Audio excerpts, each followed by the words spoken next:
Chapter 9:11. His hand grabbed the railing beside him tightly. He didn't even realize that his fingernails were being squeezed so hard that they were congested.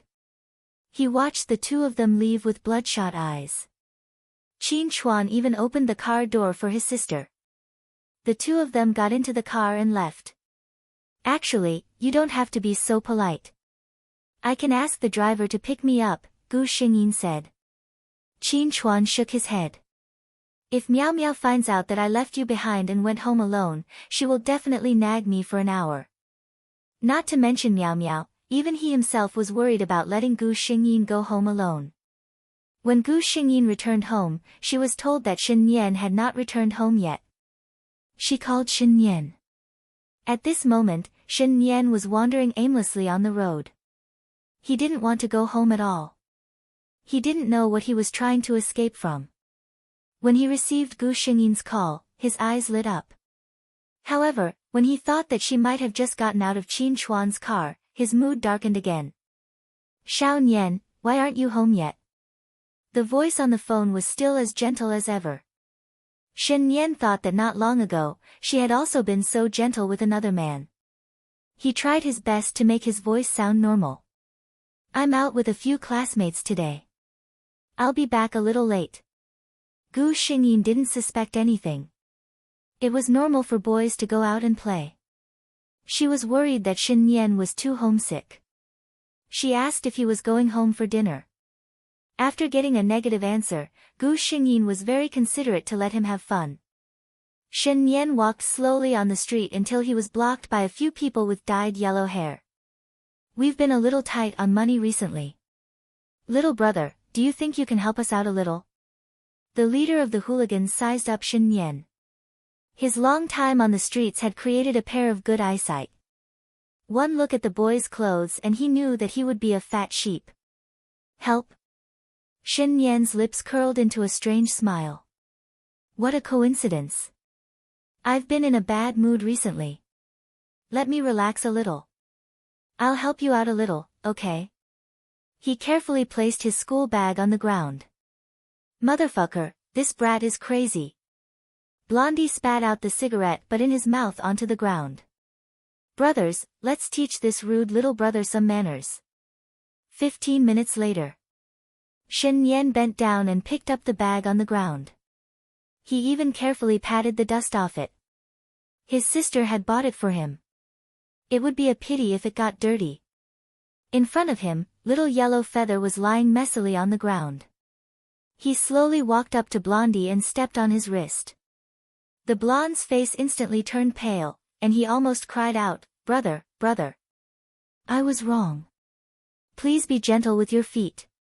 I was blind as a bat. I don't know the rules, Shen Yan exerted some force on little yellow hair's foot, and little yellow hair instantly began to cry. No, no, no. We didn't know the rules. We didn't know the rules. We will compensate, compensate. Shen Yan's foot did not loosen. You don't have to compensate me. We've made a deal. If you let me relax, I'll take care of you. He exerted some force on his foot, and the sound of bones cracking could be heard. Little yellow hair let out a shrill howl. At the same time, a thick stack of money was thrown at him. Little yellow hair broke out in a cold sweat as he looked at the departing figure as if he was looking at a demon. Chapter 9:12. When Shen Yan returned home, he saw a figure sitting in the living room. He subconsciously glanced at the clock on the wall. It was already 10:30 a.m. Why wasn't she asleep at this time? For a moment, he couldn't remember anything else. Shen Yan walked quickly to Gu Xingyin. Sister, why aren't you asleep yet? Gu Xingyin was half lying on the sofa, drowsy. She wasn't used to staying up late after a long period of time. Hearing Shen Yan's words, she forced her eyes open. I'm waiting for you to come home. However, the moment she saw Shen Yan, her drowsiness disappeared. There were bruises on his face, and even his lips were broken. She sat up immediately. Did you get into a fight? Shen Yan was stunned. Then, he realized that she had seen the wound on his face. Then, his memories came back to him, and he remembered why he was unhappy. He turned his head awkwardly and said, "I met a few hooligans on the way. They wanted to extort me, so I fought with them." Gu Xingyin glared at him angrily. "If they want money, just give it to them. What if they brought a knife? There's no need to put yourself in danger for a few dollars." Shen Yan didn't speak. Gu Xingyin was completely awake. She got up and said to Shen Yan, "Go take a shower. I'll apply medicine for you after that." Shen Yan obediently went back to his room to take a shower. When he returned to his room, he realized that his gloomy mood had improved a lot. The anger and resentment in his heart had already calmed down when he saw his sister waiting for him on the sofa until midnight. It was always like this. His emotions were all easily controlled by her. Every word and action was heaven and hell. After taking a shower, Shen Yan went downstairs in his pajamas. Gu Xingyin was waiting there with the medical kit. Shen Yan couldn't help but say, "Sister, I can do it myself. Go to sleep first. Otherwise, you'll have a headache tomorrow morning." Shen Yan was even more concerned about her health than Gu Xingyin herself. Gu Xingyin rolled her eyes at him. "Don't talk. Can you heal the wounds on your body by yourself?" She wasn't really a young lady who never left the house. Since Shen Yan's face had become like that, there must be more injuries on his body. "Take off your clothes," she urged him. Shen Yan's body stiffened. This sentence was too easy to let one's imagination run wild. What's more, the person who said this was the person she wanted to embrace day and night. Seeing that Shen Yan didn't move for a long time, Gu Xingyin became anxious. Her thoughts were completely different from Shen Yan's. She thought that Shen Yan's injuries were too serious and he didn't dare to show her. "What's wrong? Hurry up, aren't you afraid of disturbing my sleep? The sooner I finish, the sooner I can rest." Shen Yan came back to his senses and took off his pajamas without another word. The 16-year-old youth had a well-proportioned bone structure. His body was covered with a thin layer of muscle due to long-term training. The lines were smooth and beautiful. They were not overly exaggerated, but they did not make people overlook the strength contained in them. Shen Yan thought nervously, "I wonder if sister will like it." However, it turned out that he was thinking too much. Gu Xingyin didn't pay attention to his figure at all. She didn't notice if he had chest muscles or abdominal muscles. Her attention was all attracted by the bruises on his fair skin. Chapter 9:13. Gu Xingyin looked at these scars and felt both angry and distressed. She pressed her fingers hard and was satisfied to hear Shen Yan gasp in pain. Gu Xingyin snorted. "Now you know it's painful. Do you think you're especially brave when you're fighting?" She was really angry.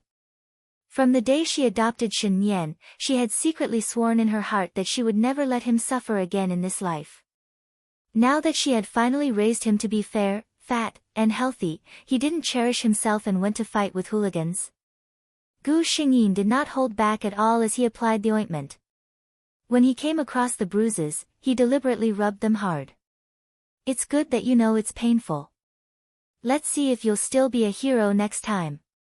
Shen Yan felt pain and joy. Although the wounds on his body hurt, he missed the touch of his sister's cold hands on his skin even more. He could clearly feel the temperature of her fingers at such a close distance.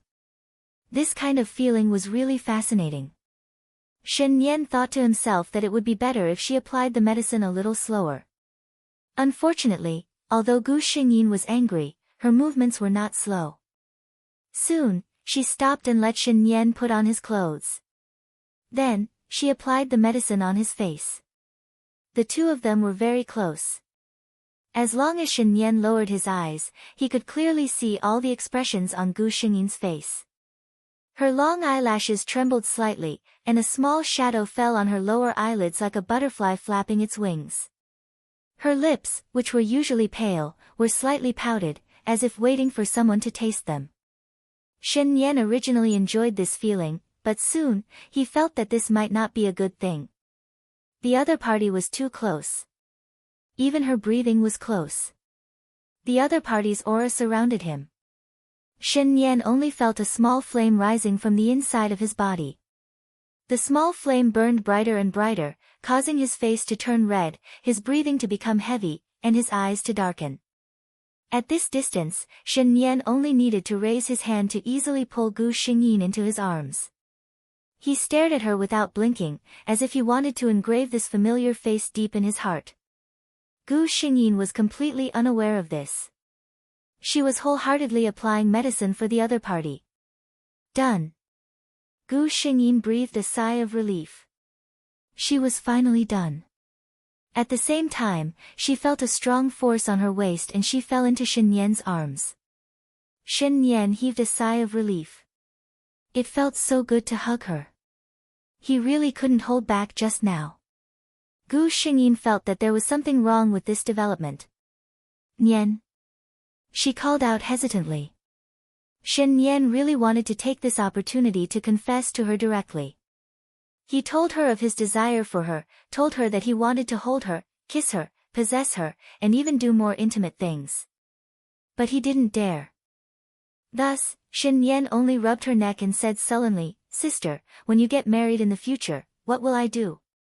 Was he acting coquettishly?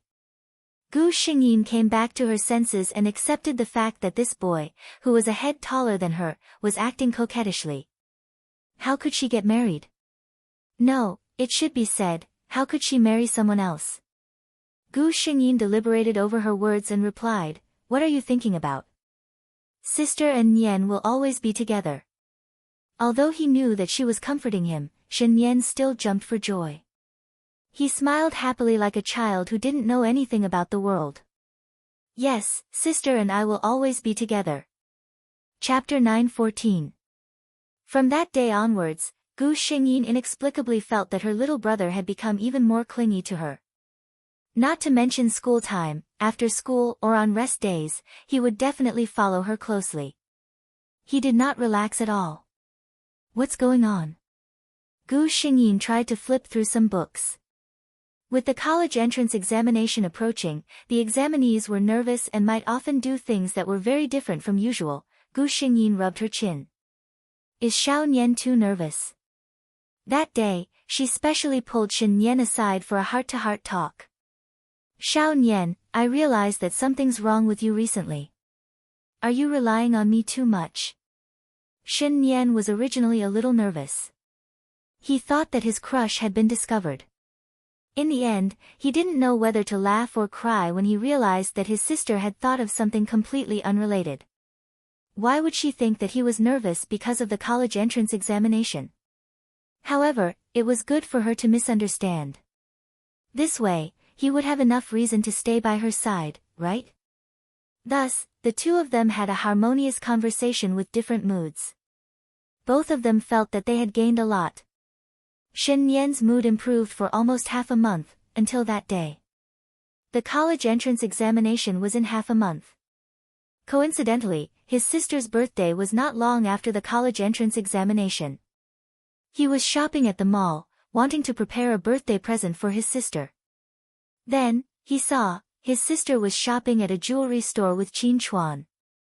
A woman and a man went to a jewelry store.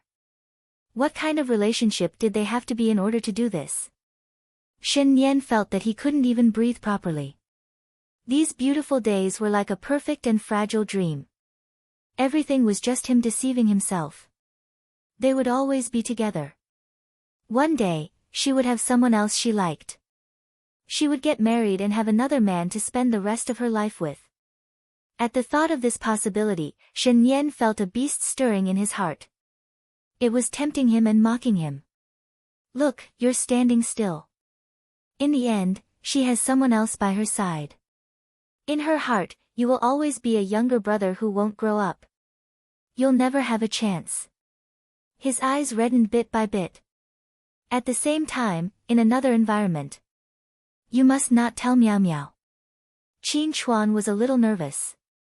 Gu Xingyin, who was pulled in as an advisor and a test subject, nodded. "Don't worry. I won't tell her." She thought about it and said with a smile, "Miao Miao will be overjoyed to receive this gift." Hearing this, Qin Chuan also smiled. In Shen Yan's eyes, the two of them were laughing and chatting. From time to time, they would compare the items in their hands. The two of them shopped in the shop for nearly an hour, while Shen Yan watched from outside for an hour. Until the two of them left. Shen Yan immediately walked into the shop and looked at the place where the two of them had stopped. With one look, he felt as if his heart had been frozen by ice. They were all rings. Shen Yan suddenly felt like crying. Not long ago, she had hugged him and said that the two of them would always be together, but in the blink of an eye, she had followed another man to choose a ring. Sir. The staff at the counter looked worriedly at the dispirited boy. The other party was young, but the clothes and watches on him were all branded. She didn't dare to be disrespectful. But, from the looks of it, was he heartbroken? Shen Yan came back to his senses. He wanted to smile, but he realized that he couldn't. Chapter 9:15. When Shen Yan returned home, for the first time, he ignored Gu Xingyin on the sofa and went straight to his room. Soon, there was a knock on his door. Shen Yan knew who it was, but he didn't say anything. Xiao Nian. It was a familiar voice. But Shen Yan didn't want to see her now. He was afraid that he would do something irreversible on impulse. Sister, I'm not feeling well today. I don't want to eat dinner. I want to sleep early, he said sullenly. There was silence outside the door, and then there was the sound of footsteps leaving. Shen Yan exhaled. The next day was a rest day. Shen Yan didn't get out of bed in the morning. He let himself lie quietly in bed for a long time. It wasn't until noon that he made a decision. Sister. After breakfast, the two of them sat on the sofa. Gu Xingyin glanced at him. Are you feeling better now? Shen Yan nodded. Sister, after the college entrance examination, can I ask you for a gift?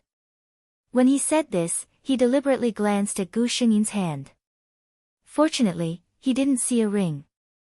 Gu Xingyin smiled. Sure, just tell me what you want. Shen Yan smiled. I'll tell you when the time comes. Then, he said casually, oh right, I saw someone on the street yesterday. It's Qin Chuan. Sister, do you remember him? Qin Chuan. Gu Xingyin didn't expect Shen Yan to still remember him after so long. She nodded. Qin Chuan and I are friends. We even went out for a meal yesterday. Not only did they have a meal, but they also looked at the ring together. Shen Yan kept these words in his heart and didn't say it out loud. I remember that Qin Chuan seems to like you. Sister, are you two now? Shen Yan tried his best to show a teasing expression. No one knew how high his heart was. Gu Xingyin had a strange expression. She glared at Shen Yan. What are you thinking about? This child was about to take the college entrance examination, but he was still thinking about such things. However, Shen Yan misunderstood her words to mean something else. He thought that her unfinished words were because she was shy. Shen Yan lowered his eyes to hide the coldness in them. He suddenly hugged Gu Xingyin's arm. Sister, you must remember the gift you promised me. Gu Xingyin looked at Shen Yan inexplicably. When have I ever gone back on my words in front of you? Don't worry, I don't care what you want. As long as I can give it to you, I will definitely give it to you, okay? She had read the books. For the students who were about to take the college entrance examination, she had to try her best to satisfy their requirements. Therefore, Gu Xingyin easily sold herself out. Shen Yan smiled mysteriously. Okay, I'll remember it. Now that the words had been spoken, there was no chance for him to go back on his words. Half a month later. Shen Yan walked out of the examination hall and saw a familiar car. He walked over in a few steps and, as expected, saw someone in the car. Shen Yan frowned. It's so hot outside. Why did you come out? If I get a heatstroke, I'll feel terrible for a long time. Gu Xingyin handed him a bottle of water. I'm sitting in the car. Don't worry. Come up, let's eat first. After dinner, Shen Yan returned to school. In the next 2 days, there were gatherings, celebrations, and a thank you banquet. 3 years of tears and youth came to an end here. Many people cried and laughed. Shen Yan wasn't one of them. To him, there was something more important waiting for him. It was time to fulfill the promise that someone had made. Chapter 9:16. Gu Xingyin was in a daze. She felt like she had fallen into a grotesque dream. There was a sweet aroma in the air, making her sleepy head even more groggy. Then there was the familiar lotus fragrance in her soul. Lotus fragrance. Wait. Gu Xingyin's mind cleared. She opened her eyes with difficulty. It was very dark around her. It should be dark. Xiao Nian. The familiar smell told her that there was someone beside her. Shen Yan seemed a little surprised. Sister, you're awake. Gu Xingyin wanted to get up and turn on the lights, but she found that her hands couldn't move. She was tied to the head of the bed. Gu Xingyin was speechless. She said calmly, Xiao Nian, can you explain what's going on? Shen Yan smiled softly. I remember that you promised me that you would give me a gift after the college entrance examination. Perhaps because his tone was a little subtle, Gu Xingyin immediately thought of something unspeakable. She asked the system uncertainly, I don't think there's anything wrong with me raising a child. System. At this time, as a qualified system, it felt that it needed to remain silent. Gu Xingyin, who hadn't received an answer from the system, was speechless. She felt that her body was a little hot. This kind of heat was a little different from usual. It was fine and dense, as if it was spreading from the most secret part of her body. Little by little, it burned her rationality until it was chaotic, and there was no way to avoid it. She didn't think of anything else until she heard her own panting. Gu Xingyin felt a little empty in her heart. She couldn't believe it. Xiao Nian, you actually drugged me. Shen Yan had been sitting in the darkness for a long time, so he could clearly see Gu Xingyin's expression. He only took a glance before standing up and covering Gu Xingyin's eyes. Shen Yan knew that after he did something, many things might be irreparable. But he still didn't dare to look into Gu Xingyin's eyes. He was afraid that the other party's clear and gentle eyes would reveal a look of disgust and disappointment when she looked at him. Sister, he said softly. This is just a little toy to liven things up. I carefully selected it for a long time. It definitely won't have any adverse effects on your body. A familiar aura surrounded his body. Gu Xingyin opened her mouth again. She felt that she needed to talk to Shen Yan. But Shen Yan didn't give her the chance. He immediately covered Gu Xingyin's mouth. After a long and lingering kiss, what made Gu Xingyin the most helpless was that under the effect of the drug, her body actually took the initiative to respond to Shen Yan. She didn't reject such intimacy, but she felt that she should make things clear with Shen Yan.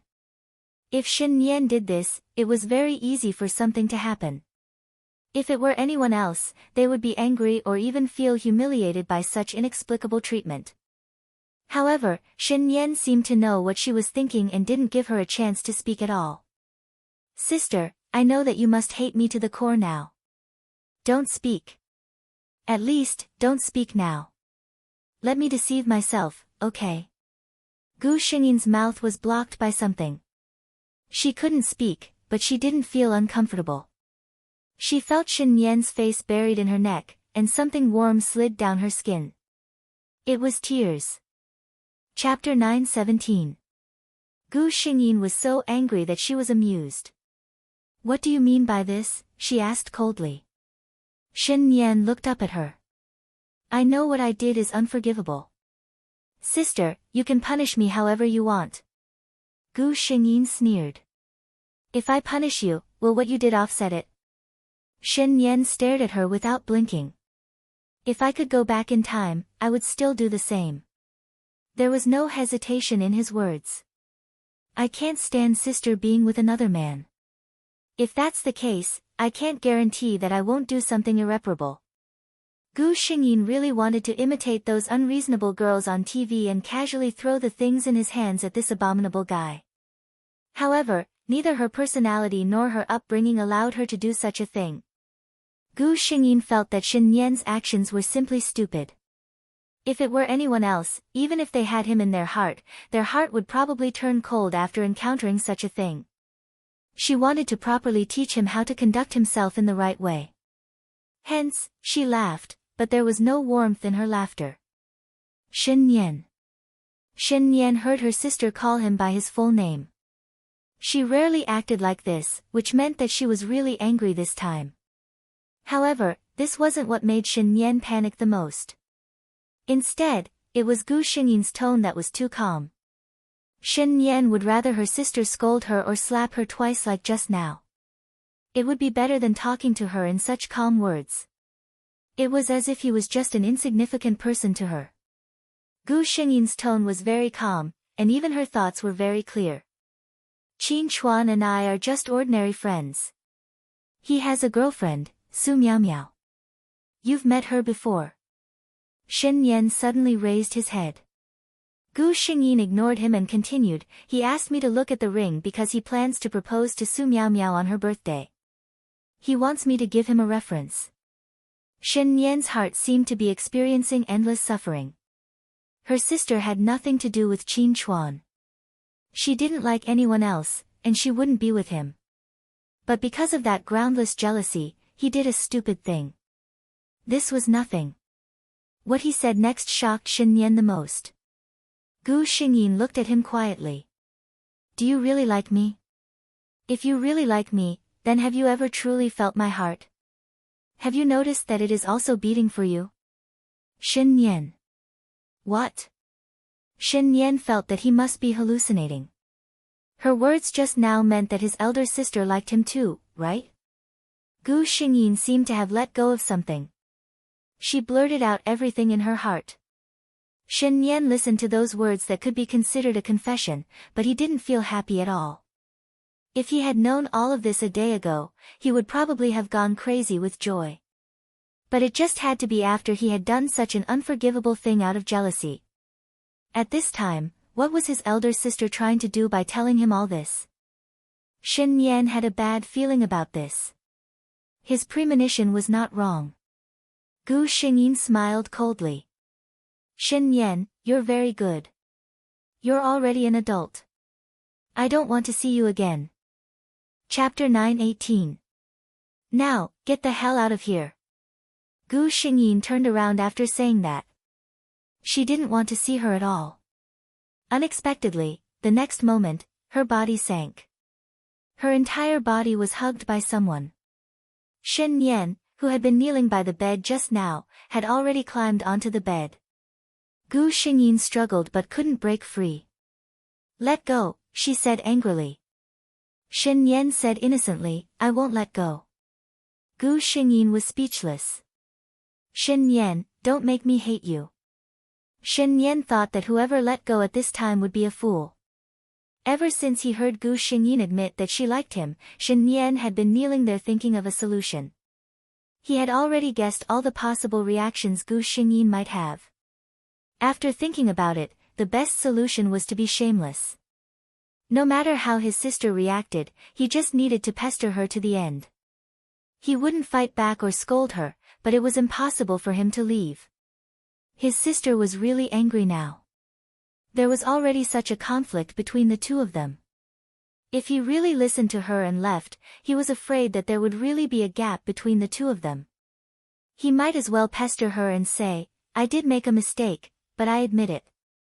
He had a lifetime to admit and correct his mistake.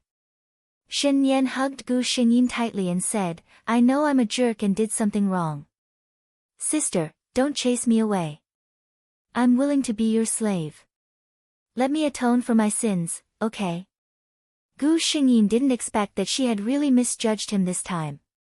In her eyes, Shen Yan had always been a quiet and elegant boy. However, in just a day and night, she saw two completely different sides of him. She had never seen such a black-bellied bigotry at night, and this hooligan during the day was even more eye-opening. In the end, Shen Yan successfully stayed at home. Gu Xingyin had only said that on purpose. She just didn't expect Shen Yan's reaction to be like this.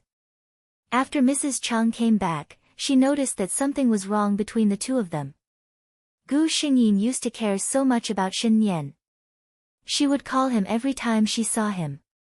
But now, the two of them ate at the same table, but she didn't even look at him. On the other hand, Shen Yan was still the same as before. He relied on his sister and would even put food in her bowl. However, Gu Xingyin would always frown and ignore him. Mrs. Chang couldn't stand it anymore. She asked Gu Xingyin in private, but how could Gu Xingyin tell her the real reason? He was just finding an excuse to brush her off.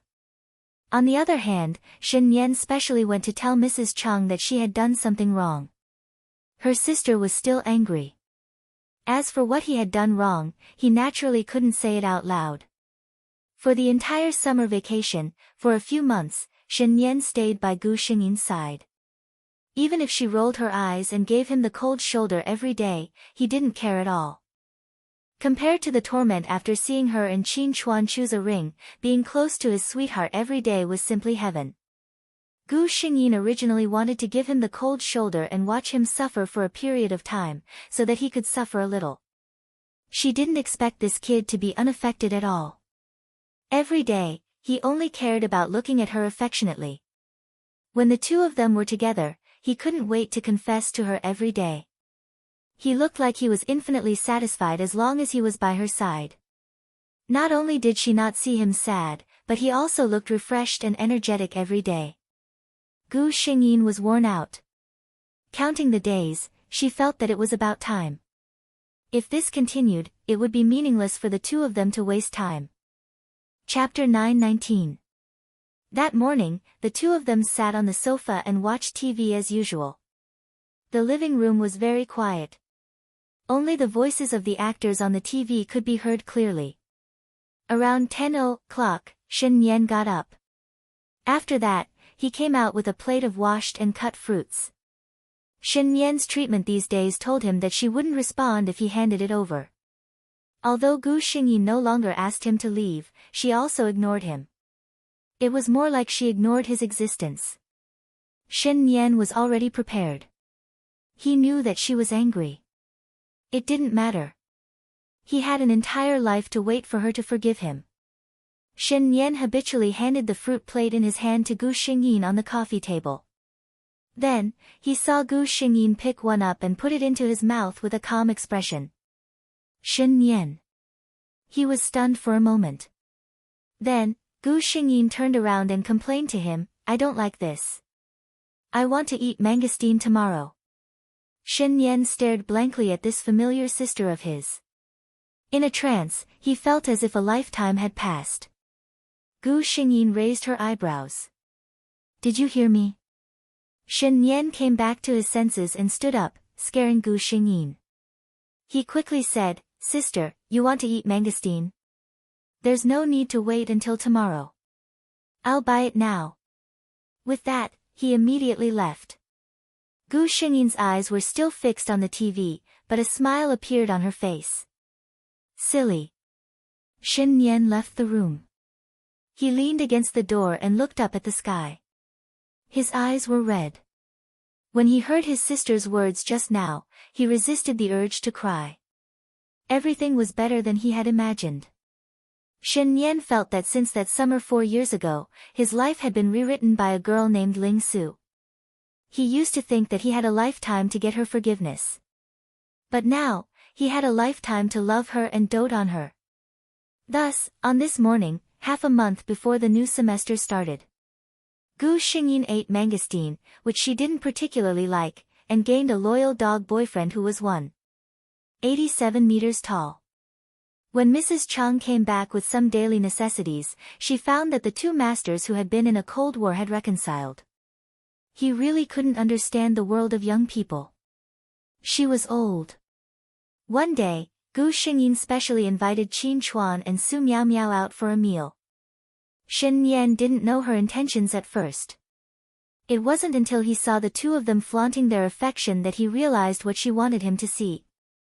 Back at home, he hugged Gu Xingyin's waist tightly and rested his chin on her shoulder.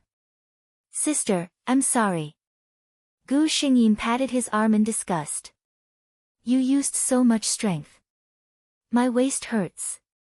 As soon as she finished speaking, she felt the strength around her waist loosen a lot, but the two of them were still tightly pressed against each other. To be honest, after such a long time, she no longer cared about that matter. Today, she just wanted him to be at ease and not think too much about it. The reason was that she realized that Xin Yan would become especially paranoid when it came to everything related to her. She didn't want to leave a knot in their hearts because of this. You're the most important person to me, Xin Yan. You're also the person who will be with me forever and spend the rest of our lives together. She said this solemnly. Xin Yan didn't say anything. He just hugged her for a long time.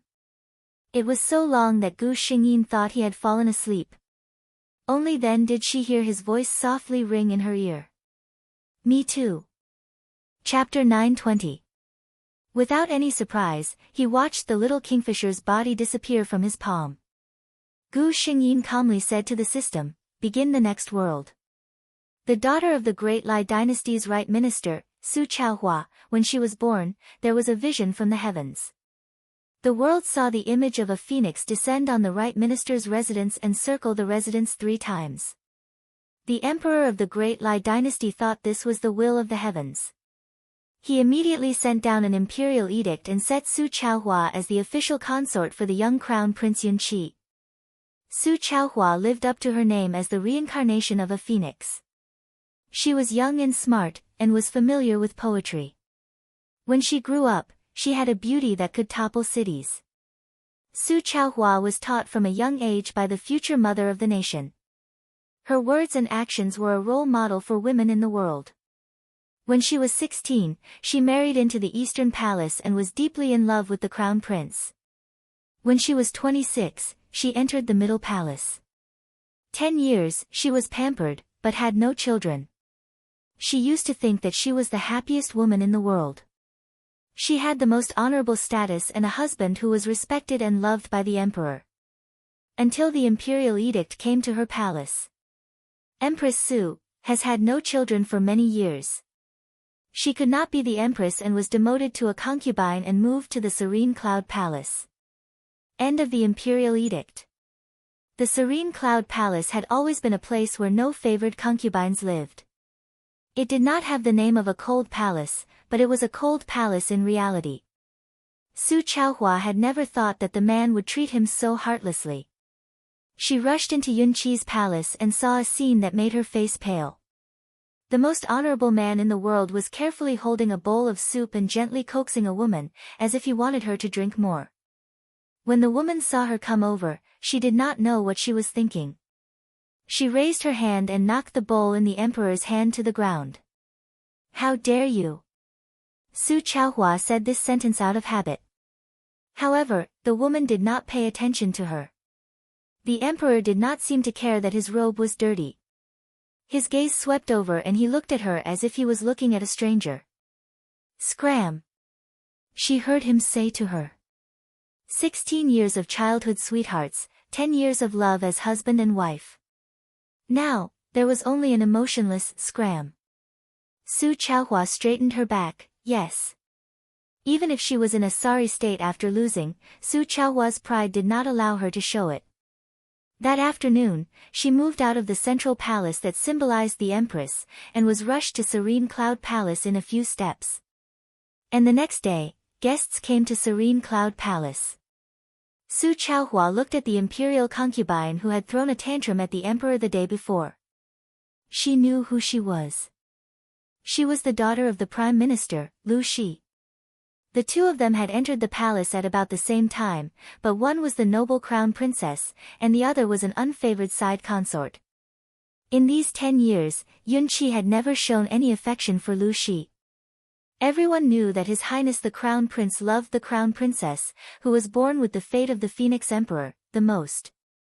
But now, what else did Su Chaohua not understand? Lu Shi looked at Su Chaohua as if she had seen something extremely disgusting.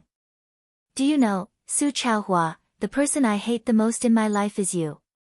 Brother Yunqi and I are clearly childhood sweethearts who love each other, but you have the destiny of an empress. For 10 whole years, I watched you stand by his side for 10 whole years, while I could only be a lowly concubine, watching you and him enjoy the blessings of the world together from the corner. Every day, I think, Su Chaohua, why haven't you died yet? Lu Shi looked at her coldly, her tone cold. This story was thanks to Ninth Demon's darling for providing part of the imagination. Chapter 921. But I'm glad that you're not dead. Lu Shi suddenly changed her tone. Did you know? When the imperial edict was issued yesterday, my palace of Gongquan also received it. Lu Shi's expression was secretive and proud. The first imperial noble consort of the Great Lai dynasty. Brother Yunqi said that when my child is born, he will make me the empress. He won't let my child become a lowly concubine's son. Lu Shi caressed her lower abdomen, cherished it.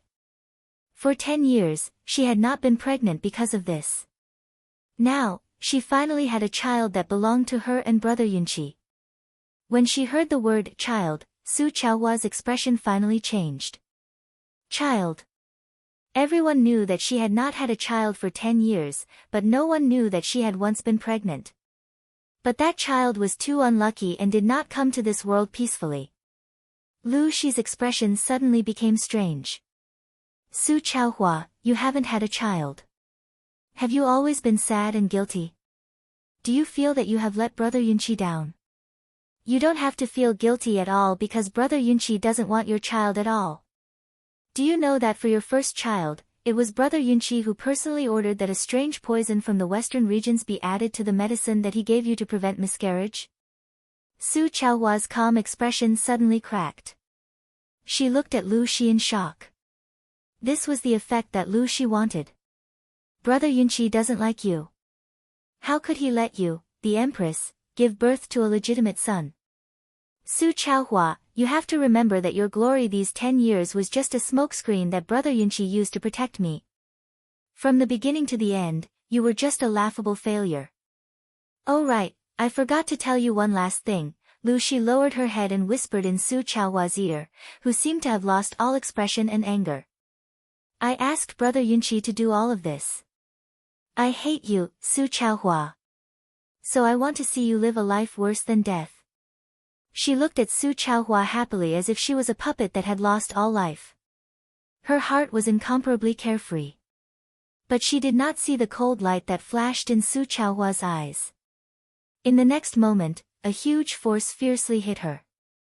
She cried out and fell to the ground uncontrollably. An intense pain was transmitted from her lower body.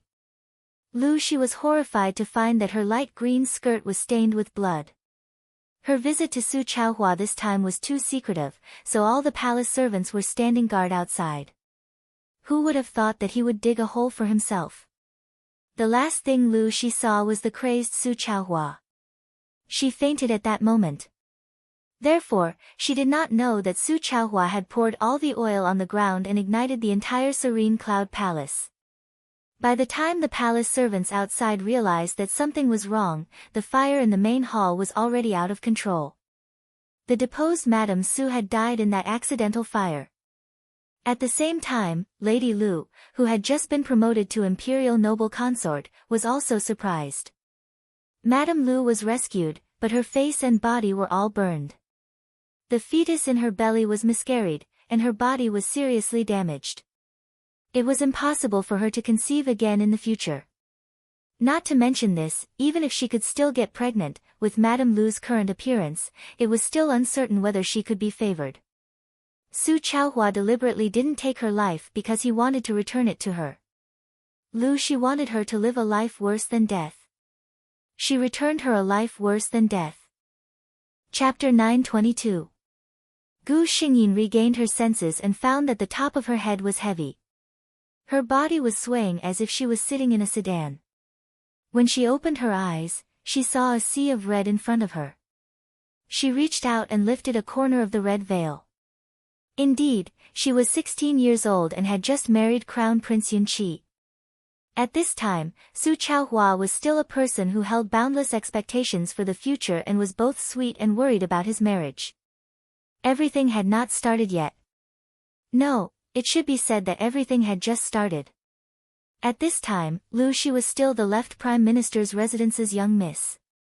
When the Crown Prince got married, he naturally could not take in a secondary consort at the same time. Doing so would not give the Yu family any face. Yun Qi still needed the support of the right Prime Minister's faction, so of course he would not do such a stupid thing. Gu Xingyin put down her hand and sat there quietly. She actually admired Su Chaohua. He dared to love and hate. In the end, he did not let Lu Shi get a good ending. How well could a disfigured and childless consort live in a harem filled with beauties? How much sincerity could a person like Yun Qi, who could act for 10 years and pass off the fake as the real thing? On the bustling street, there was a tea house whose second-floor window was slightly opened. A beautiful woman wearing a light yellow dress expressionlessly looked at the 10 miles of red makeup that made everyone click their tongues in wonder. Lu Shi's heart was bleeding with hatred. All of this should have been hers. It was all Su Chaohua's fault. That damned phoenix fate. As expected, the two of them were born to be at odds. Even their names were like this. Lu Shi, Su Chaohua, they were born to be enemies. However, when she thought of what Brother Yun Qi said to her a few days ago, she felt relieved. So what if I'm the Crown Prince's consort?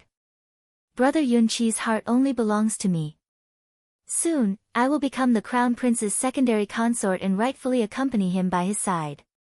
In the Crown Prince's palace, Yun Qi's face was solemn, as if he did not have the slightest bit of joy from the wedding.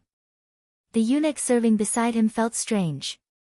The Crown Prince and the Crown Princess had known each other since childhood and their relationship had always been good. Logically speaking, the Crown Prince should be very happy now. However, the Crown Prince might be too nervous. The eunuch's heart. Yun Qi's trying hard to keep a straight face and not let himself show any expression that he should not. But, no one would be able to calm down after waking up and finding themselves in a different place, a different body, or even a different world.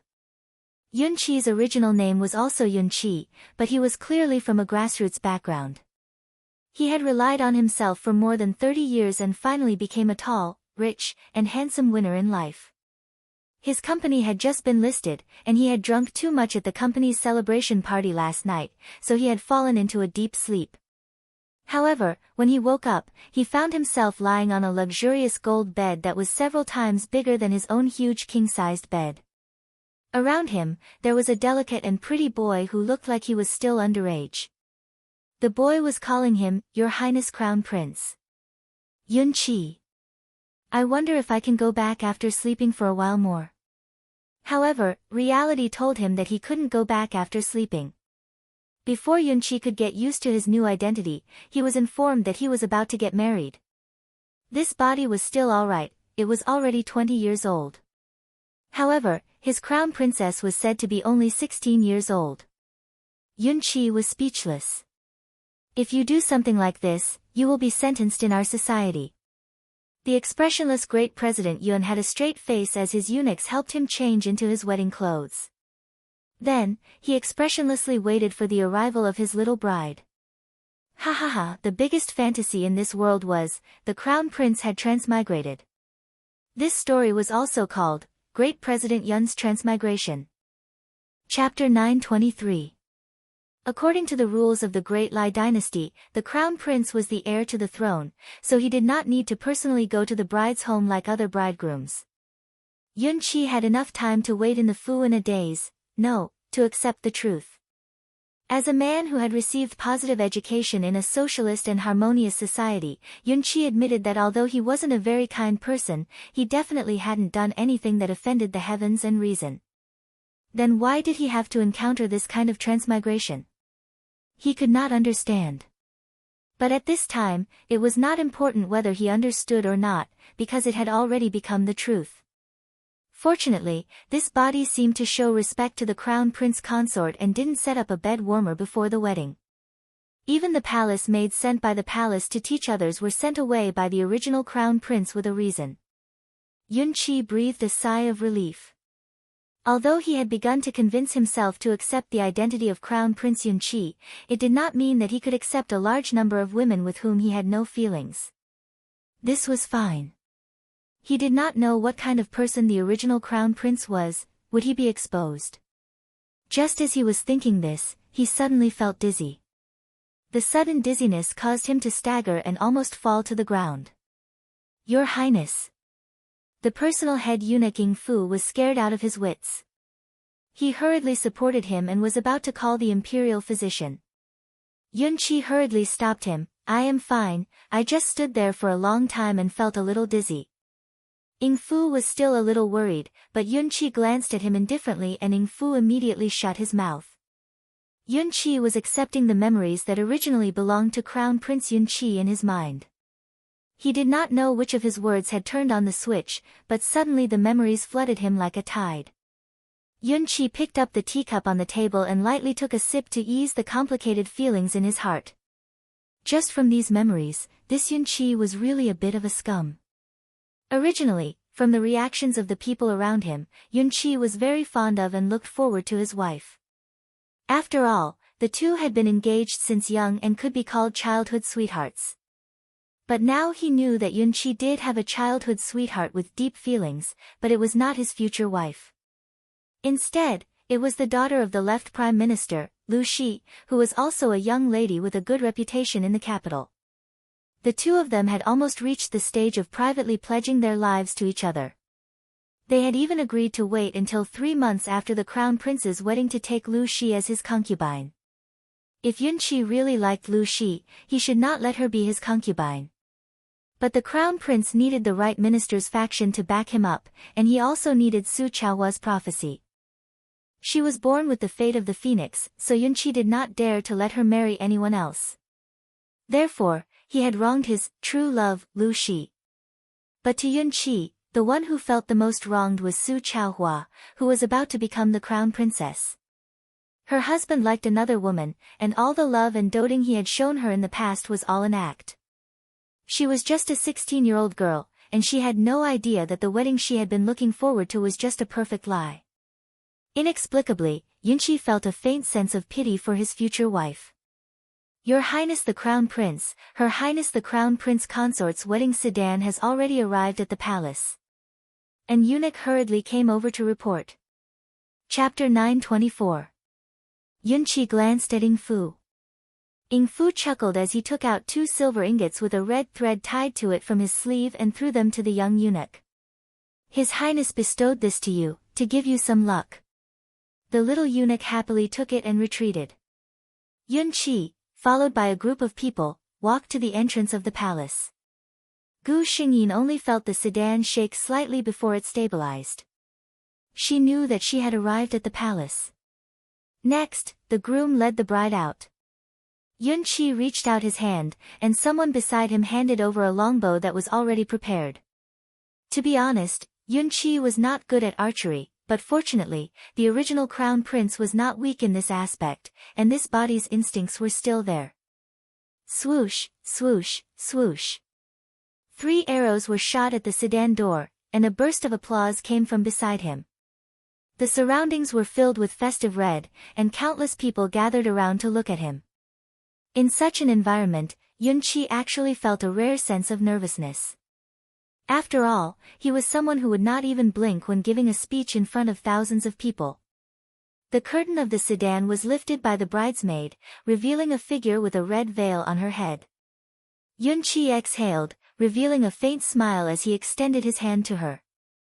Gu Xingyin's heart was like this, oh, system, why is he the crown prince? System, analyzing data, Gu Xingyin, usually, the system would not be able to detect anything at this time, and Gu Xingyin was already used to this. She elegantly reached out her hand that had been hidden in her sleeve, and gently placed it on Yunqi's hand. What a beautiful hand! Yunqi could not help but sigh in his heart. Under the warm red light, this white hand was flawless, and the shape was perfect. It was even more beautiful than some of the hand models he had seen on TV. The slightly cold touch told Yunqi that she was not as calm as she looked. If she was in the modern world, she would still be a high school student, but here she was about to get married. Yunqi unconsciously pitied this little wife of his. He gently held Gu Xingyin's hand, and the two of them walked into the main hall together. What followed was a long and complicated ceremony. The crown prince's wedding was only slightly less complicated than the emperor's. She was busy from morning until dusk. Gu Xingyin finally had time to take a breather. Yunqi was still receiving the blessings of his ministers and brothers outside. Fortunately, he was the crown prince and not many people dared to force him to drink. Otherwise, with so many guests, if each of them came, even 10 Yunqi would not be enough.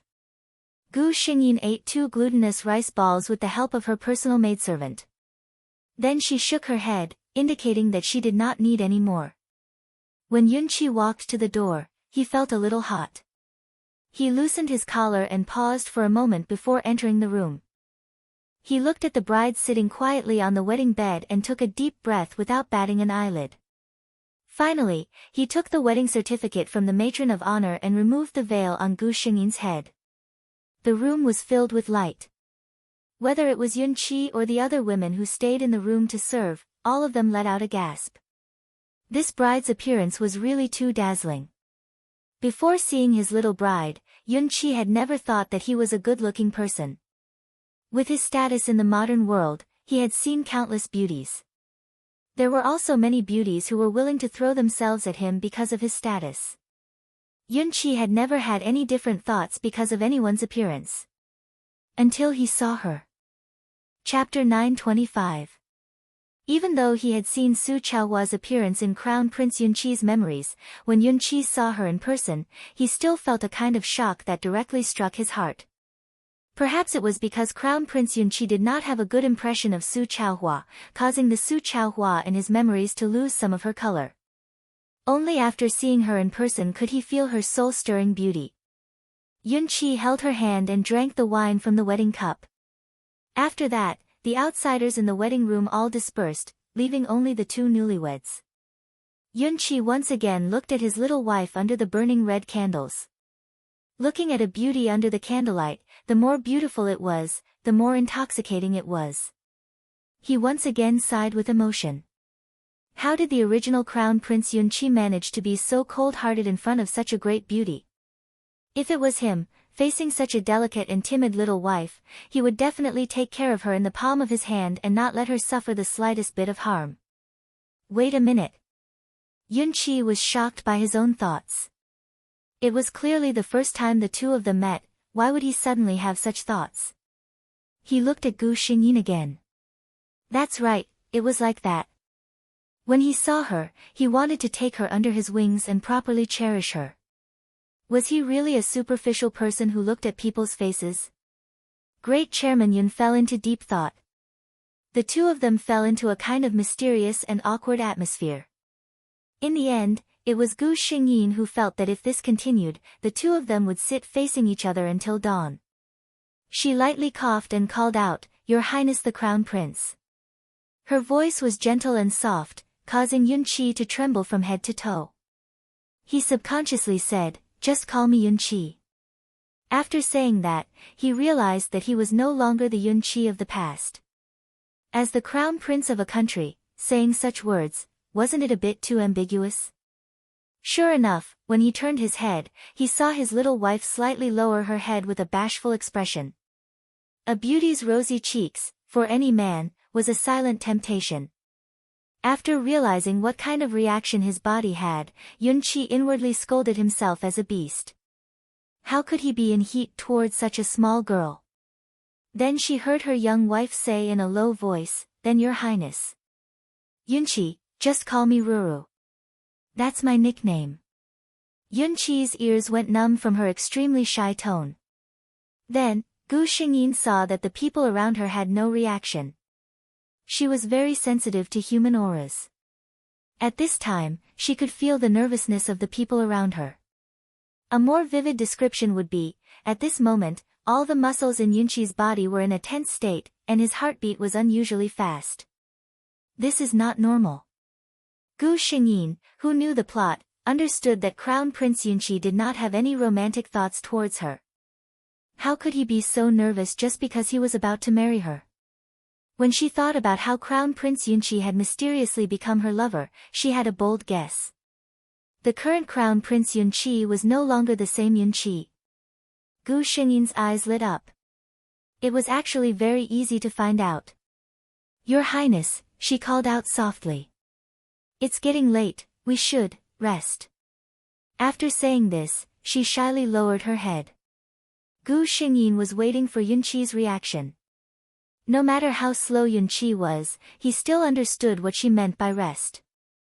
Although the other party was a little beauty that he had a good impression of, but Yunqi expressed that he really could not get over this hurdle in his heart. Chapter 926. Yunqi tried his best to appear indifferent as he calmly looked at Gu Xingyin and said, "All right, then let's go to bed first." The two took off their outer clothes and used the warm water they had prepared beforehand to freshen up. Yunqi prepared to go to bed and sleep. That's right, he literally went to bed to sleep. Gu Xingyin. She was almost certain now that the current Crown Prince Yunqi was no longer the original Crown Prince Yunqi. That fellow would not do such an abnormal thing. Then it could be explained. She did not know what kind of person her lover was in this life, but he had coincidentally transmigrated into Crown Prince Yunqi's body and became her true husband. Gu Xingyin expressed that she was happy to see this bizarre development. However, on the wedding night, was it really okay to put his bride to the side and sleep alone? Before Yunqi could close his eyes, he heard a low sobbing sound. It was very obvious that the sound came from the girl beside him. The sobbing was low and enduring. He only felt that just hearing this sound made his heart ache. Yunqi opened his eyes and looked at Gu Xingyin. What's wrong? Gu Xingyin was sobbing softly. Hearing the question, she raised her head. Your Highness, do you dislike me?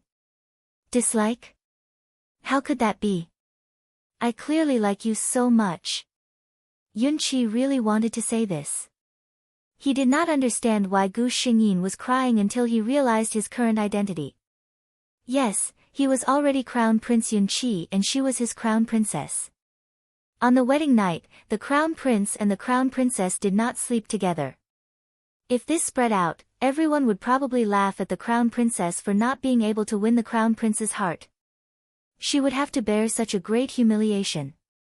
Yunqi felt a bit guilty. It was his fault for not thinking things through. He said with difficulty, I only see that you are still young. Too early. I'm afraid it's not good for your body. Gu Xingyin blinked her moist eyes, as if she had never heard of this before. She looked at him in confusion. At this moment, her long and curly eyelashes were still wet with tears. Her small nose was red and the way she looked at people with her moist eyes was simply tempting to commit a crime. Yunqi felt that his body, which had calmed down with great difficulty, began to stir again. However, his wife didn't realize it at all. She continued, there are imperial physicians checking my pulse regularly. Yesterday, the imperial physician even said that, it's okay. Towards the end of her sentence, her gaze was somewhat evasive, and her voice was somewhat unclear. But Yunqi heard it clearly. What she meant was that her body was already strong enough to withstand sexual intercourse. Seeing that he still had no reaction, Gu Xingyin boldly reached out her hand and gently tugged at the corner of his shirt. This time, even the gods and Buddhas could not hold it in any longer. Yunqi flipped over and pressed down on her body. Gu Xingyin seemed to be shocked. She stared at him with her big peach blossom eyes, and there was some nervousness in her eyes. No matter how dignified and calm she appeared, she was still only a 16-year-old child. However, she probably didn't know that with her appearance and her expression, she was an existence that could easily seduce people into committing crimes. Yunqi leaned forward and gently kissed Gu Xingyin's eyes. In the future, don't show this kind of expression in front of any man. He softly said in her ear. Gu Xingyin obediently nodded. Then, she hesitantly said in a small voice, I'll only show it to your highness the crown prince. Yunqi's eyes darkened. She actually dared to seduce him. Chapter 927. They first went to the palace of the Emperor of Great Lai. The emperor looked very energetic. He had always been very satisfied with Su Chaohua as his daughter-in-law and rewarded her with many good things. Then they went to visit the Empress Dowager. This time they went at the right time. The Empress happened to be in the Empress Dowager's palace.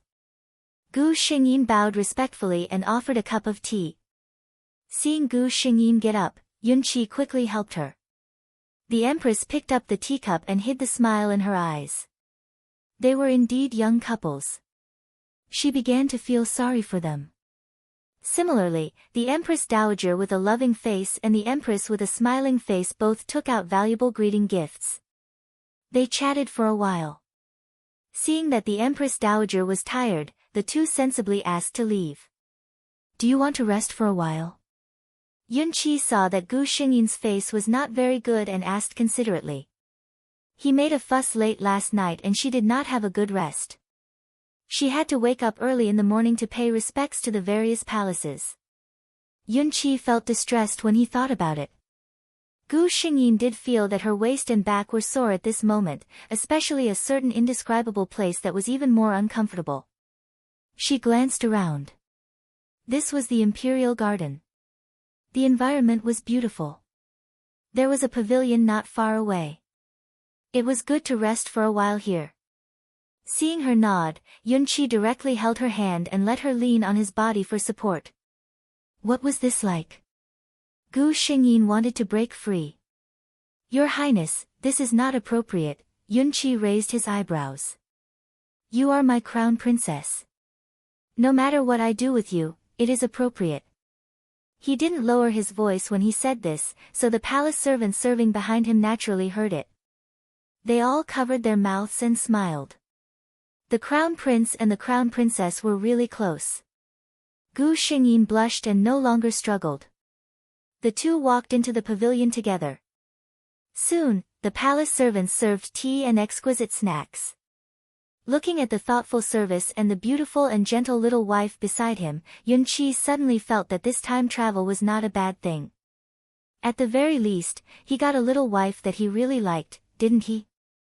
It was the turn of spring in summer. There were many rare flowers blooming in the Imperial Garden. When the breeze blew, there was a faint fragrance of flowers. Admiring the flowers in such an environment with her sweetheart was also a pleasant thing. Suddenly, a faint clamor came from not far away, disrupting the tranquility of this place. Yunqi frowned, and Ing Fu, who was his personal attendant, hurried over. Which blind person couldn't see that His Highness the Crown Prince and Her Highness the Crown Prince Consort were here? Gu Xingyin, however, leisurely picked up the steaming hot tea. Oh, this is top-notch tribute tea. The taste is indeed not bad. She knew that something would happen later. Sure enough, Ing Fu hurried over very quickly. He first glanced at Gu Xingyin cautiously before looking at his master. As the Crown Prince's trusted aide, Ing Fu more or less knew about the matter between his master and Miss Lu. It was precisely because he knew this that he did not rashly chase them away. Yunqi glanced at him. Just say what you want. This meant that there was no need to hide from the Crown Princess. Ing Fu raised the status of the Crown Princess in His Highness the Crown Prince's heart. Then he respectfully replied, Your Highness, Miss Lu came to the palace to visit Her Highness the Empress Dowager. Hearing that His Highness and Her Highness the Crown Princess are here, she wants to pay her respects. Miss Lu. There was only one Miss Lu who could be summoned by the Empress Dowager. That was Crown Prince Yunqi's childhood sweetheart, Lu Shi from the left Prime Minister's residence. First 2 updates. The other updates would probably be updated at night. Gao Lengji had to get up at 6 in the morning and would only come back at night. Good night, everyone. Chapter 928. Yunqi's brows furrowed tightly. As for this Lu Shi, he was not too willing to see her. Putting the past aside, Yunqi didn't want to judge the ambiguous entanglement between the original Crown Prince Yunqi and her. But since he came to this body, some things had to be cut off. Now that he had his own Crown Princess, he had to make it clear to Lu Shi and let it go. Yunqi glanced at Gu Xingyin and was about to say that he would go take a look. Then, he saw a light yellow figure gracefully walking towards him. Yunqi's face immediately turned ugly. Those who were familiar with him should know that although Yunqi was usually kind, he was a tolerant leader to his subordinates. But that was only in private. When it came to work, he was definitely a strict boss. And now, he was very unhappy.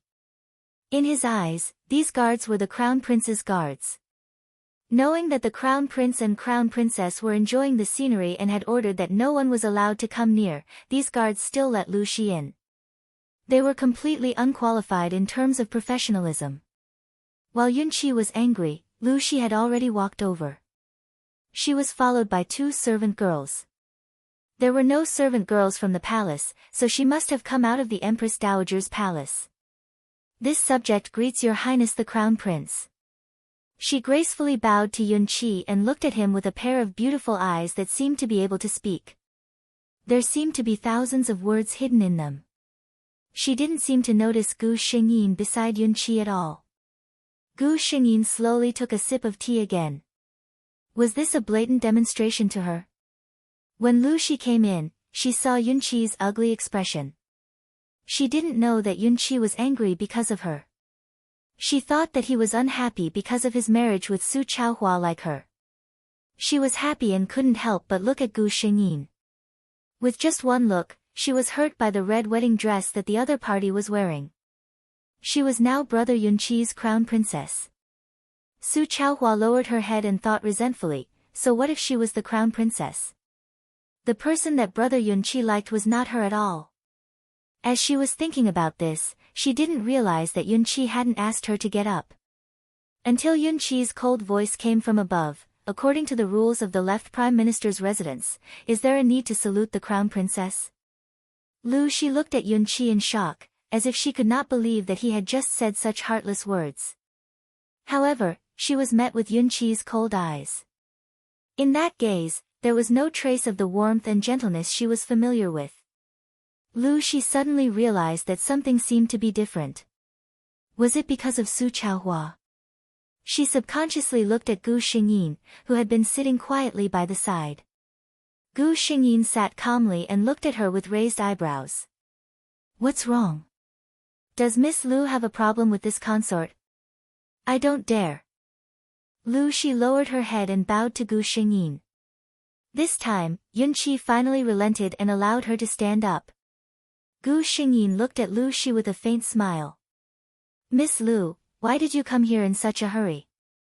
Of course, it was to see Brother Yunqi. Lu Shi didn't dare to say this. She could only look at Yunqi for help, hoping that he could say something for her. Chapter 929. However, Yunqi only looked at Gu Xingyin with tenderness in his eyes and did not notice her gaze at all. Lu Shi bit her lip and finally curtsied to Gu Xingyin, saying, this subject was summoned by the Empress Dowager. I was passing by the Imperial Garden and heard that His Highness the Crown Prince and Her Highness the Crown Prince Consort were enjoying the scenery here, so I came to pay my respects. She felt that by saying this, she was already admitting defeat. But Gu Xingyin did not intend to let it go so easily. If she really let Lu Shi pass so easily, where would Yunqi's prestige as the Crown Prince be? Where would her face as the Crown Prince Consort be? Gu Xingyin gently put the teacup in her hand on the table. The teacup and the marble table made a crisp sound. This sound passed through the air and seemed to reach Lu Shi's heart. Her heart suddenly started beating very fast. Gu Xingyin put away the smile on her face. This consort and His Highness the Crown Prince are enjoying the scenery here and are strictly not to be disturbed by unrelated people. Did Miss Lu not hear anyone mention this? She changed the topic. If Miss Lu has not heard anyone mention this, then this consort wants to see which daring servant dares to not care about the Eastern Palace's decree. Lu Shi's face turned red and white. Gu Xingyin's words seemed to be scolding the guards, but in reality, she was talking about her. She was just short of pointing at her nose and saying that she did not know the rules. Ying Fu, who was acting like a wooden stake, carefully looked at Yunqi's expression. Seeing that he did not have the slightest intention of standing up for Lu Shi, he had a clearer understanding of the importance of these two in his master's heart. At this time, he stood up and said slowly, replying to the Crown Prince consort, "This servant reminded Miss Lu that you and His Highness were enjoying the scenery here and were not allowed to barge in." But Miss Lu insisted on coming in. Miss Lu has a noble status, so the guards did not dare to do anything. Noble status? It was noble in the past His Highness the Crown Prince's heart. Gu Xingyin glanced at Yun Qi with a calm expression. How does His Highness the Crown Prince feel that this should be handled? Yun Qi looked at her dotingly. You can decide for yourself on this kind of thing. Lu Xi's eyes were deeply hurt by the gentle smile on his face. In the past, this smile had always been directed at her. He had even said that he would soon accept her into the Eastern Palace. Why is everything so different now? Could it be because they were getting married? Gu Xingyin didn't care what Lu Xi thought. She was very satisfied with Yun Qi's attitude. She said slowly, if that's the case, then Miss Lu should go home and learn the rules. First, copy Principles for Women 10 times. If you still don't understand the rules, I'll have to take some extreme measures. She actually dared to punish him. Lu Xi suddenly raised her head. It was not difficult to repeat the Principles for Women 10 times, but the key was the punishment from the palace. If she was really punished by the Crown Prince consort to copy the Principles for Women, her reputation would be ruined. Everyone would know that the young miss of the left Prime Minister's manor did not follow the rules. In this way, she would definitely become the laughingstock of the noble ladies' circle. Lu Xi raised her voice. Your Highness the Crown Prince, Her Highness the Empress Dowager specially asked someone to bring me into the palace, Gu Xingyin interrupted her. In that case, Miss Lu, to show your filial piety, why don't you copy it as well? Also, copy the Diamond Sutra 10 times. She wanted to use Her Highness the Empress Dowager to suppress her. Gu Xingyin expressed that she was not afraid of this. 4 chapters. Gigi's eyes were very red and swollen because of a minor operation today. It was very painful and she could not open her eyes. I will try my best to write more chapters today. If I can't take it anymore, I will make up for the chapters that are less than 8 chapters in 2 or 3 days. Chapter 930. She hardened her tone, Miss Lu, be careful with your words. Lu Xi was shocked, and then she heard Gu Xingyin's voice coming over unhurriedly, the Empress Dowager brought you into the palace with good intentions. Why did Miss Lu make a mistake and want to implicate the Empress Dowager? Lu Xi glared at Gu Xingyin. She clearly didn't mean that.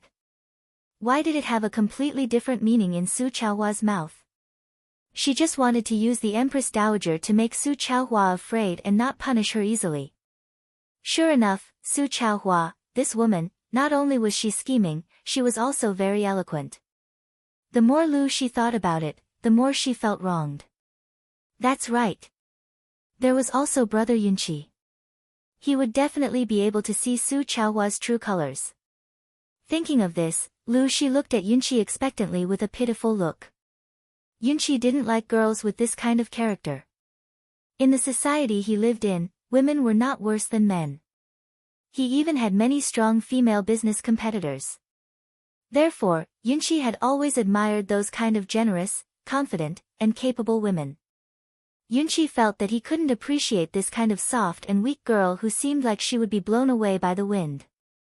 His little wife was still the best. Yunqi smiled as he watched his little wife suppressing people until they were speechless without any change in expression. He was extremely proud in his heart. This was his little wife. Seeing that Yunqi was indifferent to her, Lu Xi's eyes finally turned red and tears fell. She couldn't help but call out, Brother Yunqi, Yingfu. Why did he have to stand so close to her? Would he be silenced if he knew too much? Yunqi. Was this Lu Xi stupid? Gu Xingyin. He.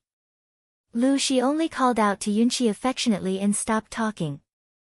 Clearly, she was waiting for him to express something. Lu Xi originally didn't want to be like this. She had already agreed with Crown Prince Yunqi that their relationship would always be hidden. Even if she entered the residence in the future, she wouldn't be too favored. All of this was to protect her. Although she was a little unwilling at that time, she felt very sweet because the person she liked was also thinking for her. But today, she didn't know why, seeing Gu Xingyin and Yunqi's affectionate appearance, her heart seemed to feel empty. Her intuition told her that if she didn't fight for it, she might never get what she wanted. So, she called out to brother Yunqi. Yunqi, however, looked at Gu Xingyin very awkwardly.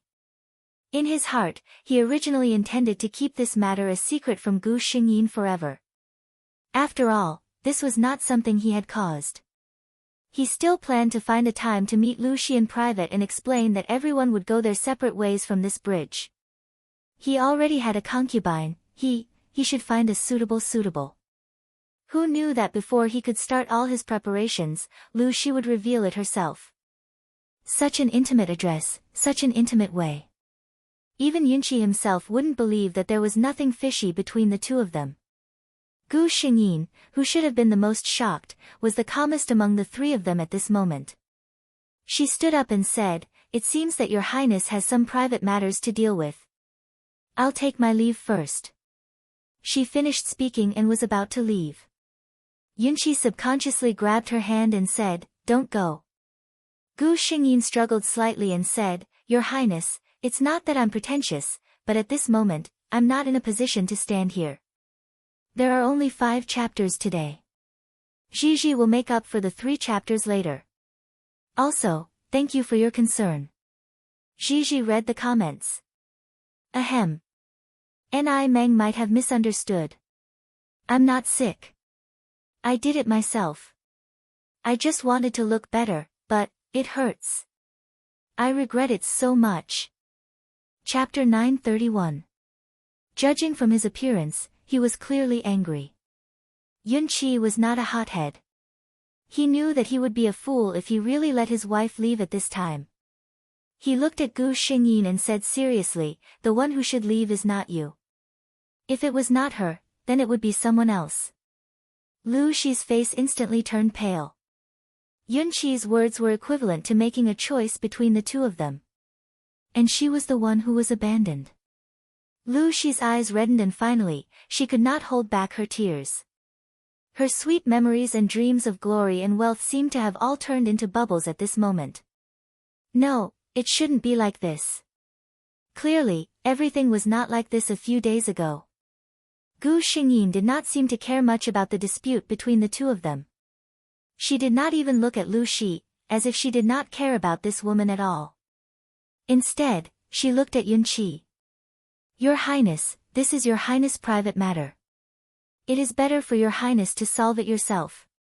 But she put her hands in her sleeves and her wide sleeves fluttered in the wind, looking unspeakably grand and noble. "No matter what, it is better to solve this matter as soon as possible.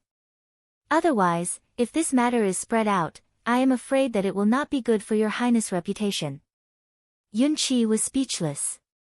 He did not hold on to Gu Xingyin anymore and only silently watched her figure walk further and further away. "Your Highness, how can you leave?" Only after she walked far away did Gu Xingyin's personal palace maid, Kai He, worriedly ask Gu Xingyin. At this time, how could the crown princess create a chance for His Highness and Miss Lu to be alone? Gu Xingyin glanced at her and smiled faintly. "Go and tell the kitchen that I want to eat lighter tonight." Kai He saw that she did not care at all and became even more anxious. But her master's matters were not something she could manage. She sighed and bowed to Gu Xingyin before retreating. Gu Xingyin casually strolled around the garden alone. Of course, she knew what Kai He was worried about. She was afraid that something would happen between the two of them. However, if the two of them really needed her to watch over them at all times to prevent certain things from happening, then what was the point of being a married couple? Moreover, she had enough confidence in her man. Her choice to leave was just to give Yunqi a chance to solve the mess left behind by the original owner. She didn't want to have to clean up the mess that Yunqi left behind in the past. The scene returned to the pavilion. Ying Fu had already seen the opportunity and walked not far away. He maintained a distance where he could react in time but couldn't hear the contents of his master's conversation clearly. At this moment, there were only 2 people left. Without any outsiders, Lu Shi's expression changed. Other than her previous pitiful appearance, her eyes were filled with deep affection. Big brother Yunqi. She called out with sincerity. Yunqi frowned. Miss Lu, please pay attention to your etiquette. My name is not something that anyone can say.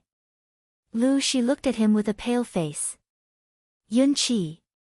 Your Highness the Crown Prince, have you forgotten the oath between us? Yunqi felt a headache coming on. But he had taken over Crown Prince Yunqi's body, so he had to solve the problems he left behind, whether it was good or bad. But for him to lose his temper at a girl, he couldn't do such a thing.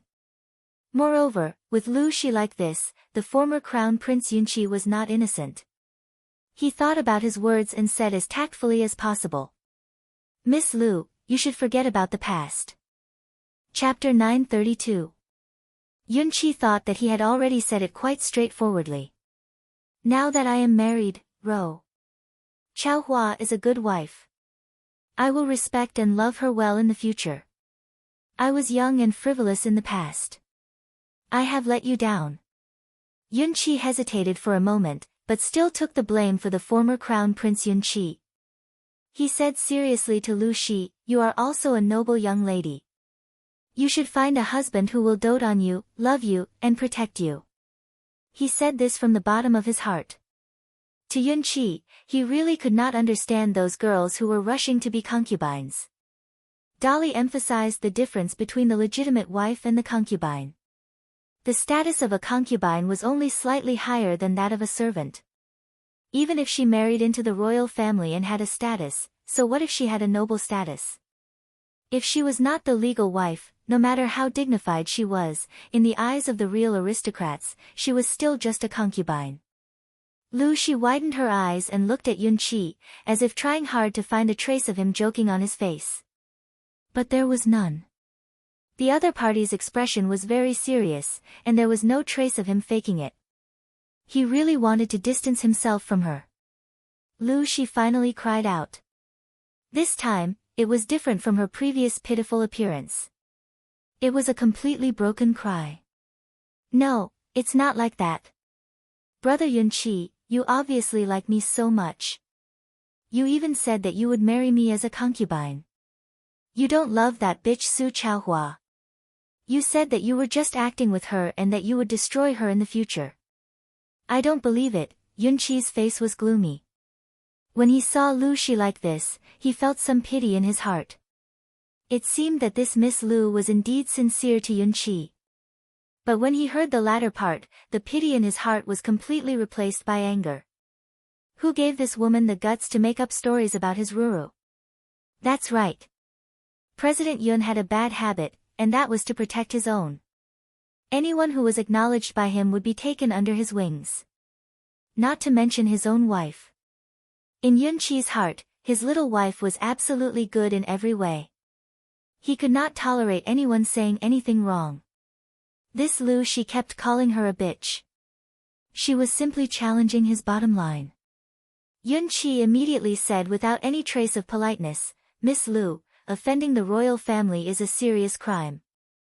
This time, I took it as Miss Lu's mind was in a mess and spoke without thinking. I don't want to hear such words a second time.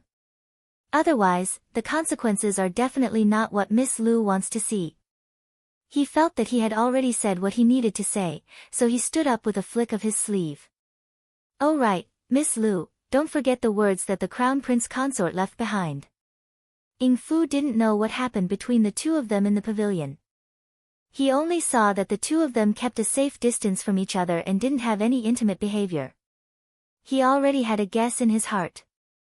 At this moment, he saw his master walking out while Miss Lu seemed to be crying alone in the pavilion. Was he done? Furthermore, from the looks of it, he was rather unhappy. Ying Fu was shocked. As Yunqi's confidant, he already knew the position of Miss Lu in the Crown Prince's heart.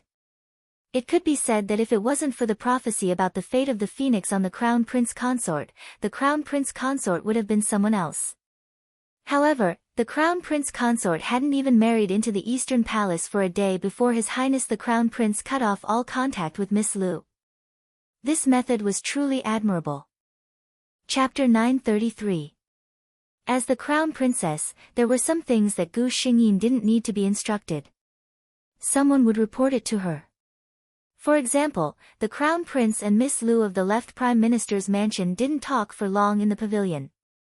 The crown prince seemed to leave unhappily, and Miss Lu sat alone in the pavilion for a long time.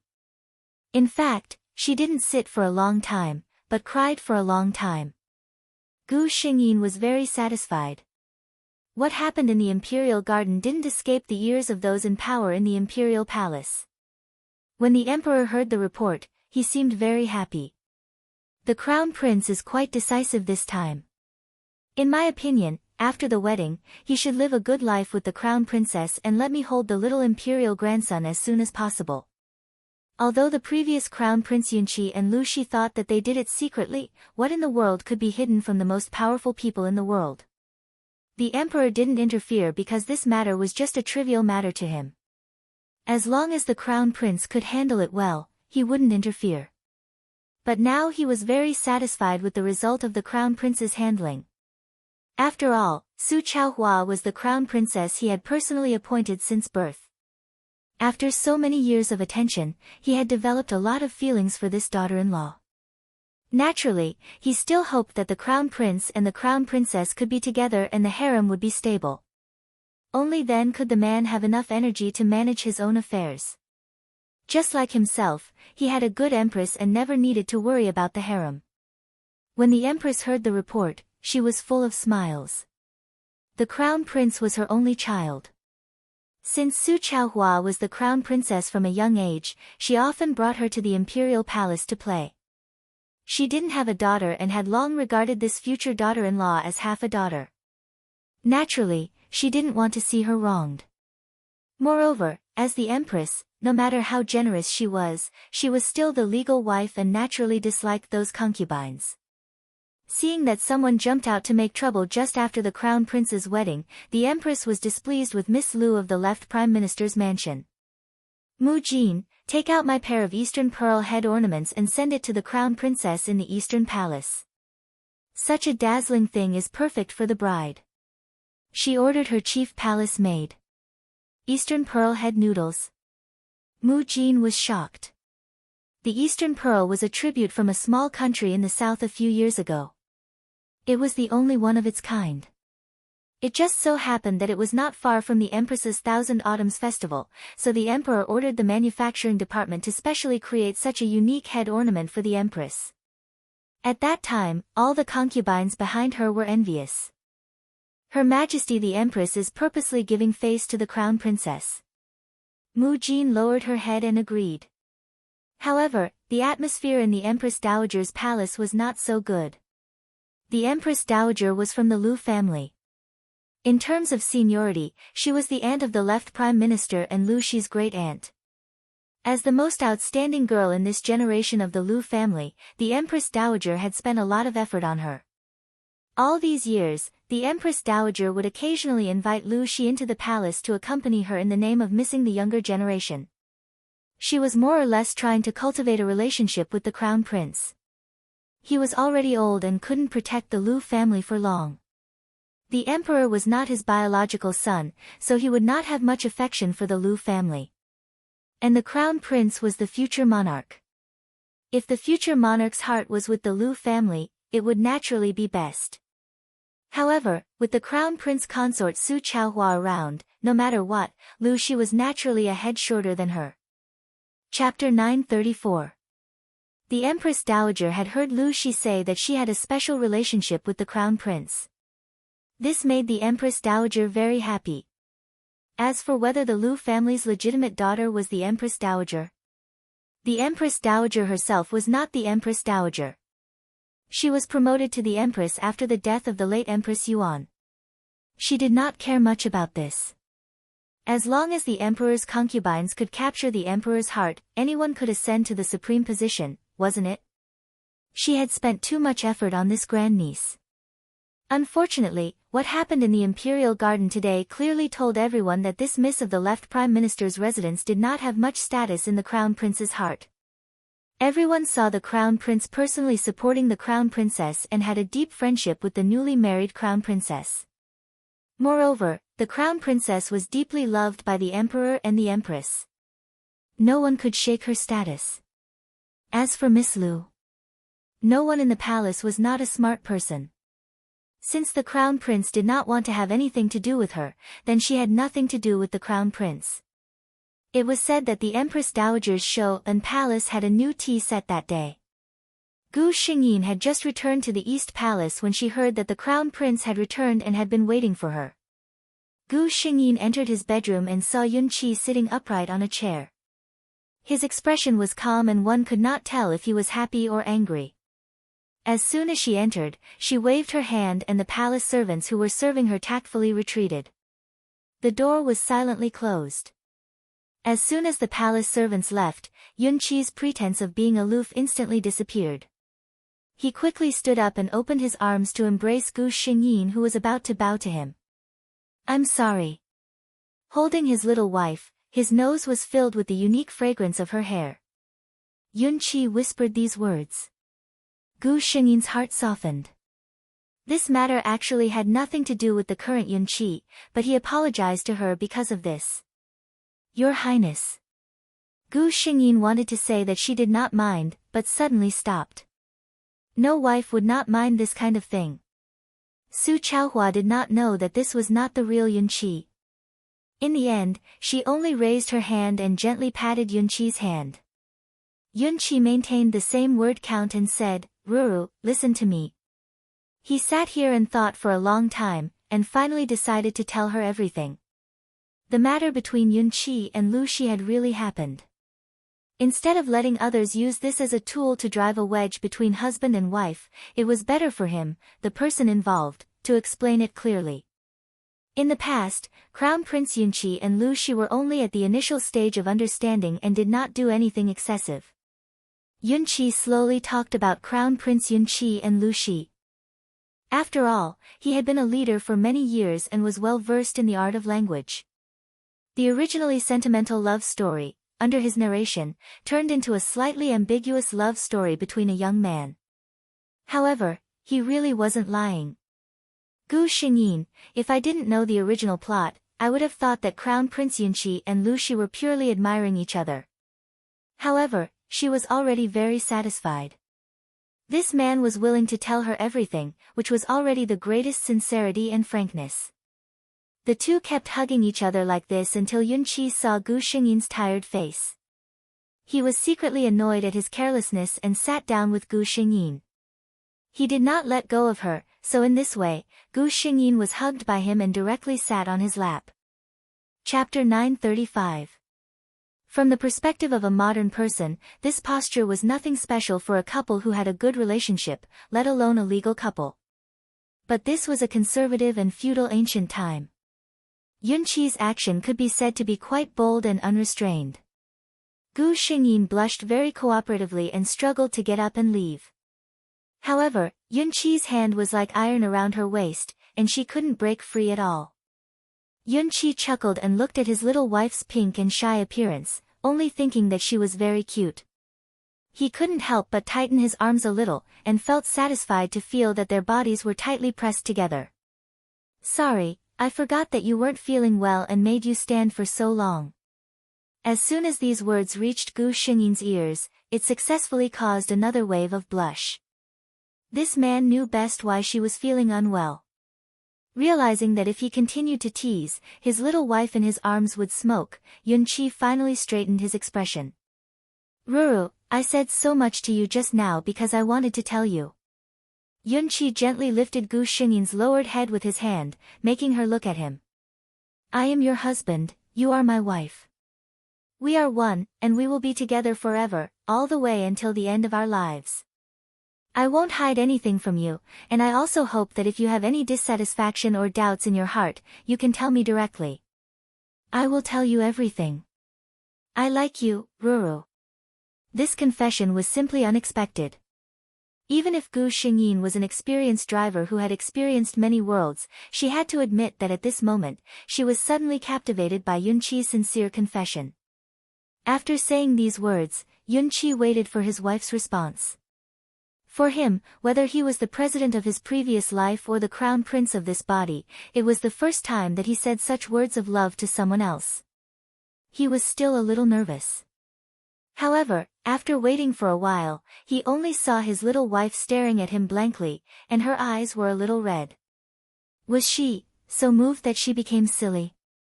Yunqi didn't know whether to laugh or cry. At the same time, he felt that his wife in this state was too delicious. He couldn't help but feel restless in his heart. With the advantage of this natural posture, Yunqi lowered his head and accurately kissed Gu Xingyin's sweet red lips. The palace guards outside only knew that His Highness the Crown Prince and Her Highness the Crown Prince Consort had stayed in the bedroom for a long time. When the Crown Princess came out, her eyes were red, her cheeks were red, and even her lips were red. On the other hand, His Highness the Crown Prince, who was standing at the side, looked pleased with himself. He even thoughtfully supported the Crown Princess's body. Anyone with a discerning eye could tell at a glance that something had happened between the newlyweds. The palace servants all pursed their lips and smiled. Gu Xingyin got angry when she saw Yunqi like this. Just now in the palace, he actually let her, thinking of something that couldn't be said, she raised her head and fiercely glared at Yunqi. Her eyes were the standard peach blossom eyes. Usually, they looked especially watery and seductive. At this moment, there was still the lingering charm of lust in the corners of her eyes. They were big and bright and charming. After being glared at like this, the heat in Yunqi's body that had calmed down with great difficulty almost surged up again. Really, he facepalmed. This time, he had really fallen for her. Chapter 936. The Crown Princess and the Crown Prince's days were very sweet. Even the consorts and concubines in the palace looked like they were blinded every time they mentioned this young couple. How to put it, it was really, here were a few examples. One day, the Crown Prince consort and a concubine met by chance in the imperial garden and admired the scenery together. After chatting for a while, the Crown Prince's trusted chief steward, Eunuch Ingfu, came over. When he saw the Crown Prince consort, he sighed in relief. His Highness said that you usually take 2 cups of tea's time for a walk at this time every day. He was a bit worried that you haven't returned to the palace today, so he had this servant come over to take a look. Gu Xingyin smiled at the concubine in embarrassment, but the sweetness in her smile couldn't be concealed. The concubine, who was inexplicably stuffed with dog food, she could only show an understanding smile and said with sincere envy, His Highness the Crown Prince and Her Highness the Crown Prince Consort have such a good relationship. Then Gu Xingyin excused herself and followed Ingfu back to the Eastern Palace. The concubine was left behind to look at the beautiful flowers in the garden and instantly felt that everything had lost its color. One day, the Crown Prince Consort was talking with the Empress in her palace. 2 hours later, the Crown Prince rushed over and paid his respects to the Empress. The Empress was in a good mood when she saw the young couple flirting in front of her. She couldn't help but tease, I had Chaohua chat with this old woman. Are you afraid that I will eat you? Yunqi widened his eyes and said solemnly, How can that be? I just missed Imperial Mother and came to visit you. Then he quietly whispered in Gu Xingyin's ear, I have already ordered the kitchen to make the pot you mentioned last time. Later, I will tell Imperial Mother that we won't be eating here and will go back to eat. But his voice was neither loud nor soft, just enough for the Empress to hear. The Empress. Seeing them like this, she suddenly remembered the time when she and the Emperor had just gotten married. As a young couple, the two of them had once had intimate days. The Empress scolded jokingly, Okay, I know what you mean. Chaohua, hurry and go back with this guy so that you don't annoy me here. One day, the Crown Prince Consort was suddenly invited to the palace by the Empress Dowager. The Empress Dowager smiled kindly, completely like a tolerant and kind elder. For the entire time it took to drink a cup of tea, they were praising Gu Xingyin for being virtuous, kind, and virtuous, as well as being in harmony with the Crown Prince. After he finished speaking, the topic suddenly changed to Gu Xingyin's stomach. He said that people who were old wanted to see the birth of a new life in the royal family. Gu Xingyi maintained her perfect smile the whole time, or lowered her head shyly, but she didn't say anything. The Empress Dowager also said that the Eastern Palace seemed to be a little too quiet. She wanted to send a few people over to serve them. Gu Xingyin was about to find a reason to refuse when Yunqi appeared in the palace. Thank you for your concern, Imperial Grandmother. Yunqi smiled sincerely, but his words made the Empress Dowager choke. I also feel that the Eastern Palace is a little too quiet.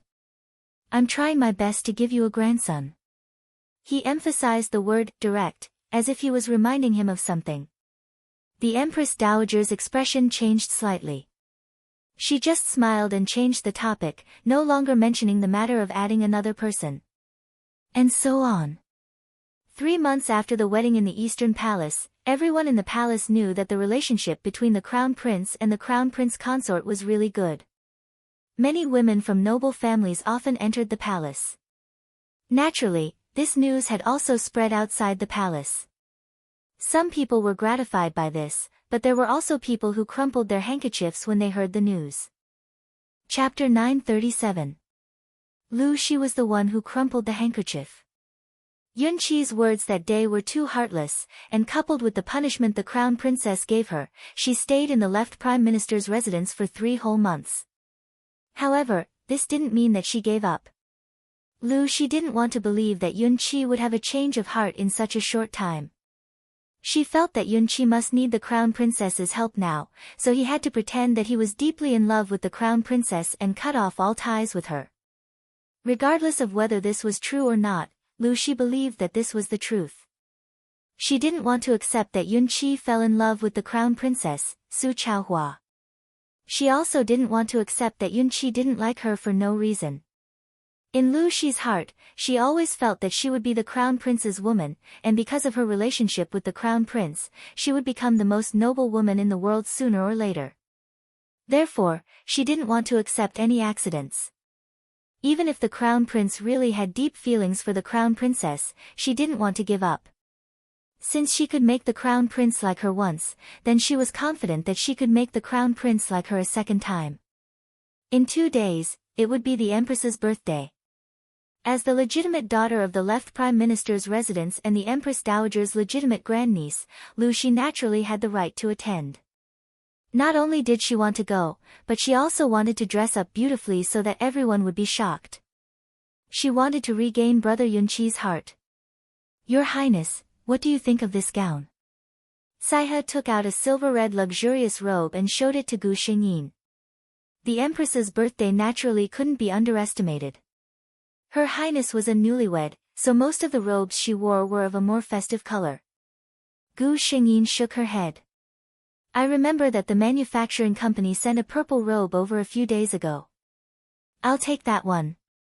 Saihe recalled that the purple robe happened to be a very popular style recently.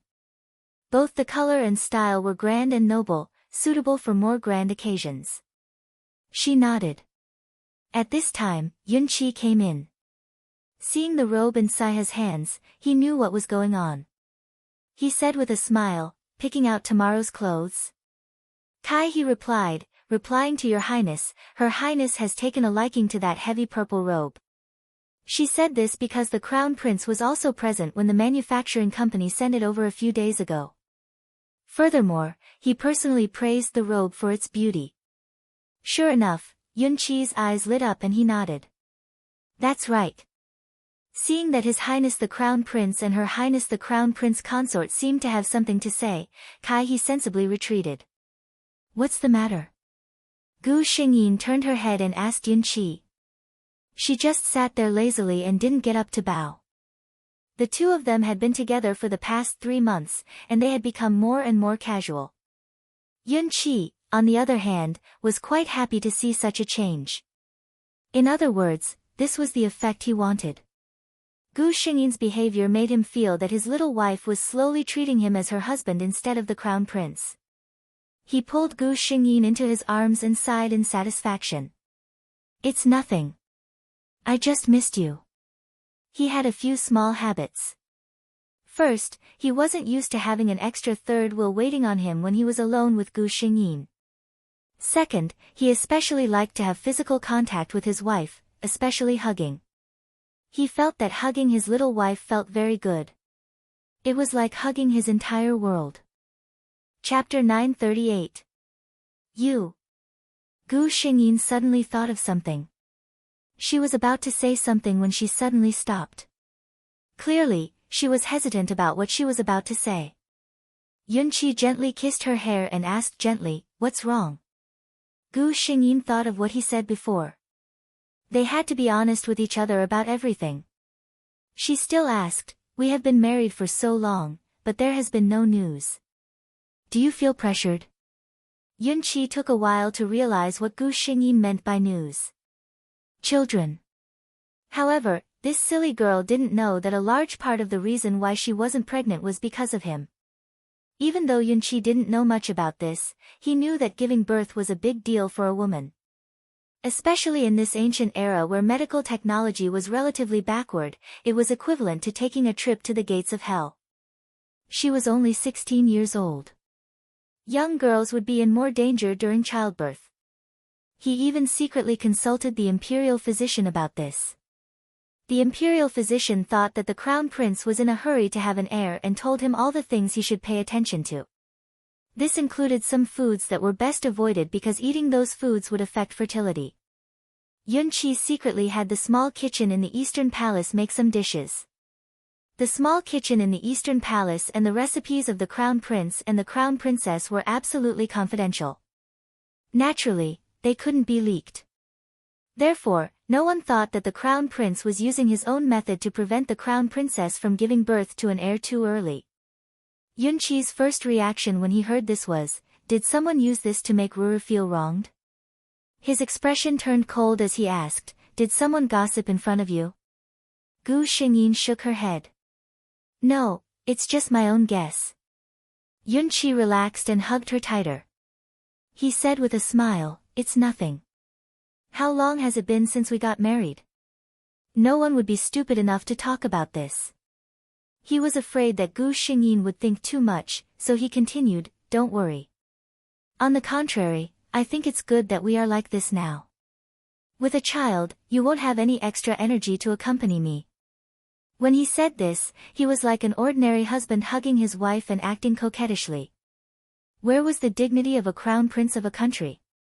Gu Xingyin's heart was filled with infinite sweetness by these undisguised words of love. Yunqi continued, also, I heard from the imperial physician that having a child too early is not good for the body. I'm not in a hurry either.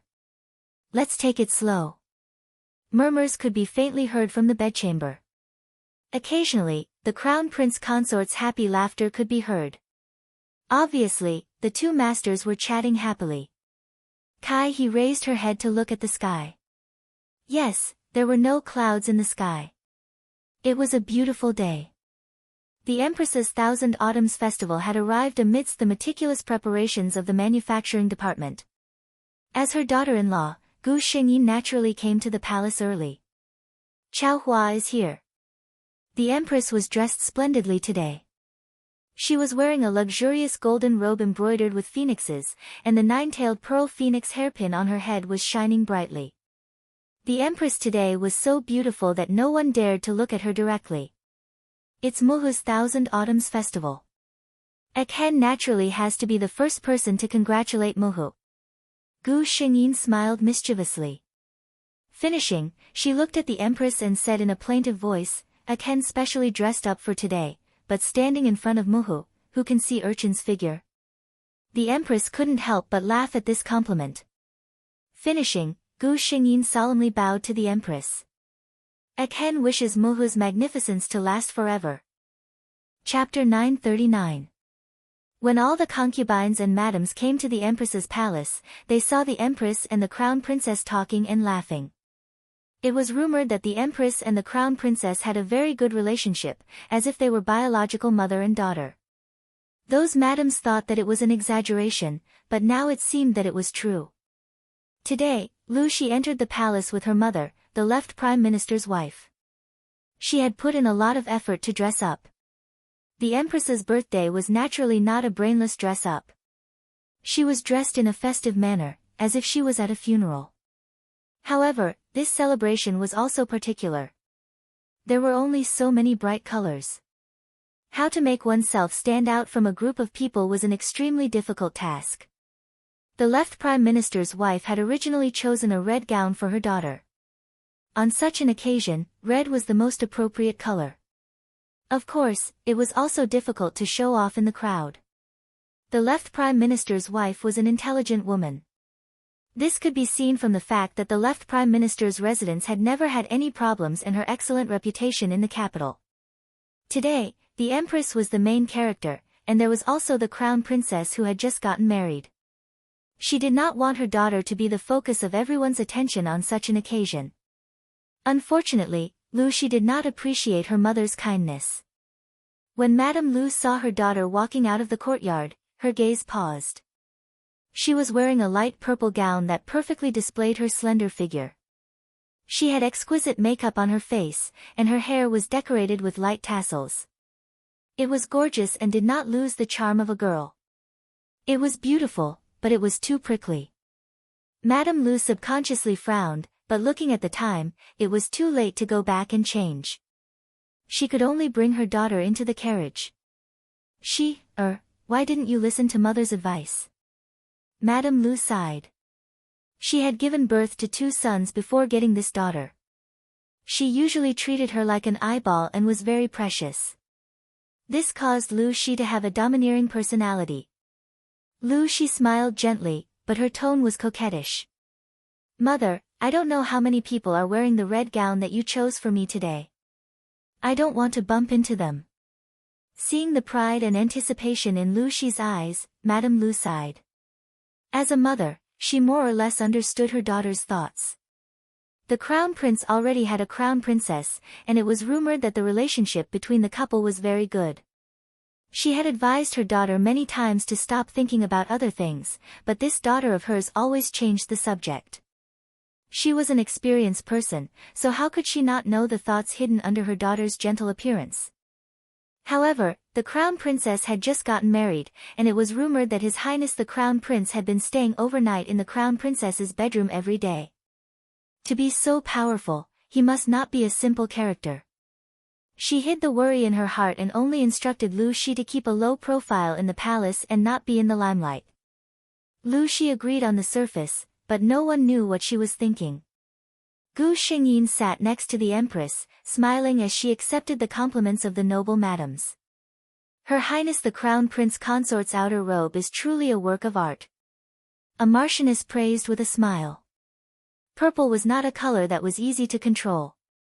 Too much of it would make it vulgar, and too little of it would make it difficult to suppress one's aura. Therefore, there were not many people wearing purple today. Among these people, whether it was in terms of the finesse of the clothing or the rarity of the material, Gu Xingyin's robe was naturally the best. Gu Xingyin maintained a warm and reserved smile as she chatted freely with the madams surrounding her. Chapter 940. Hearing this question, she seemed to be very happy as she looked at the Empress and smiled. Is that so? I also feel that this robe is very beautiful. Imperial Mother specially ordered the manufacturing company to make it for me. After she said this, the people around her flattered that the Empress and the Crown Prince Consort were closer than biological mother and daughter. When Lu Shi followed her mother into the palace, she noticed the most lively place in the hall. The 2 noblest women in Great Lai were surrounded by everyone, but Lu Shi did not look at the dignified Empress. Her gaze was fixed on Gu Xingyin. She was also wearing purple. Gu Xingyin seemed to have sensed the intense gaze of this consciousness and looked in this direction from afar. Lu Shi subconsciously puffed out her chest and raised her head. She was not willing to lower her head to Su Chaohua at any time. Unfortunately, Gu Xingyin did not seem to notice her. Her gaze casually swept over her face and then looked away as if she did not see anything. This was more excessive than any provocation. What was the greatest arrogance the enemy had towards you? It was not contempt, but complete disregard.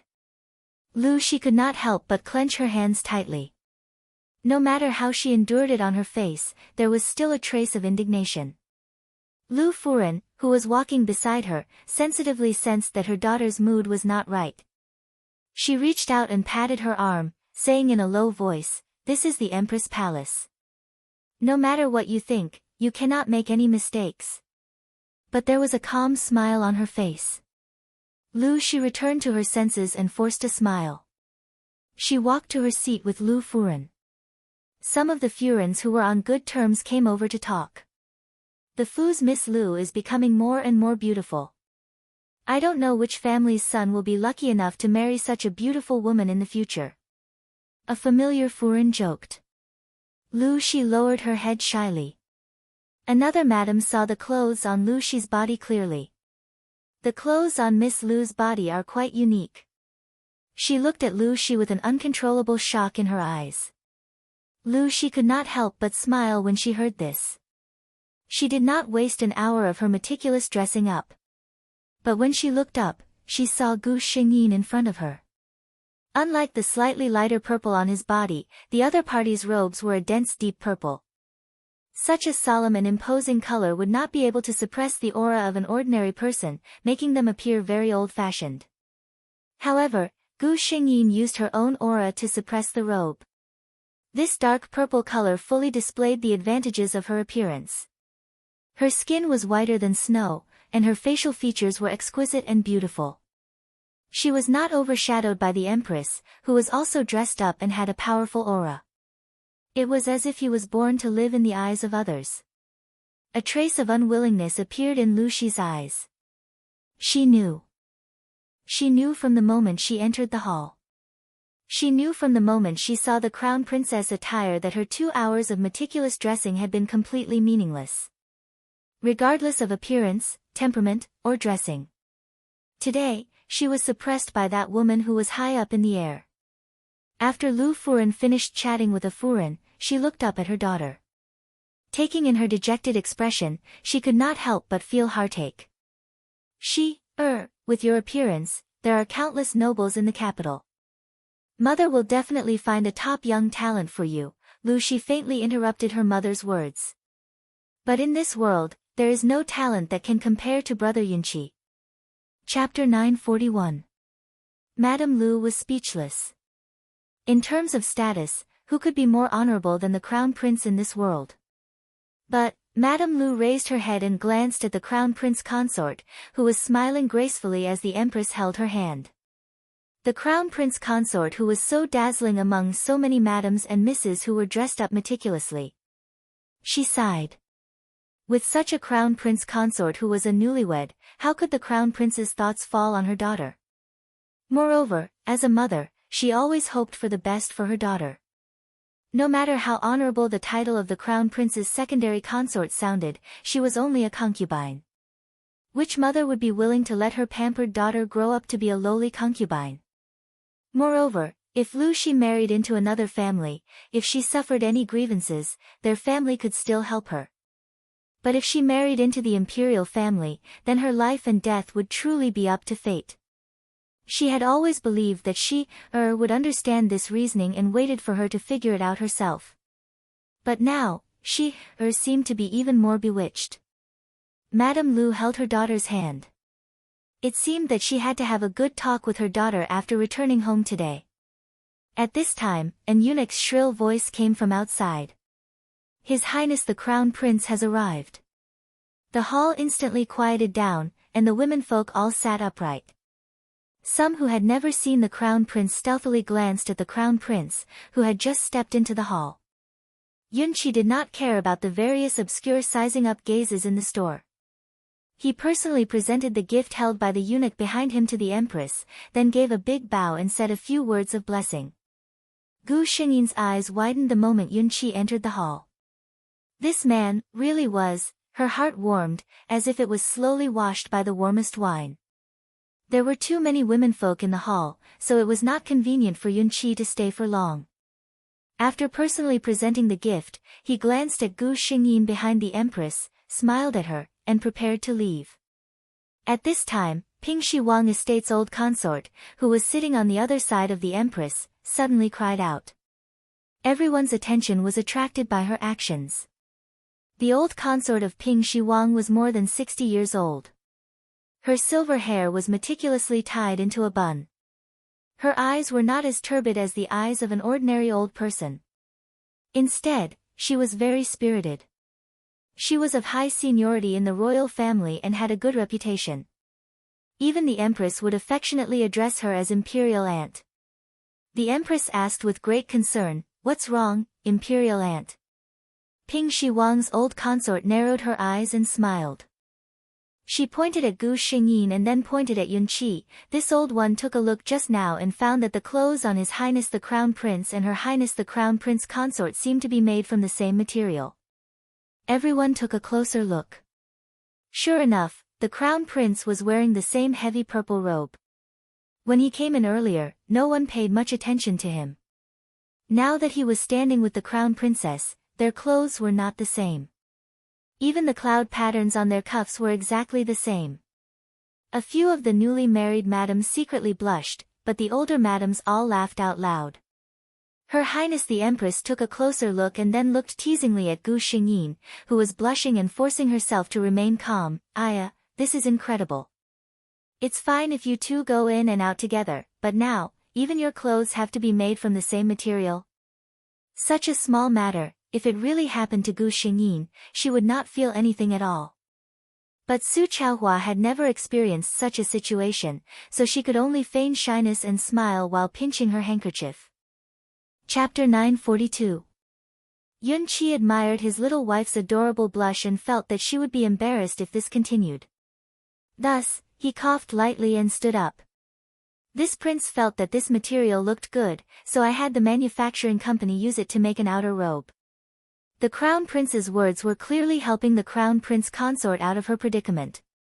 When everyone saw the Crown Prince consort's slightly red face, how could they not know? They sensibly changed the topic. Seeing this, Yun Qi did not stay any longer and bid farewell to the Empress before leaving the hall. Gu Xingyin only felt that the madams in the hall were looking at her with very thought-provoking gazes. She knew what they were thinking and did not speak.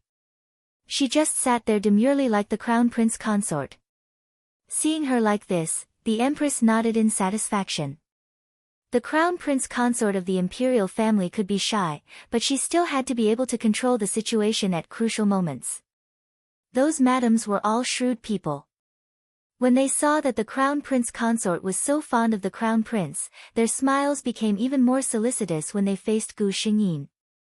Even old consort Ping Shi tugged on Gu Xingyin's hand and said that this child had an affinity with her. Without any explanation, she pinned a rare purple jade cloud hairpin on Gu Xingyin's hair. Lu Shi sat quietly at the side with a very calm expression. But if one looked closely, they would discover that the handkerchief she had placed on her skirt had been scratched out of shape. The fingernails under the handkerchief had even dug into her palms until they were bleeding. Wearing a similar outer robe and taking the initiative to help his wife out, this was his big brother Yun Qi. Madame Lu had originally been very worried when she saw the scene in the hall and was afraid that her daughter would lose control of her emotions. Now that she saw Lu Shi like this, she felt much more reassured and comforted. It looked like she had really grown up and was able to distinguish between important and urgent matters. However, she didn't know what her daughter was thinking in her heart at this moment with a calm expression. Gu Xingyin sat with her for a while before being chased out of the hall by the Empress. The Empress said that she wanted to chat with her old friends and did not want her to eavesdrop. However, Gu Xingyin knew that the Empress was afraid that she would be bored sitting here alone and wanted her to go out and play. She smiled and accepted the Empress' good intentions. She bowed and walked out of the Empress' palace with the palace maids behind her. Seeing Gu Xingyin's figure disappear from the hall, Lu Shi's eyes flickered. She also found an excuse to say goodbye to Lu Shi and walked out. "Your Highness Crown Prince Consort." Gu Xingyin was walking slowly in the imperial garden. She said that she would be leaving for a while, but she couldn't go too far. She couldn't go back to her own palace, so she could only walk around the imperial garden. Fortunately, the imperial garden of the royal family contained countless precious flowers and plants in the world. No matter when one came, they would always be able to appreciate a different kind of beauty. This voice made Gu Xingyin stop in her tracks. She recognized this voice and was even more clear about who the owner of this voice was. She quickened her pace and caught up. This was the first time she looked at Gu Xingyin so carefully. She had a new look in her eyes. She had always known that Su Chaohua was good-looking. As early as when Su Chaohua was still in her boudoir, the emperor had praised her for her beauty and etiquette. In the past, she had always looked at this woman who had stolen her sweetheart with a strange gaze. This time, looking at her as a stranger, she was shocked to realize how beautiful she was. From beginning to end, as a woman, she was amazed and jealous. She was amazed at Su Chaohua's unique beauty. She was even more jealous that after her marriage, this kind of beauty had a layer of charm and grace that a young girl did not have. Chapter 943. She had heard of a saying. When a woman got married, it was equivalent to a second growth. Usually, after a woman got married, there would be two different situations. One was that her original beauty would become even more dazzling under the nourishment, and the other was that she would lose her original brilliance under the waste. No matter how one looked at it, Crown Princess Su Chaohua belonged to the former. This also meant that after her wedding, she was living very well in the Eastern Palace. Gu Xingyin stood there with a faint smile on her face, allowing her to size her up. She was originally wondering when she would remember the difference between their statuses. But it was obvious that the other party did not realize this and only kept staring at her. Gu Xingyin finally could not help but speak. Miss Lu, it seems that the rules this consort had you learn last time, Miss Lu did not learn them well enough. The cold voice without any warmth made she suddenly come back to her senses. She remembered her experience in the past 3 months and her heart quivered. She quickly bowed to Gu Xingyin. Crown Princess, please forgive me. This subject was amazed by Her Highness' beauty and forgot herself for a moment. Please forgive me. Gu Xingyin looked at Shi with some surprise. She did not expect that one day, Su Chaohua could hear praise from Shi's mouth. She chuckled and looked at Shi. Miss Lu, why are you looking for this consort? Shi remembered the purpose of her visit and looked hesitantly at the palace made behind Gu Xingyin. This meant that she wanted to send her away. Gu Xingyin did not do as she wished. Miss Lu, if you have something to say, you can say it directly. Shi was ashamed and angry. How could she let others hear what she was going to say later? But she could not do anything to Gu Xingyin. Gu Xingyin enjoyed Shi's conflicted look for a while with a wicked interest. When she looked at him with pleading eyes again, he finally mercifully let the palace maid behind him leave. He only left his trusted aide Kai He by his side. Shi glanced at Kai He and then looked at Gu Xingyin's expression. Inside, she knew that this was most likely the Crown Princess confidant. The other probably would not leave her without someone by her side. She secretly took a deep breath in her heart, as if giving herself unlimited courage. She looked straight at Gu Xingyin and said, Crown Princess Consort, I wonder if His Highness the Crown Prince has ever mentioned this subject in front of you? Gu Xingyin was speechless. Was this a showdown? She thought about it for a moment. When encountering such a situation, a normal person's reaction would probably be to be surprised and ask impatiently. Shi was probably waiting for his response too, right? Thus, Gu Xingyin looked at Shi in confusion and said faintly, perhaps, but Ben Gong doesn't remember. Shi, who was filled with the desire to confide but couldn't vent. Why would there be such an unconventional person? She took a deep breath and forced a smile on her face. Today, she came with the courage to cut off all means of retreat. She absolutely could not give up because of this little setback. The next moment, Shi's eyes turned red. She looked pitifully at Gu Xingyin and said, Crown Princess Consort, this subject knows that in your heart, this subject is as insignificant as the dust on the ground. It doesn't matter if you don't remember this subject, Gu Xingyin impatiently interrupted her. Miss Lu, Ben Gong came out today to admire the flowers, not to listen to your sentimental self-talk. Shi, the bitter atmosphere that he had worked so hard to create was instantly destroyed. Chapter 944. She looked at Gu Xingyin in confusion. In her impression, Su Chaohua was a woman with perfect etiquette. She would never do something as unreasonable as interrupting someone's speech. However, she had already interrupted his statement twice today. Was there a mistake in the rumors? Or was this woman too good at acting? Gu Xingyin did it on purpose. Su Chaohua was gentle and generous, but in front of her love rival, if she still cared about her ladylike demeanor, then she was not generous, she was stupid.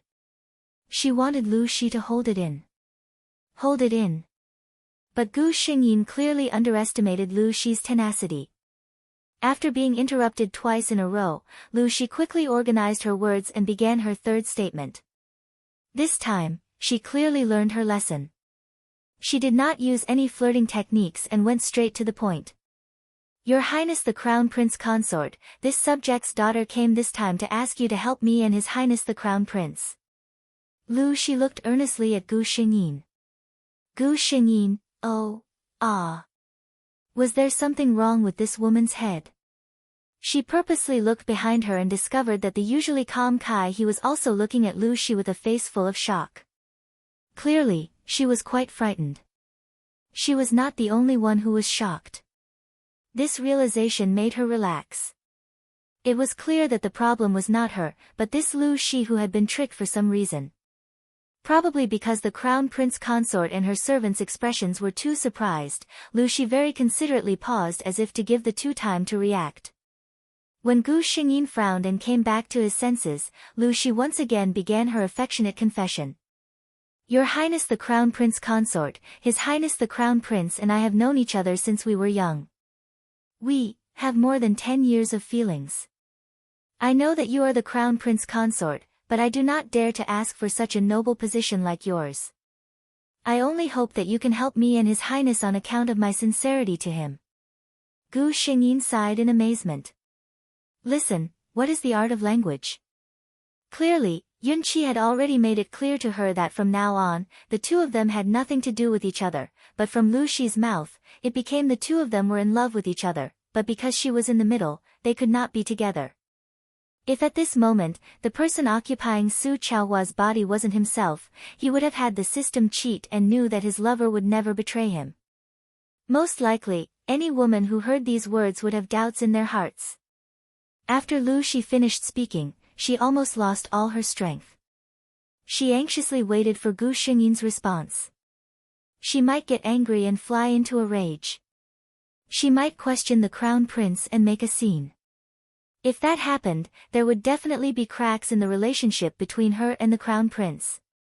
At that time, he would be able to use their many years of relationship to climb to the top. She might endure it, but once the seed of doubt was planted, it would start to sprout. After a long time, it would lead to a bigger conflict between the two of them. Or the best possibility was, but Lu Shi had thought of so many things, but she didn't expect that Gu Xingyin's expression didn't change at all after hearing her words. She felt the other party's gaze lightly sweep across her face. That gaze carried a trace of coldness, and the other party looked at her with a faint smile. Facing Gu Xingyin's expression, a trace of panic suddenly flashed across Lu Shi's heart. It was as if all the most secretive things buried deep in her heart had been seen through by her, without a trace left out. Chapter 945. She subconsciously puffed out her chest, as if this would give her a little more confidence. Seeing that Gu Xingyin did not speak, she thought that the other party was considering, so she continued, Brother Yun Qi originally promised me that he would marry me 3 months after the wedding. After saying this, she was satisfied to see that Kai He, who was behind Gu Xingyin, had turned pale. But before she could rejoice, she heard a gloomy voice behind her. Is that so? Lu Shi was frightened and suddenly turned around. Yun Qi was standing behind her. She did not know how long the other party had been standing there and how much he had heard of her words. However, Lu Shi was not in the mood to think about this at this moment. She was so frightened by Yun Qi's sudden burst of aura that she could not stand steadily. Lu Shi had never seen such a terrifying expression on Yun Qi's face. The other party's dark eyes stared at her and his expression was frighteningly cold. He looked at her as if he was looking at a dead object. It was clearly a suitable season, but Lu Shi felt that she had fallen into an ice cave in an instant. She did not doubt that in that instant, Yunqi wanted to take her life. Lu Shi's body started to tremble uncontrollably. Yunqi's voice was very low. This prince did not know that this prince and Miss Lu had made a lifelong vow of love.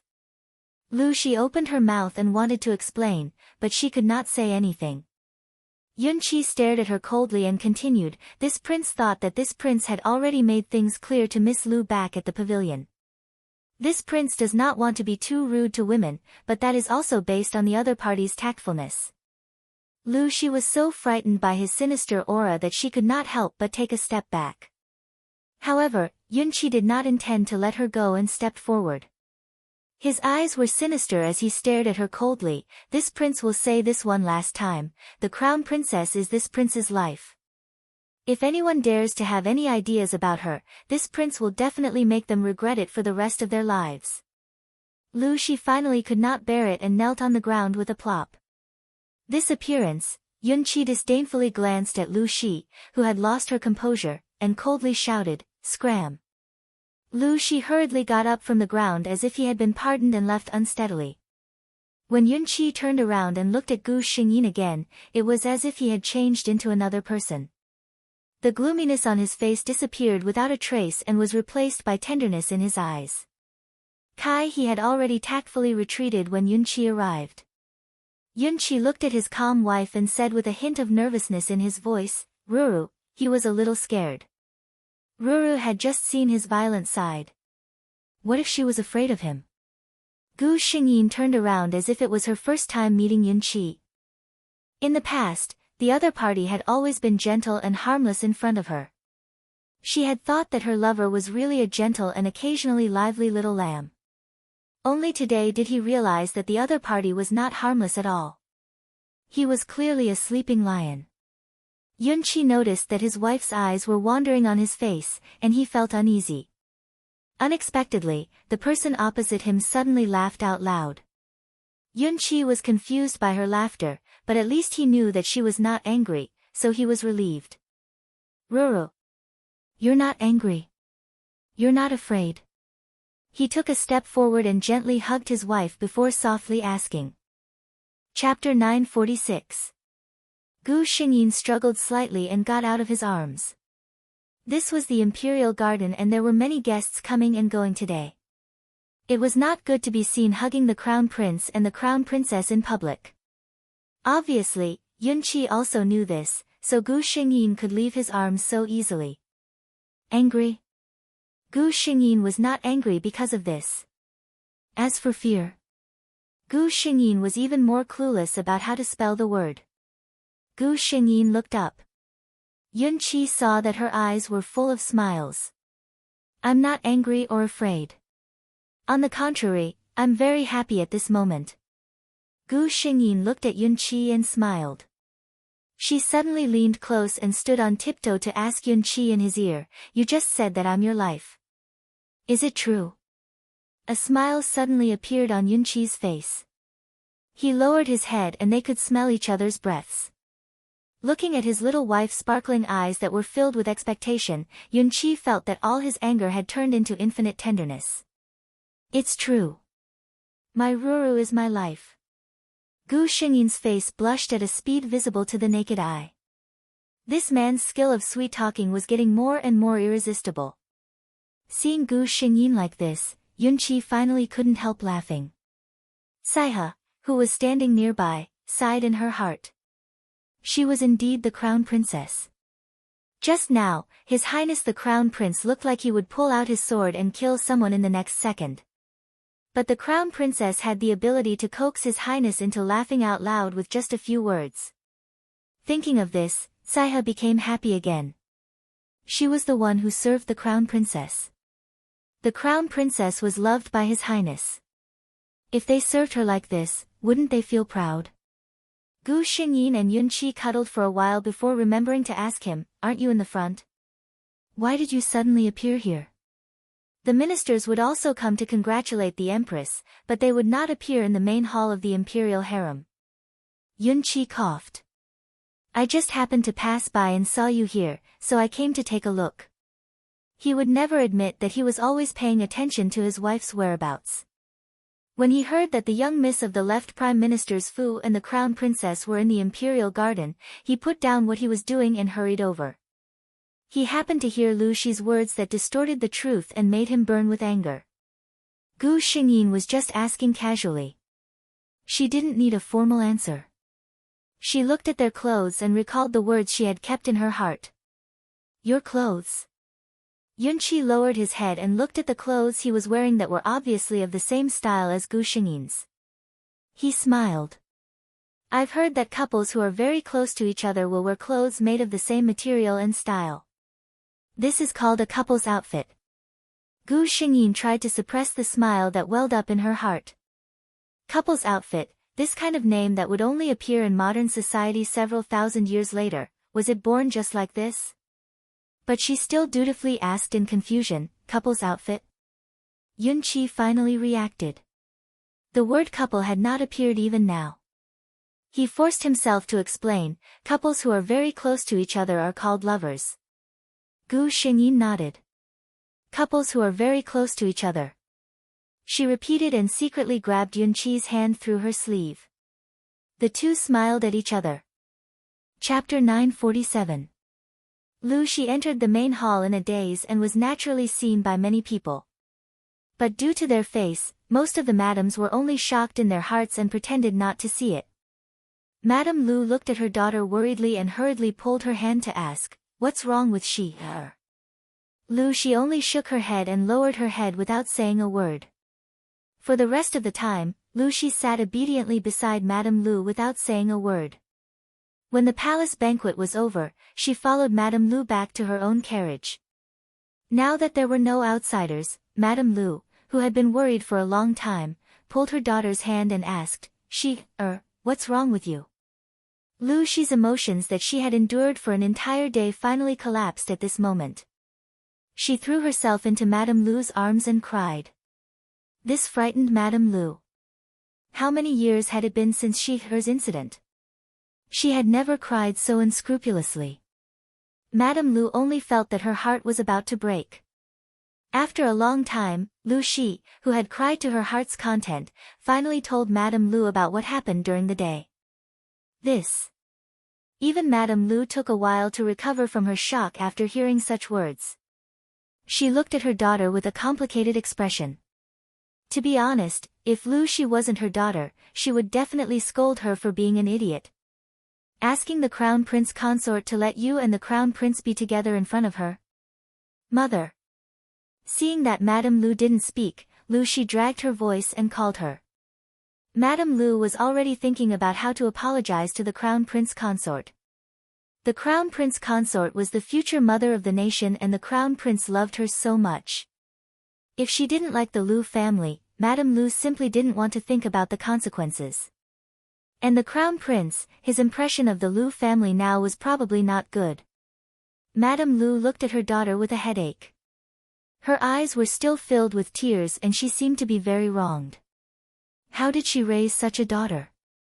When we return to the residence, I will properly teach you the rules. Madame Lu's expression turned cold. This daughter, if she didn't teach her well, she was afraid that she would cause a huge mess in the future. Lu Shi also knew that she might have caused trouble. Thinking of Yunqi's appearance during the day, she was scared to death and didn't dare to say anything. When Gu Xingyin heard that Lu Shi was grounded, she secretly thought that the left Prime Minister's wife was not stupid. Crown Princess Consort, the left Prime Minister's wife requests an audience. A palace maid's voice sounded. Putting a peeled lychee into her mouth, Gu Xingyin didn't even blink. Kai He, who was waiting on the side, said to the palace maid when she saw this, Her Highness the Crown Prince Consort is unable to see guests right now. Would the left Prime Minister's wife please go back? Outside the hall, Madame Lu's face finally darkened when she saw the gift being returned for the third time. Since that day, she had come to seek an audience with the Crown Prince Consort 3 times. Every time, the Eastern Palace's attitude was very clear. This also expressed the Crown Princess's position. She did not forgive Lu Shi for what she had done that day. Mrs. Lu sighed and got up to leave. The emperor was in the empress's palace. They had been watching the movements of the Lu mansion these days. As for Madame Lu's reason for doing so, the two of them were well aware of it. The empress personally brewed a cup of tea for the emperor. Madame Lu is a sensible person. It's just that your daughter's education is a little poor. The empress said helplessly, my poor Chaohua. How long has it been since they got married? I see that this child's smile has lessened when she comes to greet me these 2 days. Chapter 948. Hearing this, the emperor's face turned cold. The crown prince was his most important successor, and he had watched Su Chaohua, the crown princess, grow up. In the emperor's heart, the person he liked was naturally the best and noblest person in the world. How dare a young lady from the left prime minister's residence come between them?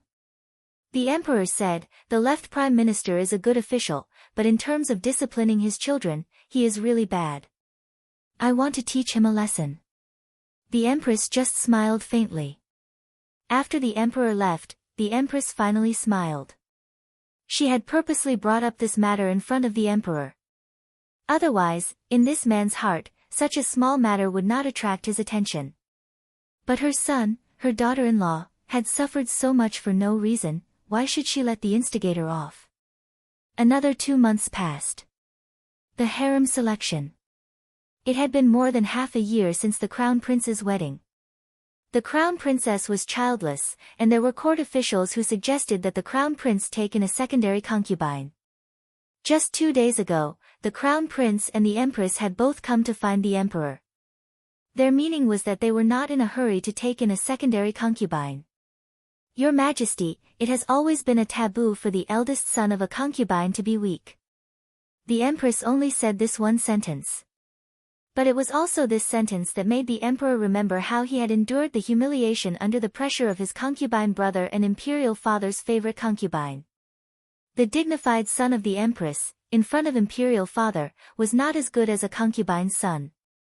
Now, when he looked at the court officials who strongly suggested that the crown prince take in a secondary concubine, he was especially unhappy.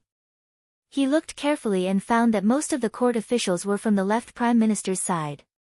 Humph, the daughter of the left prime minister, was she the one who had improper thoughts about the crown prince? The crown prince and the crown princess are a harmonious couple, and their relationship is very deep. My dear officials, aren't you meddling too much? The emperor coldly threw down these words, ending this topic. 10 days later, an imperial edict caused chaos in the left prime minister's residence. By the will of the heavens, the emperor decrees, the daughter of the left prime minister, Lady Lu, is very beautiful and elegant, she will be conferred the title of concubine, by the emperor. The left prime minister who received the imperial edict sent the eunuch away in a daze. When he returned to his residence, he saw his daughter who had a face of resistance. What? Concubine of the emperor? I don't want to. I want to be a yunqi. Pa! Prime Minister Zhou couldn't bear it anymore. He raised his hand and slapped this daughter of his that he had always cherished. He looked coldly at Lu Shi. Concubine Duan, please be careful with your words. He emphasized the words concubine Duan. Concubines conferred by the emperor, even if they hadn't entered the palace, were already the emperor's women. The emperor's woman kept calling out the crown prince's name. Did she think that the lives of the people in the left prime minister's manor were too long? 10 days later, the new concubine Duan entered the palace. Central Palace. The empress raised her hand and looked at her newly dyed nails. She asked slowly, that person from the Lu family has entered the palace? The person beside her lowered his head submissively. Yes, your highness. The empress nodded, send someone to watch her carefully. Don't let her be blind and offend the crown prince and crown princess again. Yes. Gu Xingyin also knew that Lu Shi was conferred the title of Duan Pin. She was a little surprised. This could be considered to have completely deviated from the plot. After knowing that the emperor made this decision because he knew about the past between Lu Shi and the crown prince, she understood the emperor's idea. This was to make Lu Shi give up completely. Chapter 949. The concubines in the palace were originally very afraid of this concubine Duan. Among this batch of concubines who entered the palace, concubine Duan had the highest family background and the highest status. In these years, the emperor had rarely taken in high-ranking concubines into the palace. Most of them were young and beautiful, raised in the palace for novelty. This concubine Duan came out of nowhere, and many concubines regarded her as a great enemy.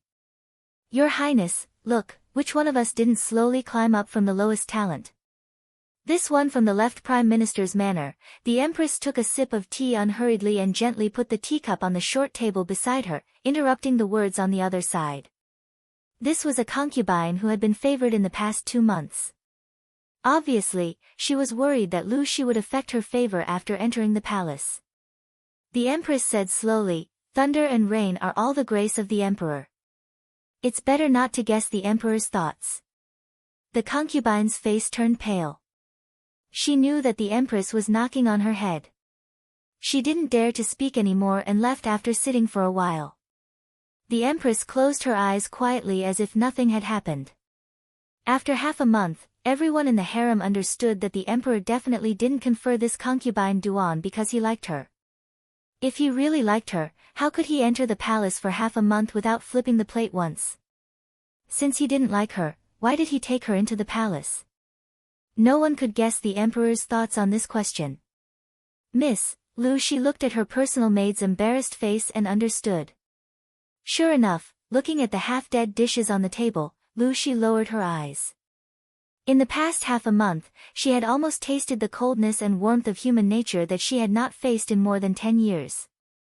When she first entered the palace, the things she got in the palace were not the best, but only slightly inferior to those high-ranking concubines and favored concubines. There were often people who came to visit the palace where she lived. But seeing that the Emperor never had the intention to come here, the palace gradually became quiet. Not only was it quiet, but even the daily rations and rewards in the palace were getting worse day by day. On the surface, there was no change, but on the inside, there was a world of difference. This was the harem. This was the difference between having a pet and not having one. When she first entered the palace, her heart was filled with endless resistance. She thought that if the Emperor summoned her, she would find an excuse to refuse. But now, she had already begun to think of ways to gain his favor. The change in people's hearts only took half a month. Unfortunately, what Lu Shi didn't know was that from the moment the Emperor issued that imperial edict, she was destined to never have the chance to be favored. That was just a punishment given to her for not knowing the immensity of heaven and earth. Spring passed and autumn came. A year passed. In the harem, there were countless new people entering, and many old people dimming in obscurity. Not many people remembered this concubine Duan who had almost no sense of existence. Lu Shi, who had not gone out for a long time, looked at the sunlight outside and had the rare thought of going out for a walk. At this hour, he shouldn't have met anyone, right? Living in the palace for a year had taught her how to keep a low profile. As she thought about it, she tidied up and walked out with her personal palace maid. Just as she walked to the imperial garden, Lu Shi saw a group of people on the opposite side. Chapter 950. She tactfully stopped in her tracks and planned to hide before the other party saw her. Although she didn't know who the person opposite her was, there weren't many people in the entire harem who could have that kind of power. "It's the Crown Prince Consort," the little girl beside her exclaimed in a small voice. Lu Shi, who was about to turn around, stopped in her tracks and looked over in a daze. Crown Prince Consort. Su Chaohua. Hearing this title again, she felt as if she had been cut off from the world for a lifetime. The last time they met, she still rushed to her and poured out her heart. What happened after that? After that, she was frightened by the furious crown prince. After that, it was the election and she entered the palace. She hadn't thought of the man who had touched her heart for more than 10 years. She didn't know what she was thinking, but she stopped in her tracks and stood there quietly until the person in front of her came closer. The person who walked to the front of the crowd and was surrounded by stars was indeed the Crown Prince Consort, Su Chaohua. In a year, She was still so dazzling, but there was an additional layer of majesty on her. She was wearing a bright red robe embroidered with peacock patterns, and the red gem in her hair was shining with a cold golden light. It was so magnificent that people didn't dare to look at her directly. She didn't know what kind of reaction she would have when she saw her. As Lu Shi thought this, when the person opposite her came in front of her, she quietly bowed and saluted. "Your Highness, Concubine Duan is in front." Concubine Duan. Gu Xingyin raised her brows. Wasn't it Lu Shi? Her gaze fell on Lu Shi. The other party was wearing an old light green dress and had plain features. There was only a 13 or 14-year-old girl following behind her. Looking at her, she knew that she didn't have a good year. Also, in a place like the palace where the strong stepped on the weak, how good could she, an unfavored concubine, live? No need for formalities. Lu Shi lowered her head and only felt the orderly footsteps walking past her, bringing along a fragrant wind. That woman didn't even pause for a moment. She raised her head and wanted to call out to Su Chaohua. She wanted to ask her if she had forgotten about her in just a year. This was something that Lu Shi could do in the past, but the current concubine Duan could only keep quiet. "Your Highness the Crown Prince Consort is truly beautiful," he suddenly heard the little girl's exclamation. "And it's said that His Highness the Crown Prince and Her Highness the Crown Prince Consort have a very good relationship. Her Highness the Crown Prince Consort hasn't gotten pregnant in 2 years, but His Highness the Crown Prince has stood his ground and suppressed all the voices of him taking a secondary consort." As the servant girl spoke, she noticed that her master was looking at her. She suddenly realized something and her face flushed red. She knelt down and said, "Your Highness, please forgive me. This servant shouldn't have spoken out of turn." Even if concubine Duan was not favored, she was still her master. It was a simple matter to punish a little girl like her. However, Lu Shi was not in the mood to find trouble with a little girl at this time. She only said indifferently, "Remember to watch your mouth next time." After the group of people left, Lu Shi looked at the beautiful flowers in the garden. The sun was still so warm, but she no longer had the mood to enjoy the scenery. "Let's go back." She was the crown prince consort and was the only favorite in the East Palace. Since she entered the palace, she had never received any favor. Now, she and Su Chaohua were already people from 2 different worlds. Chapter 951. At night, Gu Xingyin was chatting with Yun Qi. In the bedroom, Gu Xingyin's hair had been untied. She was lying lazily on the floor reading a book. Yun Qi was soaking his feet on the chair next to her. "Ruru, what kind of book can be read during the day? If you read carefully, you will hurt your eyes," Yun Qi said to Gu Xingyin helplessly. Gu Xingyin looked up at him. "I will just read for a while." There was no one to serve them in the inner hall. So Yun Qi, the crown prince, dried his feet with a cloth towel and sat on the couch. He pulled Gu Xingyin into his arms. The two of them read the travel notes in Gu Xingyin's hands. "Right, I saw concubine Duan today." Gu Xingyin suddenly tilted her head and said. Yun Qi heard this unfamiliar name and paused. Concubine Duan. Seeing him like this, Gu Xingyin knew that he probably didn't know who concubine Duan was. She was in a very good mood and said with a smile, "The legitimate daughter of Prime Minister Zhua, the one who entered the palace last year." When she said this, Yun Qi remembered. Wasn't she talking about Lu Shi? He didn't know why Gu Xingyin suddenly mentioned this. He frowned. "Since that time a year ago, I haven't seen her again." He lowered his head and saw Gu Xingyin smile that she didn't have time to withdraw. He immediately understood what was going on. He pretended to be angry, but his hands tightly locked her in his arms. "Well, you deliberately said it for me to hear." He moved his hand and pinched the soft flesh on Gu Xingyin's waist. Ha ha ha, itchy, this was Gu Xingyin's Achilles heel. She couldn't bear it and hid in Yun Qi's arms. Yun Qi's heart was tied to her, and he was at the age where he was full of vigor. However, she was still twisting in his arms with her clothes untidy. The saints couldn't help but seduce him. Yun Qi naturally had a reaction. The two of them were husband and wife, so there was naturally nothing to hide. Gu Xingyin suddenly frowned and moaned when he pressed her down and his hand touched her smooth skin. This voice was not right.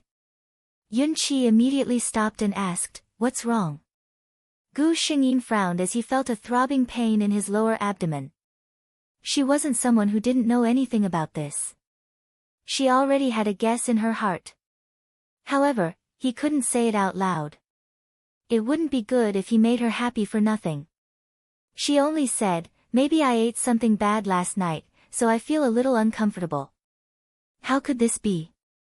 Yun Qi had always held people in the palm of his hand and was afraid that he would use too much force. Hearing this, he immediately sent for an imperial physician. Upon hearing that the crown prince consort of the Eastern Palace was unwell, the imperial physicians on duty hurried over. "What do you think?" Yun Qi asked anxiously as he looked at the old master's thoughtful expression. The imperial physicians of the Imperial Physician Institute were indeed skilled, but their movements were so slow that it made one anxious. Finally, after frowning for a long time, a smile appeared on the imperial physician's face. "Congratulations, Your Highness the Crown Prince." "Congratulations, Your Highness the Crown Prince Consort." "Your Highness is rejoicing." The imperial physician hurriedly congratulated. "She's rejoicing." Yun Qi's expression went blank for a second. Ever since Ruer turned 18, there was no longer any problem with her body.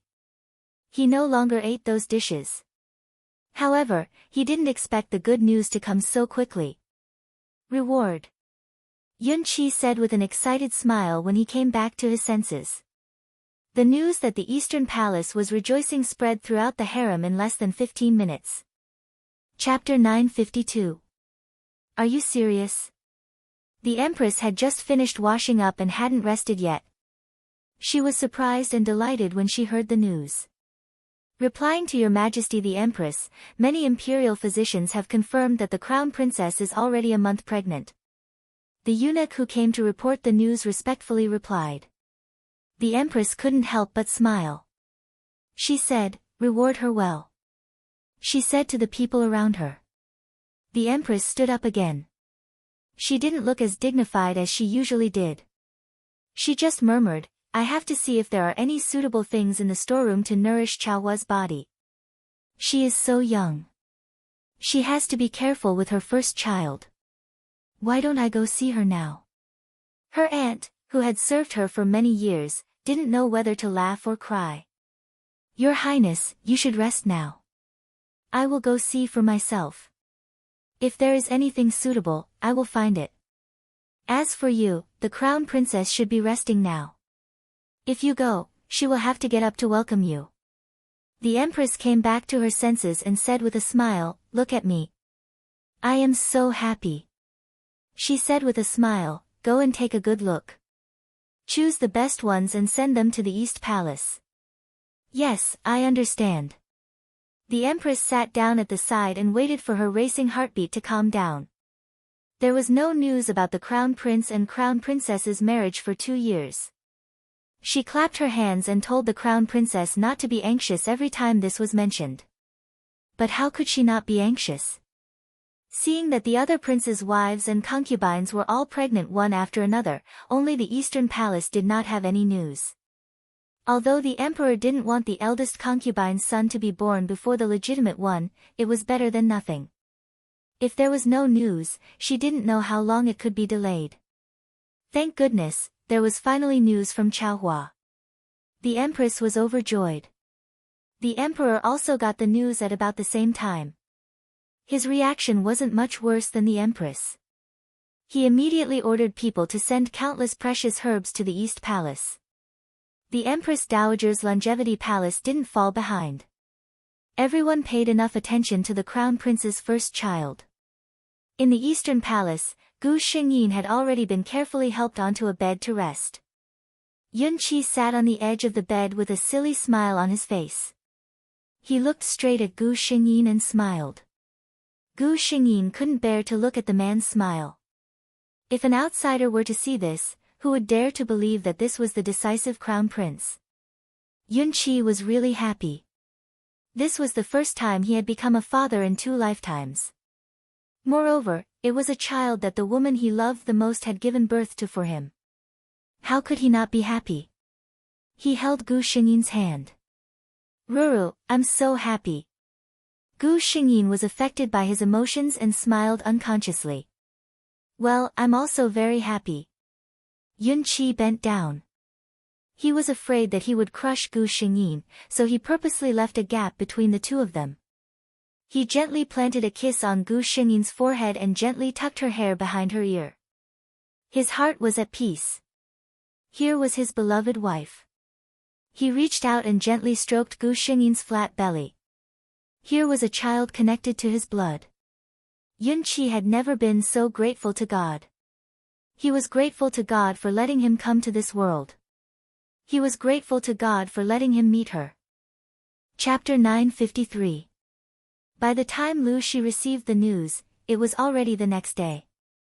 For a concubine like her, it was naturally impossible for someone to specially inform her that the crown princess was pregnant.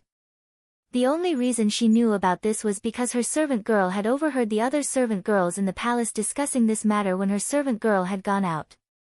It should be said that the entire palace was discussing the crown princess pregnancy.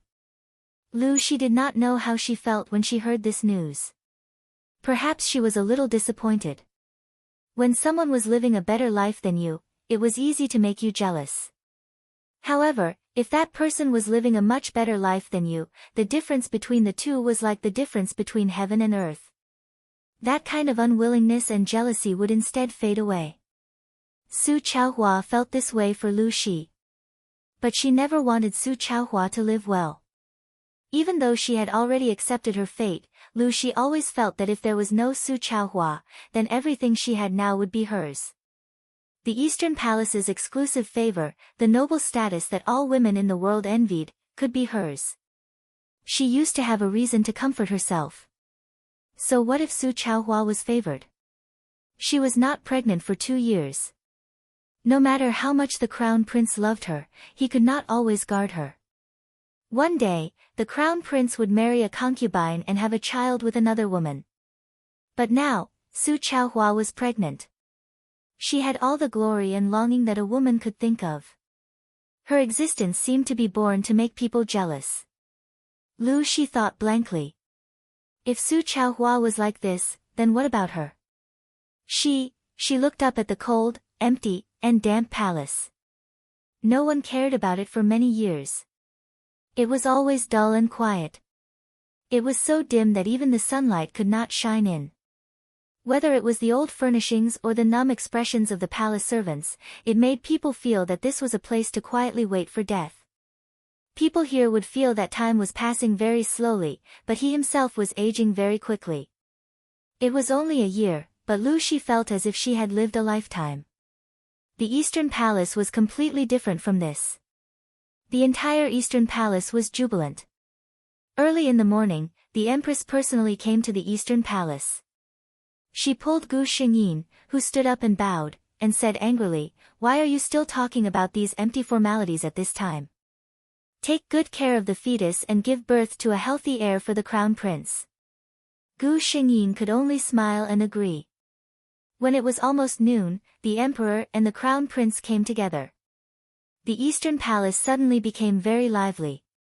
The two most respected couples in the world had lunch together as if they were ordinary people. After lunch, the crown princess needed to rest according to the grand physician's instructions, so the emperor and empress left first. Gu Xingyin lay on the bed and looked at Yun Qi, who was about to leave. She suddenly wanted to act coquettishly. "Come and sleep with me," she said softly. Yun Qi said in surprise, "What's wrong?" "Can't sleep."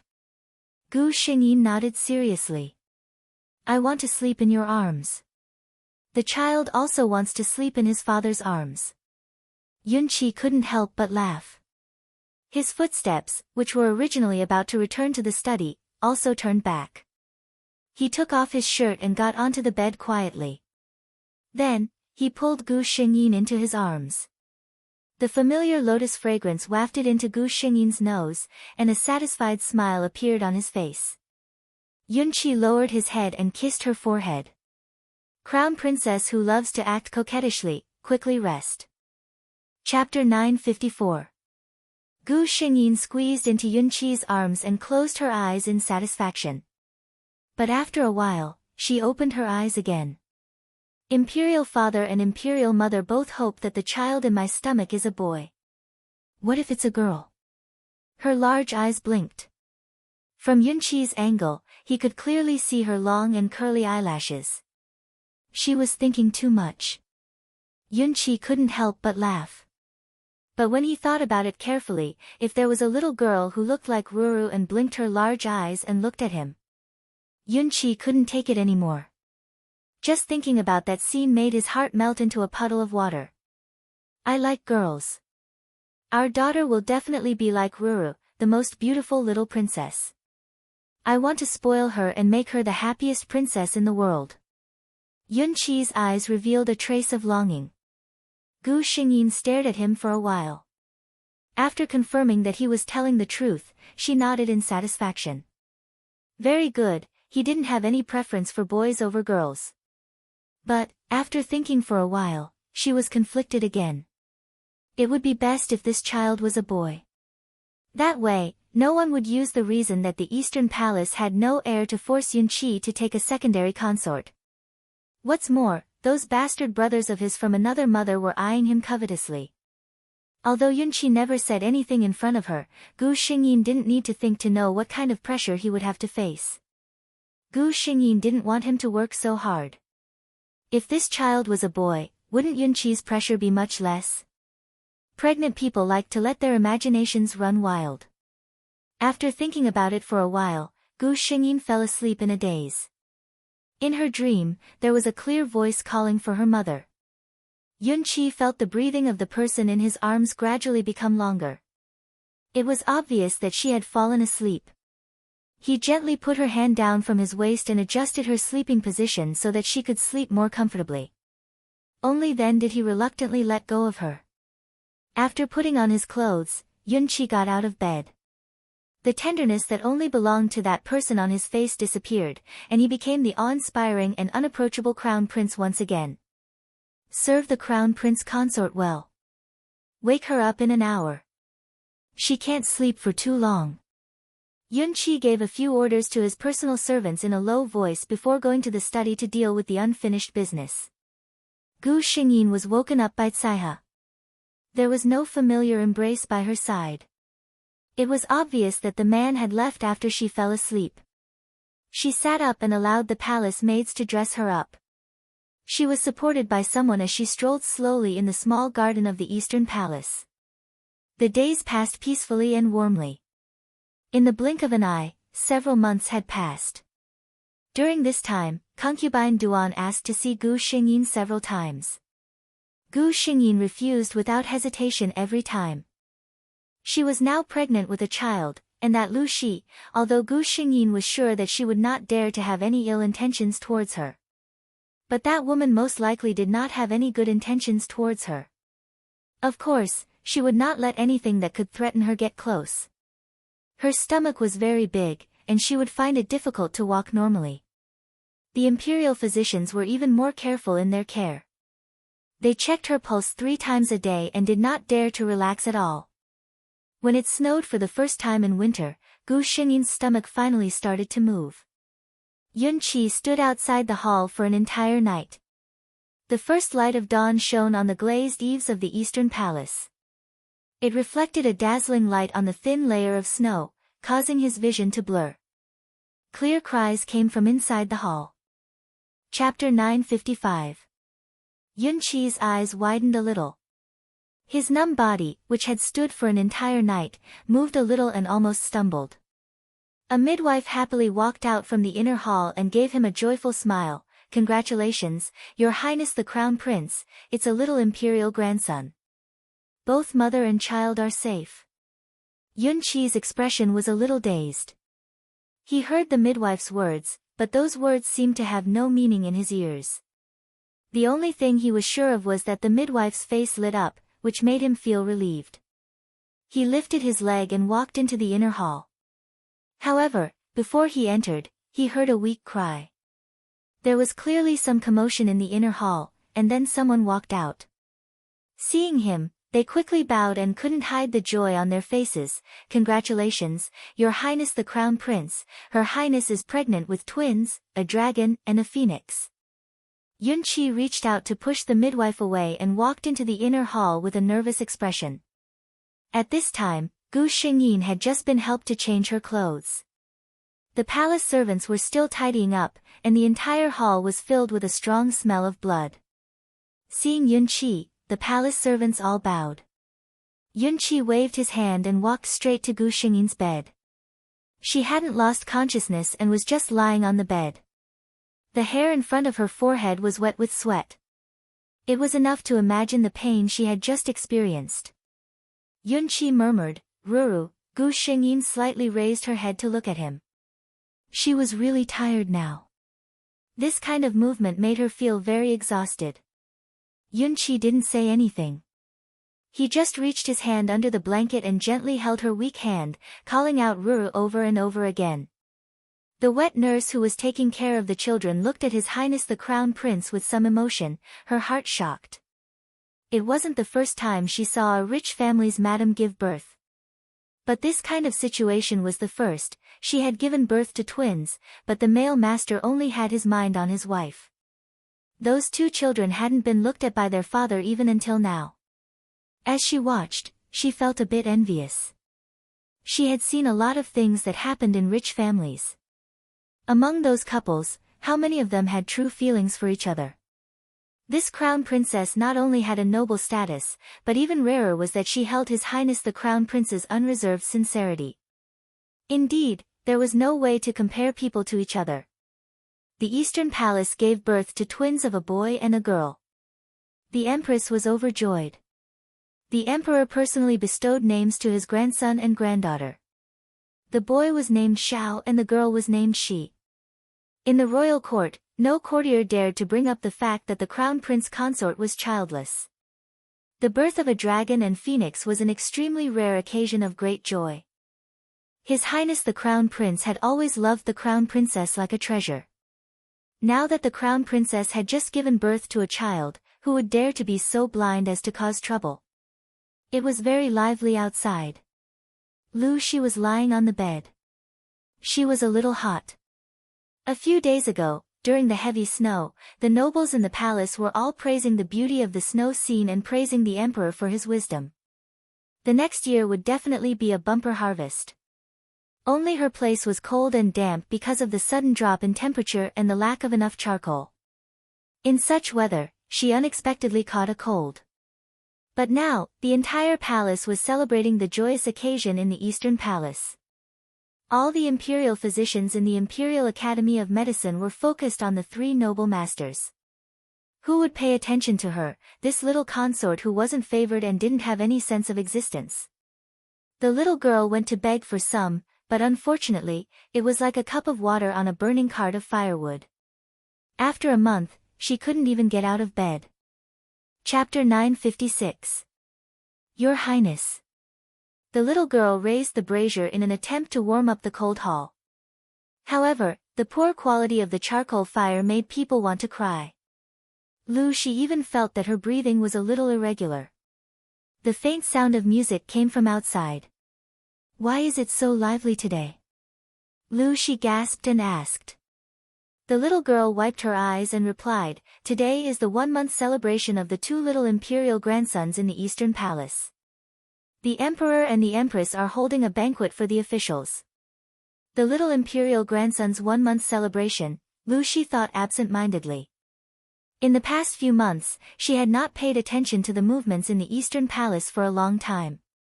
There was a commotion outside, and the little girl hurriedly went out. There was a faint voice outside, but she could not hear it clearly. After a while, the little girl walked in happily, dragging something covered with a red cloth in her hand.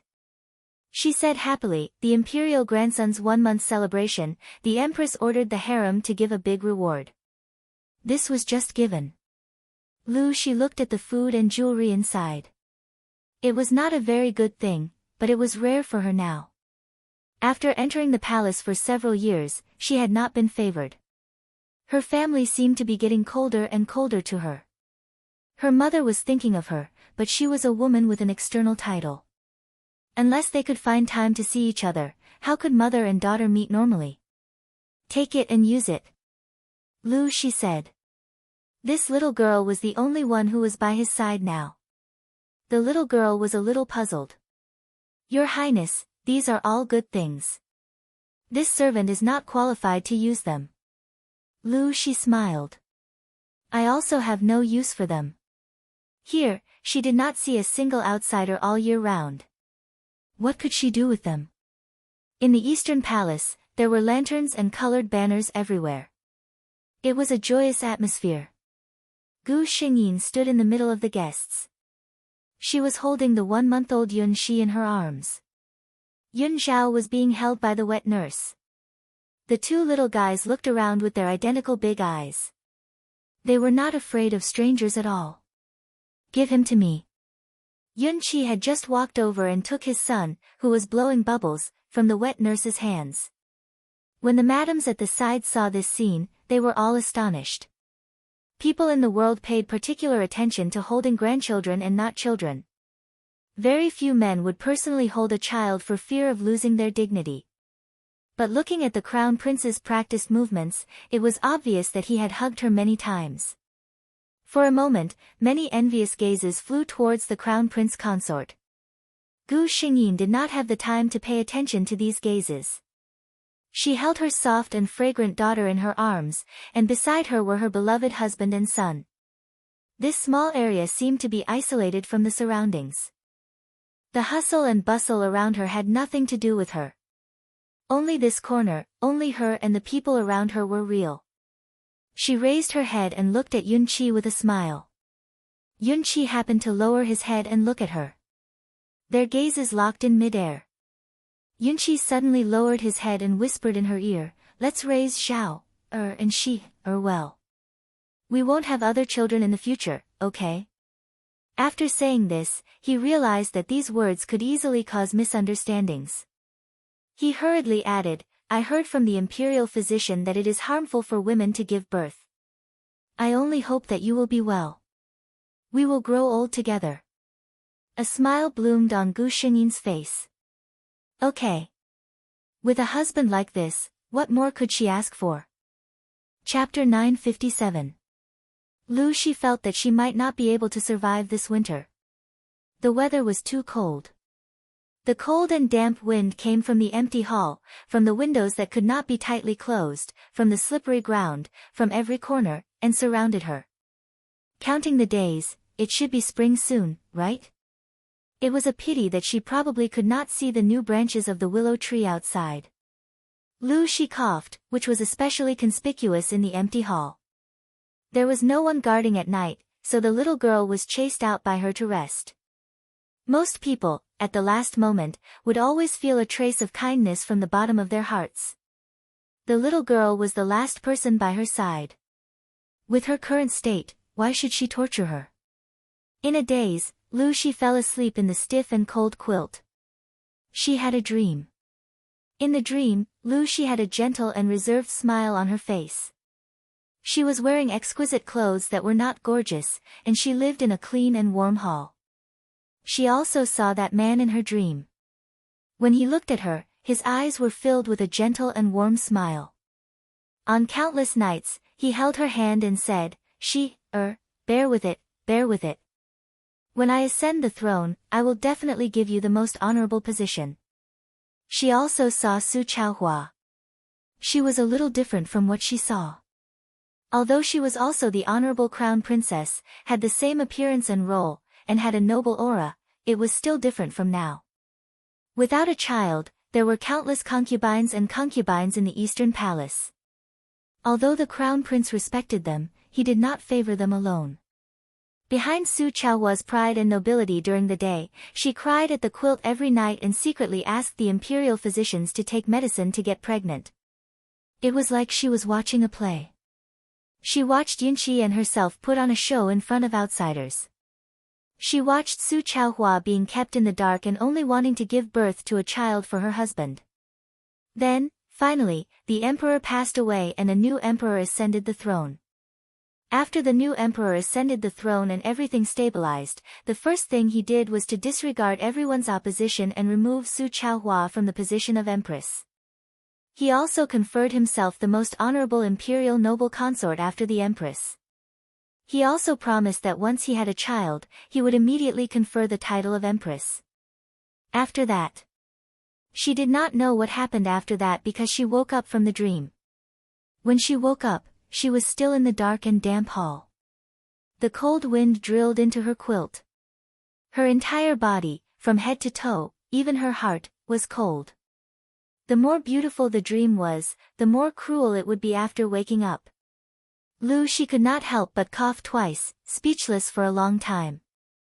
On the day of the beginning of spring, when the weeping willows in the palace pulled out new tender branches, the servant girl discovered that her master had already stopped breathing. Bury him. It's such a good day. What bad luck. The empress heard the servant's report. She didn't even lift her eyelids and said lightly. Gu Xingyin, who was playing with the two children in the palace, also heard the news. She was stunned for a moment, but soon after, her expression returned to normal as she shook the rattle drum in her hand. Those irrelevant people, regardless of life or death, had nothing to do with her life. Your Highness, His Highness saw this outside the palace today and ordered this lowly one to deliver it to you. Gu Xingyin opened the box. Inside were 4 lifelike sugar figurines, him, himself, and the 2 children.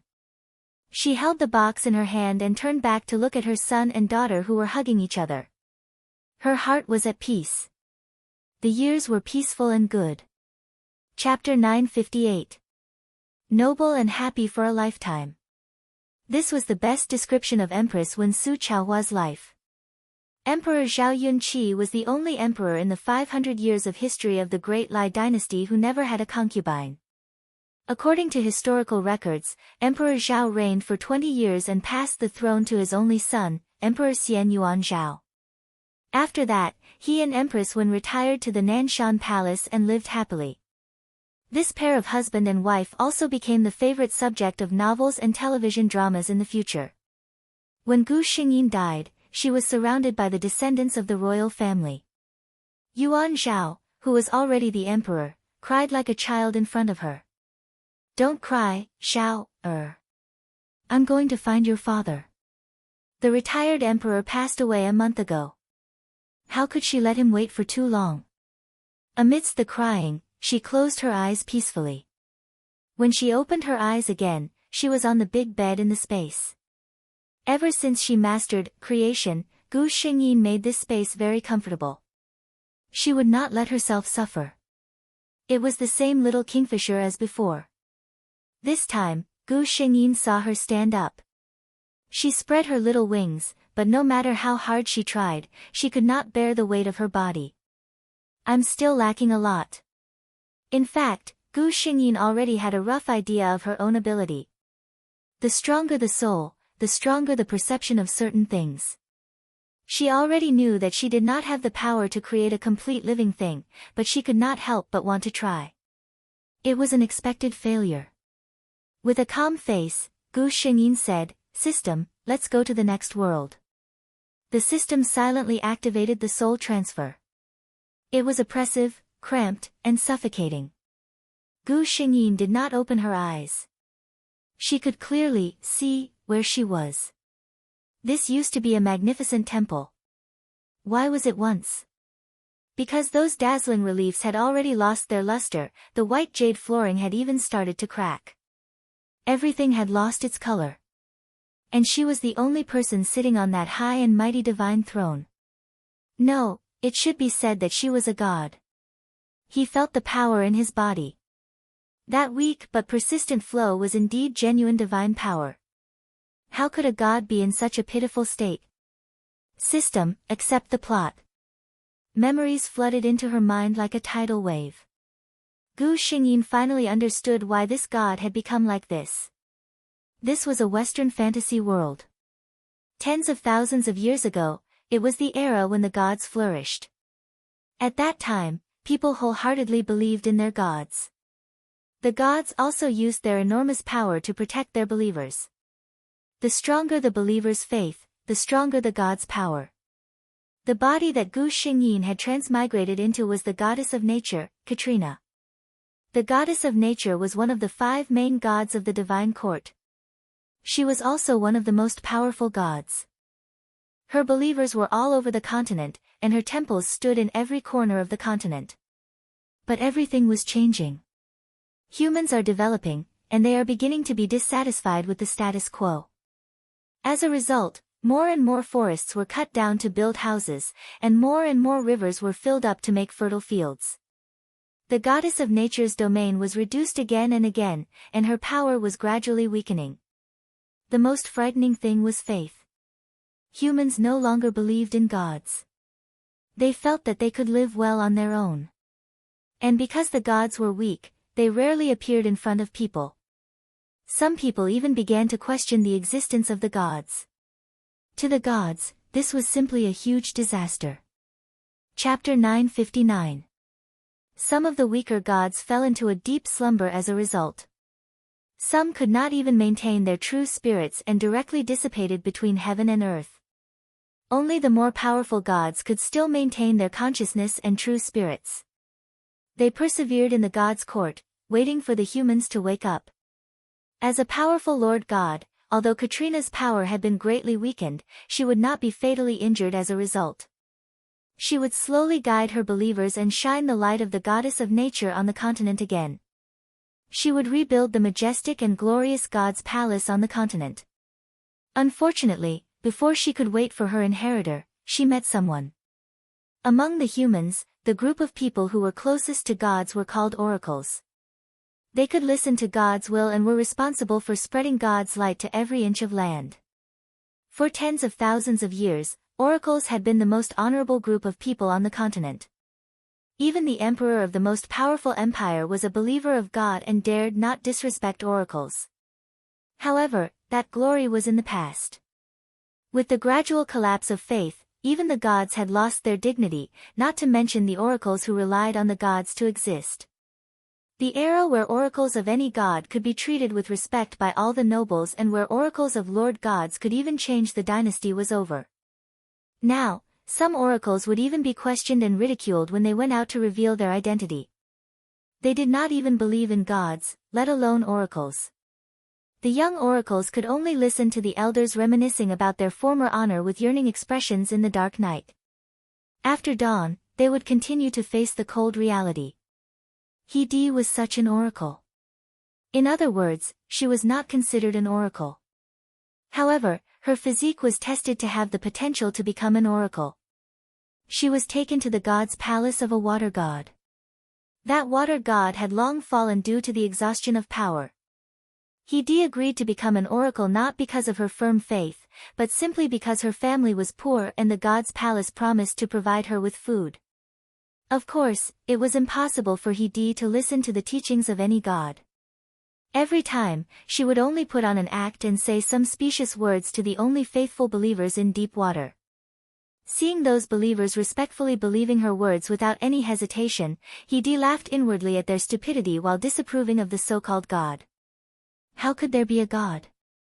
If there really was a god, how could she just stand by and watch her followers being played like this? He's thoughts stopped the moment she heard Katrina's call. It was a call from the soul, a call from the goddess of nature. At that time, Katrina was preparing to find a new inheritor in the human world. She tried to summon an oracle who could resonate with her through divine telekinesis, and she happened to meet He was originally very afraid that the legendary goddess of nature would see through her thoughts. But at that time, Katrina was already in a weakened state and urgently needed to find a successor to spread the oracle on the continent. How could she have the time to investigate her soul? Moreover, the goddess of nature never believed that there would be anyone on the continent who could escape her faith. She was too conceited. Katrina had imparted countless spells and skills to He, making this oracle incredibly powerful. However, the gods didn't know that human desires could never be satisfied. Chapter 960. He became more and more powerful. She gained enough prestige and status in the human world. But her ambition also grew bigger and bigger. She began to be dissatisfied with the current situation. She was the one spreading the gospel of God, answering the questions of her believers, and inheriting the faith of the goddess of nature. But everyone only had eyes for the goddess of nature. Most of the power of faith from the believers flowed into the body of the goddess, and the oracle could only get a small part of it. But even this small portion was enough for Heidi to gain a lot of benefits. Heidi's strength had increased tremendously, but she was not satisfied. Just this small part of the power could increase her strength by so much. What if she could get more power of faith? Would she become even more powerful? But the power of faith that an oracle could get was always limited. The only ones who could really gain the most benefits were the gods. If Heidi wanted to go further, a terrible thought began to cross her mind. It was only for a moment. Heidi did not even dare to think about it a second time, because the gods could read the thoughts in the minds of her believers at any time. No matter how weak the goddess of nature was, she was not someone that an oracle like her could match. But she thought too much. The goddess of nature did not have the time to check her thoughts. She had never doubted the faith that humans had in her. Katrina's impression of humans was still at the time when the faith of the Lord God was at its strongest. At that time, even if the goddess of nature ordered a believer to die immediately, he would not even frown. Heidi's ambition expanded infinitely under the continuous growth of her own strength and Katrina's indulgence. Finally, one day, Heidi did the most heinous thing in the world: she killed a god. By the time someone realized that something was wrong, everything had already been settled. The goddess of nature, Katrina, who had dominated the holy court for hundreds of thousands of years, had fallen, and the new goddess of nature, Heidi, was born. None of the people on the continent knew what had happened. As a god who had become a human, Heidi's thinking was completely different from that of a natural god. She knew that it was impossible to wait for the humans to wake up on their own. Any human who dared to offend the goddess of nature's territory would be mercilessly punished by the heavens. Under such circumstances, the reputation of the goddess of nature spread out. More and more humans became believers of this powerful goddess, and she became more and more powerful. Finally, one day, she suppressed the other four main gods and became the only supreme god of the celestial court. 10,000 years later, everyone believed in their one and only supreme god, Heidi. No one knew that the one who had been silently protecting them for hundreds of thousands of years was the goddess of nature, Katrina. Gu Xingyin silently sorted out the plot in her mind and was a little speechless. She said, "System, are the gods in this world all otherworldly?" After reading the story, the goddess of nature, Katrina, was just a naive and sweet girl with a cold expression. The difference in strength between her and Heidi was so great. Clearly, as long as she was a little wary, Heidi could be crushed to death with a stretch of her hand. However, this really cold and pretentious sweet goddess was able to play such a good hand to such a state. The system was silent for a moment, probably trying to organize its words. Katrina isn't stupid, she's just too confident in her beliefs. Very few gods who had experienced the most powerful era of faith doubted that faith was not pure. Chapter 961. Gu Xingyin was silent for a bit, then said, "System, draw a skill." She prayed in her heart that she would be given a useful skill. After all, in the previous world, she had drawn a piano skill in the ancient world, so she didn't have the energy to complain. A white light flashed, and Gu Xingyin listened to the system's notification. A powerful self-healing ability of the blood race, able to drink blood and recover strength in a short period of time. Gu Xingyin read out loud. She was the goddess of nature, so why would she be given a blood race's ability? The system remained silent. Gu Xingyin comforted herself, it's better than piano skills and cooking skills. After drawing the skill, she began to think about her current situation. Katrina was currently in a weakened state, so she needed to find an oracle to become her successor and spread her gospel across the continent. Actually, Gu Xingyin couldn't understand these gods. Even though he was already so weak, he still had to wait for an oracle to spread his faith. If she couldn't find one, she would continue to wait. Couldn't she spread it herself? When Gu Xingyin asked this question, the system remained silent. This was a question that even the system hadn't thought of, let alone the gods. The system replied, "The gods are of noble status, how could they do such a thing themselves?" Gu Xingyin sneered, "That's what I don't understand. You can't even maintain your true spirit, yet you're still not thinking of a way to spread your faith, but relying on the power of an oracle to spread your believers." Perhaps she wasn't a real god, so she couldn't understand the pride and nobility of these so-called gods. She only knew that she was here to complete a mission. As long as she could stop Hetty from becoming her oracle, prevent her from being killed, and spread the faith of the goddess of nature Katrina throughout the continent, her mission would be considered complete. As for the process, the laws of the world didn't stipulate that gods could only sit on their thrones and look up at the stars every day, right? The figure on the throne flickered and disappeared without a trace. At the same time, a green-robed woman with light blonde hair appeared in the hall. She wore a green leaf crown on her long hair, and her face was delicate and gentle, with a gentle smile on her lips. In her right hand, she held a magic wand that was about the same height as her. Paired with a dark cloak on top of the green robe, she looked exactly like the oracles recorded in the ancient books. "System, how is my appearance?" Gu Xingyin turned around and asked. The system replied honestly, "It's very deceiving." Gu Xingyin was speechless. He knew it wouldn't say anything nice. Also, what was deceiving? The goddess of nature had personally transformed into an oracle. Was there anything more realistic than this? However, the system's words is his appearance. Gu Xingyin's lips curled into a mysterious smile. Then let's set off and begin the journey of the goddess of nature's faith. With her, an omnipotent oracle, she would like to see what he, who was merely an oracle of a fallen god, could do. Lord Roy, that 9-colored deer ran into the green light forest. The mighty group of knights stopped outside a lush forest. Their prey had just escaped from here. The green light forest was the domain of the goddess of nature. It was said that the goddess of nature had once given an oracle that all creatures that entered the green light forest would be protected by her. Chapter 962. Unless they gave up on the hunt, they would have to enter this forest to continue chasing their prey. Lord Roy. All the knights looked at their master. After all, the green forest was the domain of the goddess of nature. The legends of the 5 main gods had lasted for tens of thousands of years on this continent. Even though humans no longer respected the gods as much as they did in the past, they still respected the goddess of nature from the bottom of their hearts. The leading knight was called Lord Roy. He had long golden hair that was as dazzling as the sun. It was carefully tied up and let down behind his head. His face was completely different from the color of his hair. His facial features were handsome and deep, but his sea blue eyes were like the coldest gemstones, without a trace of warmth. He frowned and thought carefully. Finally, he spat out 2 words coldly, "Go in." This meant that they were going in to continue the hunt.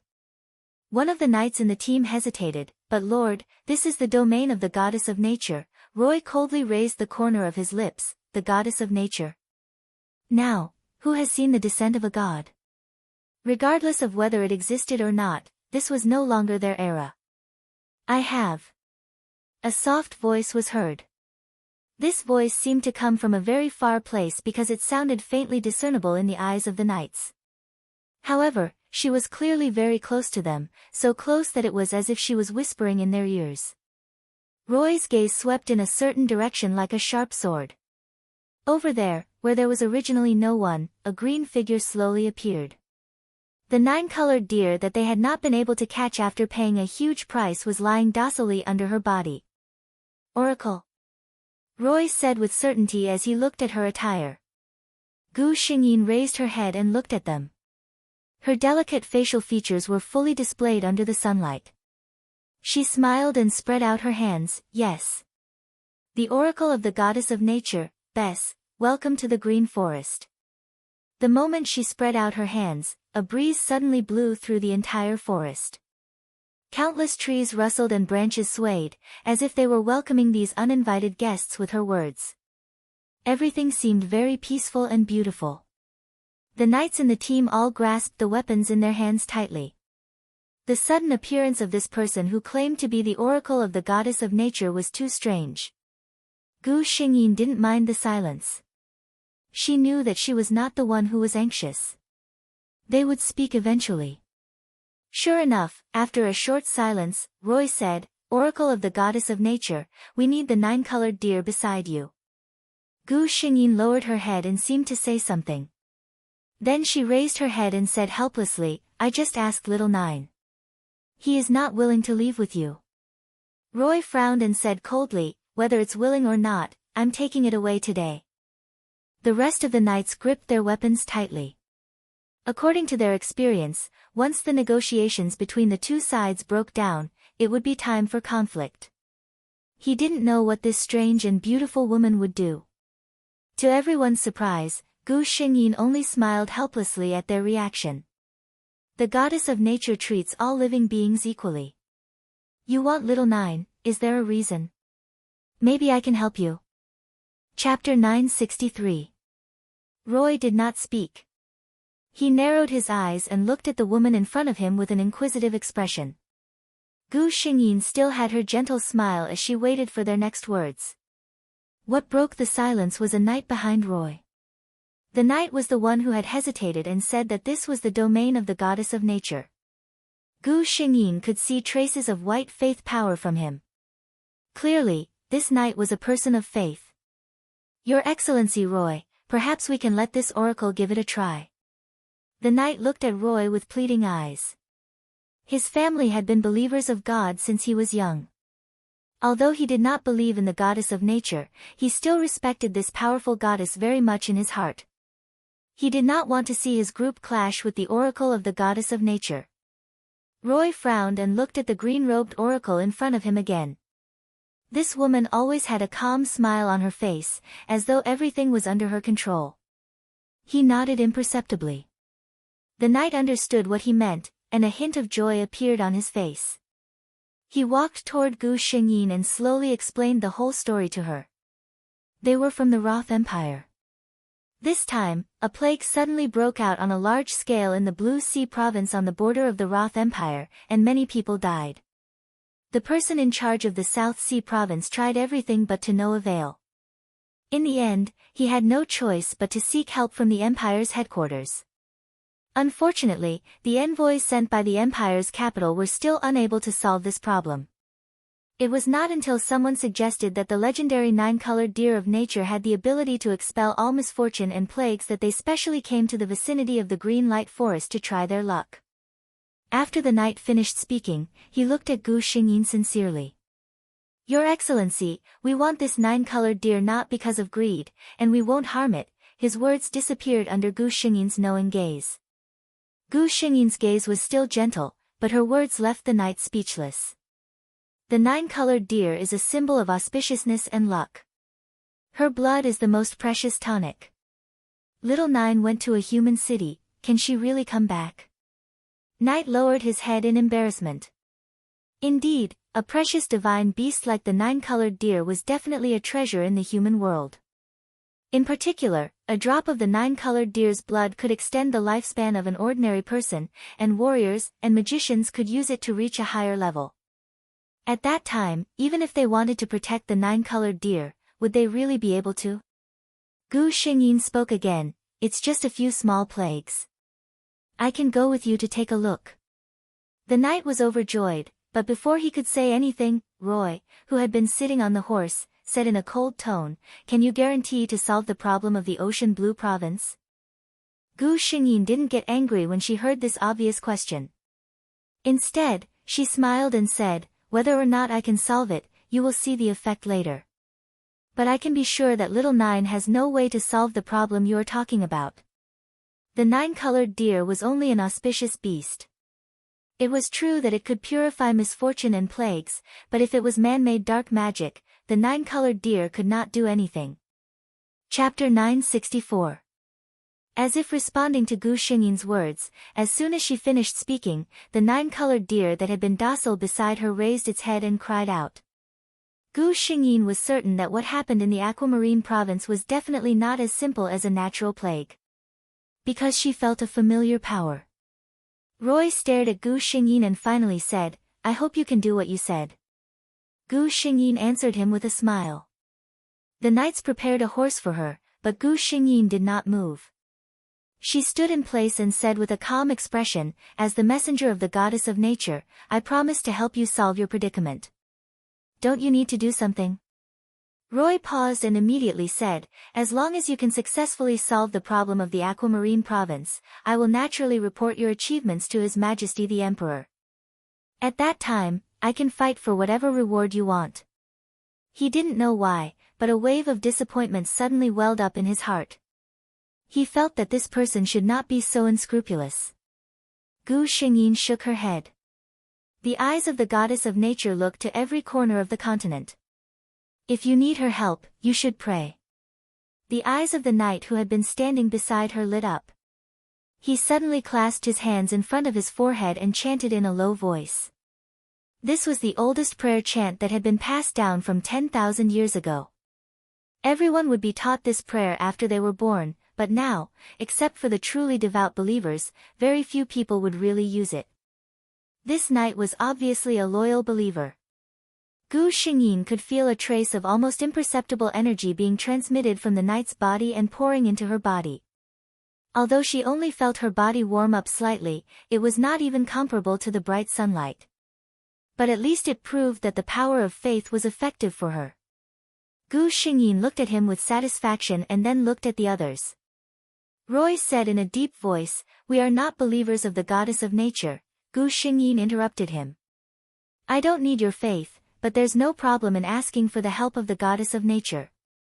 It's a prayer that doesn't waste much energy, right? Even if you ask others for help, you still need to thank them, Gu Xingyin said in a light tone. When they thought about it, they felt that it made sense. She did not ask for anything excessive, so they just treated it as asking for her help.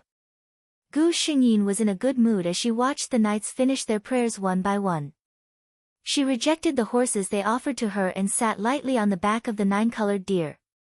The knights, since you want to sit on the 9-colored deer to go to the Aquamarine province, why did you say so much before? The devout knight clearly had a good impression of Gu Xingyin. He looked at the eye-catching 9-colored deer worriedly. Oracle, I'm afraid it's not appropriate for you to take the 9-colored deer to a human city. Gu Xingyin looked at him with a smile. Don't worry. With me here, no one can have any ideas about little 9. She still had that indifferent expression on her face and that gentle smile on her face.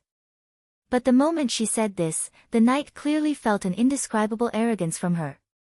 Since Gu Xingyin said so, the knight did not say anything else and just followed behind her dutifully. Roy, on the other hand, looked at Gu Xingyin thoughtfully before leaving. Chapter 965. Gu Xingyin, who was riding a 9-colored deer, unsurprisingly received the attention of countless people. Among those gazes, there was curiosity, shock, surprise, and greed. Gu Xingyin did not seem to see them as she followed the knights all the way to the border of the Aquamarine province. As soon as she entered the Aquamarine province, Gu Xingyin became certain. Her guess was right. This incident was not a natural disaster at all, but a man-made one. Roy's attention had always been on this strange oracle. Seeing her strange expression, he asked, how do you feel? Gu Xingyin met his dark blue eyes and said with a smile, I think I can solve the problem here. Roy raised his eyebrows and did not say anything. She's so sure. Ever since a large number of infected casualties appeared in the Aquamarine province, the person in charge here had thought of all the ways he could think of, including asking an oracle to pray for the blessings of the gods. But if an oracle was useful, he would not have specially come here from the imperial capital. Whether this person could do it or not, it was better to let the facts speak for themselves. Gu Xingyin knew that the other party did not trust her, but she did not mind this. What she needed the most now was not his trust at all. The situation in the Aquamarine province was very grim, so Roy did not delay at all and directly invited her to the city lord's mansion in Aquamarine City. Hearing that she was someone who could solve the plague in the Aquamarine province, the city lord looked at Gu Xingyin with tears in his eyes. During this period of time, he was simply worried sick about this matter. Even his hair had turned white by quite a bit. Originally, with his qualifications, he had stayed here for long enough. Once he successfully survived this period, he would definitely be transferred back to the imperial capital in the future, and his future path would definitely be smooth. But he just had to encounter this matter. If he could not solve it successfully, not to mention being transferred back to the imperial capital for a promotion, he might not even be able to keep his life. Gu Xingyin also knew that this matter could not be delayed. She quickly explained what she needed. "That's all?" the city lord asked suspiciously. "That's all." Gu Xingyin nodded. She looked at the Aquamarine City Lord and said, "What I can guarantee is that I will solve the Aquamarine Province's predicament when you prepare the things I want according to my requirements." Her calm demeanor calmed the Lord of Aquamarine City, who had been hesitating for a long time. "All right, Lord Oracle, I'll do as you say as soon as possible." The Lord of Aquamarine City ordered his men to bring Gu Xingyin to a good guest room and left in a hurry. Gu Xingyin gently stroked the 9-colored deer's smooth fur, while thinking about the ocean blue province. From the moment she entered, she felt an extremely familiar yet annoying power. Hemas, the god of darkness. As one of the 5 main gods, Hermos was different from the other 4 main gods. He had never been favored by humans. His believers were all abyssal demons from the other side of the continent. As humans grew stronger and stronger, the abyssal demons were expelled, and Hermos became the first of the main gods to fall into a deep slumber.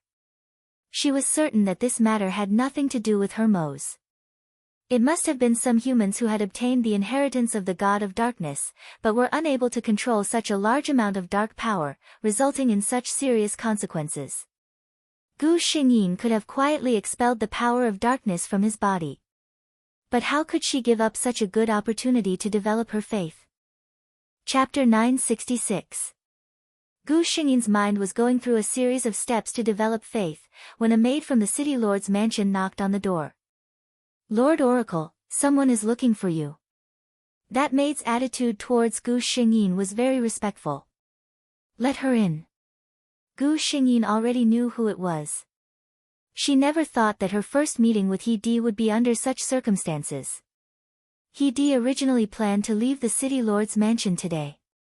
She was forcibly invited by the city lord's mansion to solve the problem of the Aquamarine province. But her title as an oracle was fake, so how could she solve the problem? He Di could only act like a duck on a perch and pretend to contact the gods.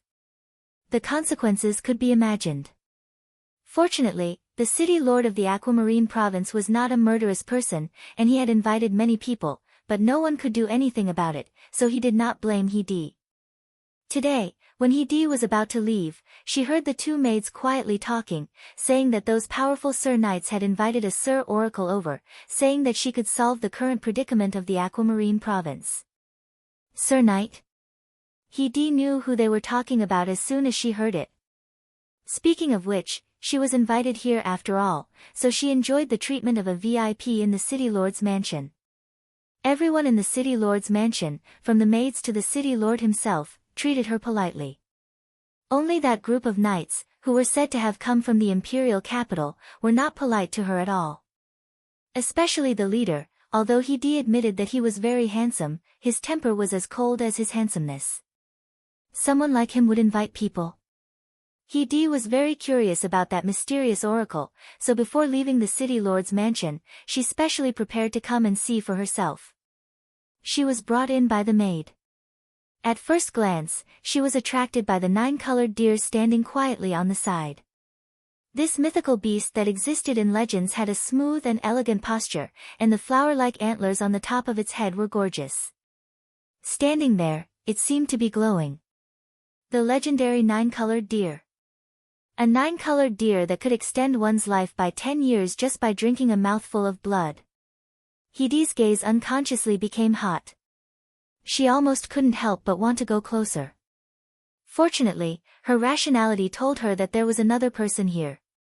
Gu Xingyin was originally sitting sideways, but when she saw her, she turned around. "Hello." Gu Xingyin didn't get up. She just nodded slightly in greeting.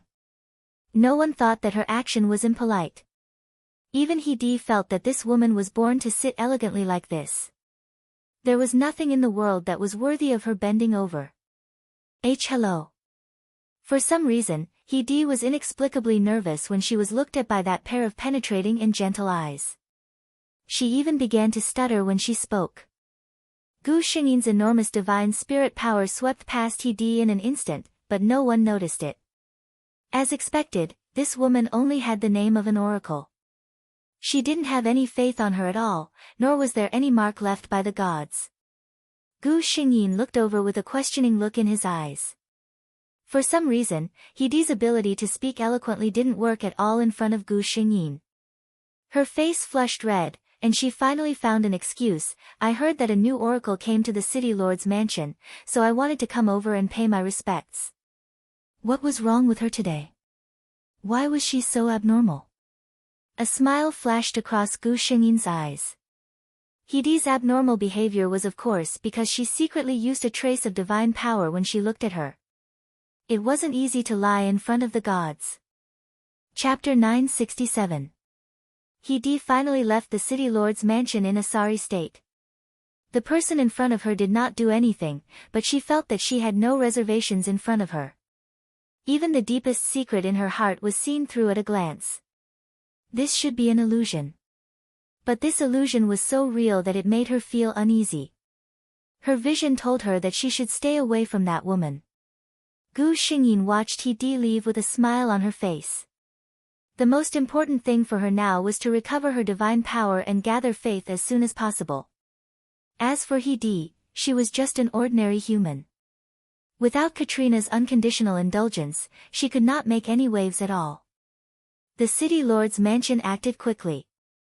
After resting for a night, when Gu Xingyin woke up the next day, the city lord was already waiting outside. Lord Oracle, everything you want has been prepared. The city lord saw her with a hint of eagerness in his eyes. The city lord is kind-hearted. Gu Xingyin saw the red veins in the city lord's eyes and knew that he had not slept all night. She moved the magic wand in her hand gently, and a gentle energy was transmitted to the city lord's body. The city lord felt comfortable all over, and the fatigue from staying up all night disappeared without a trace. Thank you, Lord Oracle. The city lord thanked her sincerely. Gu Xingyin returned a smile. As the two spoke, they arrived at their destination. It was just a tall building.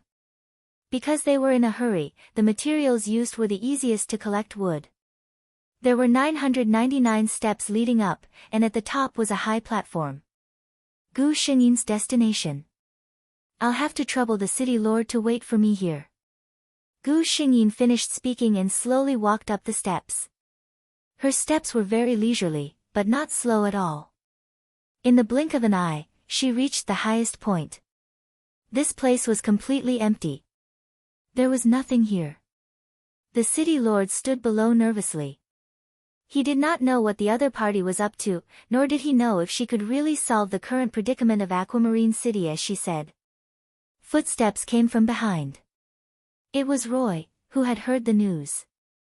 A gentle wind blew towards Gu Xingyin from high above, causing her wide sleeves to flutter, as if she was about to be blown away by the wind. Gu Xingyin closed her eyes and raised her wand high up in the air. Then, she slowly and softly chanted an incantation. Her voice was soft and gentle, and she was standing at such a high place. Logically speaking, the beauty should be able to hear her. But the city lord of Aquamarine, who was standing under the tall building, heard it. Roy heard it. The attendants in the city lord's mansion heard it. All the people of the entire Aquamarine province heard this beautiful chant that sounded like a song. No one could understand what was being sung, but everyone knew that this strange melody was praising the great goddess of nature. On the high platform where no one could see clearly, with Gu Xingyin as the center, a circular magic circle with a diameter of 10 meters suddenly formed. The light from the complex pattern even covered the bright sky. Gu Xingyin's chanting grew louder. Gradually, it spread from everyone's ears to the wind, the streets, the sky, and every corner of the Aquamarine province. Following the transmission of this voice, a faint green light was born from the air. It was omnipresent and quietly flowed past everyone's body. Chapter 968. Those who were not infected by the power of darkness only felt refreshed after the green light passed through their bodies. As for the others, they only felt that the pain and torture that had been plaguing their bodies for countless days and nights seemed to be pulled out of their bodies by something invisible, and infinite strength grew from inside their bodies. The chanting continued. People slowly stopped what they were doing, as if they had received a mysterious summon in their minds. Without anyone teaching them, they began to clasp their hands together and press them against their foreheads. Following the mysterious chanting, they began to sing praises. Thank you, beautiful and benevolent goddess of nature, for passing the power of life to me. Flowers and green leaves are your hair crown, and the gurgling clear stream is your bright gaze. Roy looked back. More than half of the people around him began to sing the praises of the goddess of nature. Even the city lord of Aquamarine did not avoid it. His gaze as he looked at the high platform suddenly became unfathomable. If such a powerful infectious ability was used in other aspects, Gu Xingyin felt countless faith power pouring into her body from all directions, allowing her body, which had just overdrawn from using magic, to quickly recover its strength. She watched with satisfaction as the invisible black mist was swallowed by the green light and disappeared without a trace. Half an hour later, the city lord of Aquamarine saw Gu Xingyin walking down from the high platform. She still had that gentle look on her face, but the way everyone looked at her had changed. There was even a fanatical light in some people's eyes. Your Excellency, the goddess of nature is really. The city lord of Aquamarine's eyes were filled with amazement. He was a person who did not believe in gods, but the scene he saw today was too unbelievable. Gu Xingyin smiled mysteriously. The goddess of nature has always been looking at everyone with her eyes. As if responding to her words, the moment she finished speaking, all the flowers in the city lord's mansion that were out of season bloomed at the same time. At the same time, an excited guard came to report the good news. Your Excellency, all the people infected by the plague in the city have recovered. The news from the other cities did not arrive so quickly, but the mayor of Aquamarine City did not doubt that the news would be good.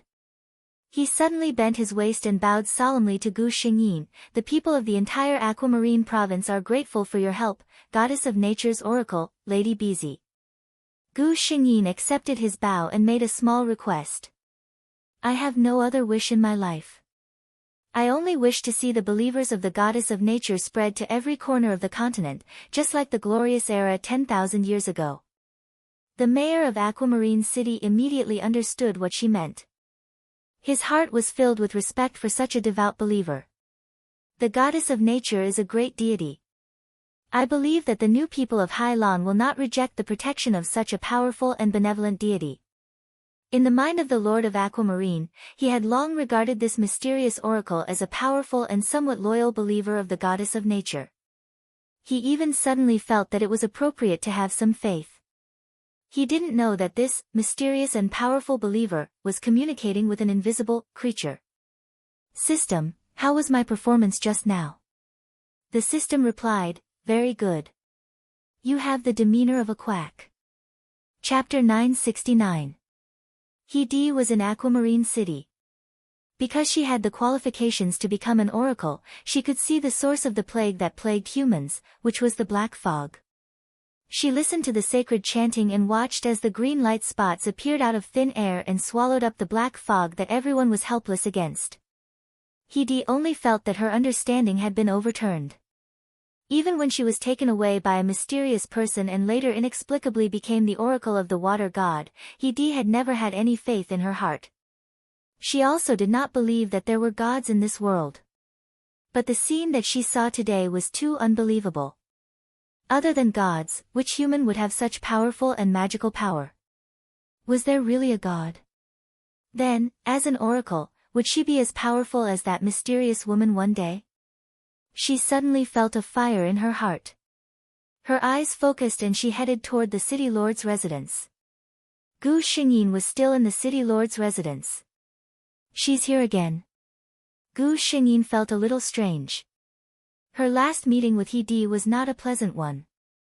Why did she come again? How to become powerful? Gu Xingyin looked at He with an unfathomable expression. He felt a little creeped out by this look. She had a bad premonition in her heart. It made her want to stop the person opposite her from speaking. But Gu Xingyin had already said it. The source of an oracle's power is their faith and the power of the gods. I don't feel any faith in you. I'm very curious how you became an oracle. Gu Xingyin looked at her with a serious expression. As soon as she said this, everyone looked at He differently. An oracle without faith? This was simply the biggest joke of all. No one doubted Gu Xingyin's words because she had just proven herself with her actions. He wanted to defend herself, but the feeling from last time appeared again. In front of this mysterious woman, she had nowhere to hide. Even the slightest lie had become abnormally difficult for her to speak. In the end, He couldn't stand the suspicious and disgusted gazes of the people around her. She covered her face and left hatefully. Gu Xingyin stayed in the city lord's mansion for another 3 days. Over the past 3 days, many people from Aquamarine City had come to visit her and ask her about the goddess of nature. She could clearly feel that many people in the Aquamarine province had begun to believe in the existence of the goddess of nature under her influence. She was very happy and was very patient with the people. After all, they were her believers. In the eyes of the city lord of Aquamarine, Roy, and the others, she looked even more like a person who believed wholeheartedly.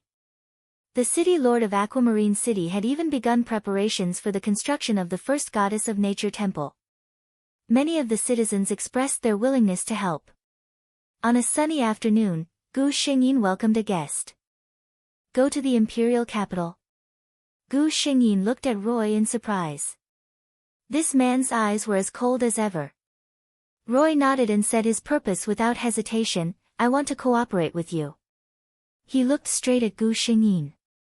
I can provide you with convenience and develop believers. You need to help me get more people's support. He had seen everything that Gu Xingyin had done in the past few days. He knew what the other party wanted. Therefore, as soon as he opened his mouth, it was difficult for others to refuse. Chapter 970. Gu Xingyin was silent for a while. Roy was not in a hurry. He waited for Gu Xingyin to consider. Gu Xingyin looked up and smiled at Roy. Since you want to cooperate, I think you need to be more honest. What do you think? Archduke Roy. Roy's expression did not change, but his pupils shrank. How did you know? His identity had been concealed very well ever since he left the capital. He was certain that he did not give himself away at all. Gu Xingyin smiled. I said a long time ago that the eyes of the goddess of nature can see everything in the world that she wants to see. Roy did not comment on her words. He suddenly asked, speaking of honesty, let me ask you something. Please answer me honestly, do gods really exist? This was also a question that countless people in this era were puzzled by. The glorious era of the gods had long passed, and no one on this continent had seen the gods descend for thousands of years. They could only see the records of the gods in the historical books. No one was sure whether it was true or just the imagination of their predecessors. Gu Xingyin suddenly looked into his eyes. Roy was taken aback. The next moment, he felt as though his consciousness had been pulled into an empty space. Light condensed in front of him, gradually forming a vague human figure.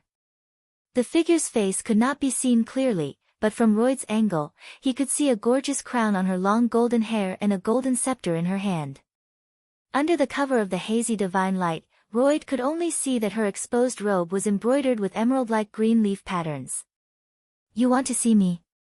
An ethereal voice sounded in this space. Before Roy could speak, his vision suddenly turned black. When he opened his eyes again, he found himself still sitting on the chair in the Aquamarine City Lord's residence. Opposite him was Gu Xingyin, who was looking at him with a smile. Roy picked up the cup of tea beside him and took a sip to hide his desire. His hands trembled slightly, and fine cold sweat broke out on his back. That feeling just now, it was as if he was just a speck of dust, and in front of him was a towering mountain. How shocking! It was too terrifying. He did not want to experience such a feeling again in his life. Do you have an answer now? Gu Xingyin asked. Lloyd nodded. He didn't have the slightest doubt. Other than the gods, who else could give him such a feeling? The two of them chatted for a long time in the room in the afternoon. For the next half a month, Gu Xingyin stayed in Aquamarine City until the first Goddess of Nature temple was built. On that day, thousands of believers went to the Goddess of Nature's temple to pray. Gu Xingyin personally led the group prayer. On that day, after all the believers had finished their prayers, they found a green leaf that would never wither in front of them. This green leaf could protect them from accidents and diseases.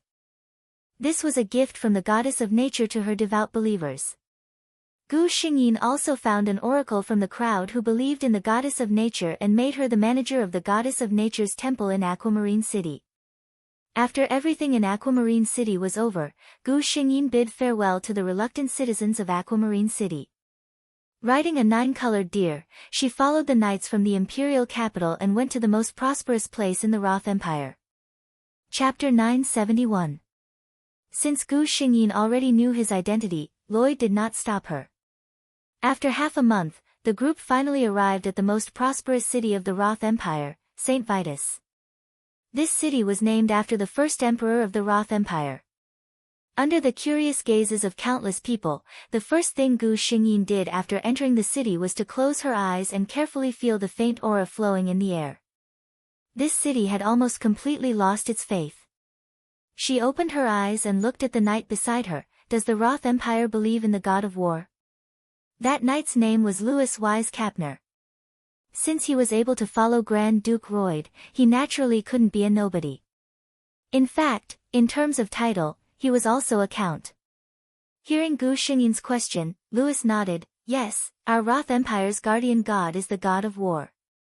But a trace of sadness flashed through his eyes. But now, there were not many people left who still believed in the god of war.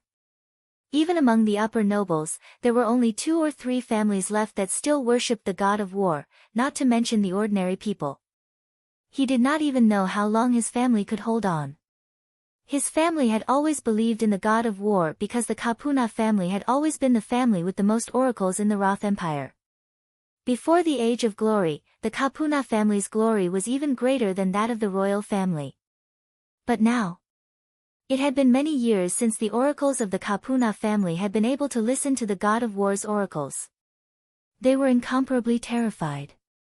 Whether it was the fall of the god of war or the god of war giving up on the Roth Empire, they could not accept it. Gu Xingyin understood Kapuna's unfinished words. In fact, after recognizing the faint remnants of faith in this city, she had already guessed the result. Although the god of war was a powerful god, after losing his faith, he had no choice but to fall into a deep sleep. Now, the only gods that still had a trace of consciousness were the goddess of nature Katrina, the god of light Olus, and the god of sky Uno. Even among the 5 prime gods, the god of darkness and the goddess of earth had fallen into a deep slumber. He did not know what the other 2 main gods were doing. Even Gu Xingyin could not detect their whereabouts. She comforted Louis. Although our beliefs are different, those who persist in their beliefs will eventually receive the care of the gods. Louis smiled gratefully at her. He had met countless people who didn't understand the Kapuna family. Even he himself was often mocked for believing in the god of war. Louisville's faith would never be shaken by such gossip, but when he heard Gu Xingyin's encouragement, his eyes lit up for a moment. He looked at Gu Xingyin with a burning gaze. Thank you for your blessings, Master by Sea. The Karpner family will never give up on their beliefs. Even he himself did not realize that when he looked at the oracle of the goddess of nature, there was a burning emotion hidden in his gaze. Lloyd saw it. He subconsciously frowned. This oracle of the goddess of nature was destined to walk a lonely path in the future. He did not want his capable subordinates to have too much involvement with her. Chapter 972. Royd brought Gu Xingyin to his duke's mansion. She was clearly dressed as an oracle, and she was a very beautiful woman. This woman was even riding the legendary 9-colored deer. She was brought into the Duke's mansion by Grand Duke Royd, who had never been close to women. No matter which one it was enough to attract the attention of countless people. And when all this information was put together, it was enough to make the citizens of St. Vitus curious. Your identity is not ordinary, I will introduce you to His Majesty. You have to know that the path you're about to take is not suitable for you to get too close to men, Lloyd said to Gu Xingyin with a serious expression. His identity was very prominent. He was the younger brother of the Emperor of the Roth Empire, a Grand Duke who owned a large amount of territory in the south. In the eyes of outsiders, Royd was infinitely powerful, but few could see the danger he was in. His elder brother, the Emperor of the Roth Empire, was a lecherous and incompetent man. He was interested in women, but other than that, he didn't know anything about politics. He ruled the Roth Empire into a mess. His favored subjects controlled the government, and the talents of the truly knowledgeable were buried. The Roth Empire's strength had been declining in recent years. None of the princes under the emperor had any talent. Each of them fought fiercely for their own power, but none of them put any thought into governing the country. The emperor of the Roth Empire didn't have any objections to this, but he was very wary of his only brother, Royd. He didn't get the throne in a good way, so in his heart, he always felt that his younger brother was still unwilling to give up on the throne. One day, he would lead the army in his territory to take back what was rightfully his. In these years, Royd was very careful, not letting the emperor know anything that could be used against him. Of course, he wasn't willing to give up. If his brother was a truly capable person, then he could still tolerate it. But his brother was an idiot who didn't know anything other than pleasure and women. This idiot even wanted his life at all times. How could he endure this? He was an ambitious man, and naturally had a great desire for power. Under all these temptations, what Royd wanted was obvious. The most supreme position in the Roth Empire. But in this country, the emperor was very powerful. The people were also very loyal to the imperial power. Not to mention that the army in his territory might not be able to compete with the empire's army. Even if he won, the empire's people might not be able to accept him as a usurper monarch. Therefore, he needed someone who could grasp the hearts of the people and turn everything that was disadvantageous to him to his advantage. Then, Gu Xingyin appeared. Faith was often the thing that ruled the mind the most. Gu Xingyin froze when she heard Lloyd's words. What did he mean? Looking at Lloyd's cold expression, which didn't seem to have any intention of explaining, she frowned and thought for a moment before realizing that he was talking about Louis. Glancing at Lloyd, Gu Xingyin looked helpless. Don't worry, I don't have any other thoughts about that child with such a firm belief. I just admire his loyalty.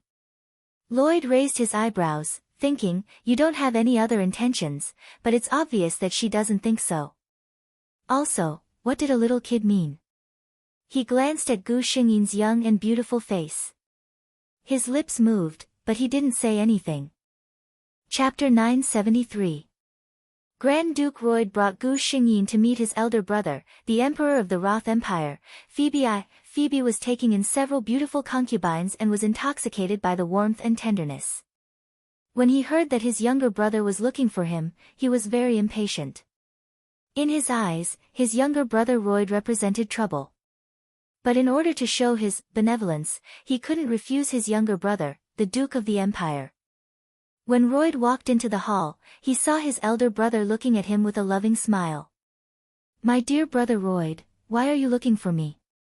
Phoebe asked with a smile. The expression on Royd's face didn't loosen at all because the other party was the emperor.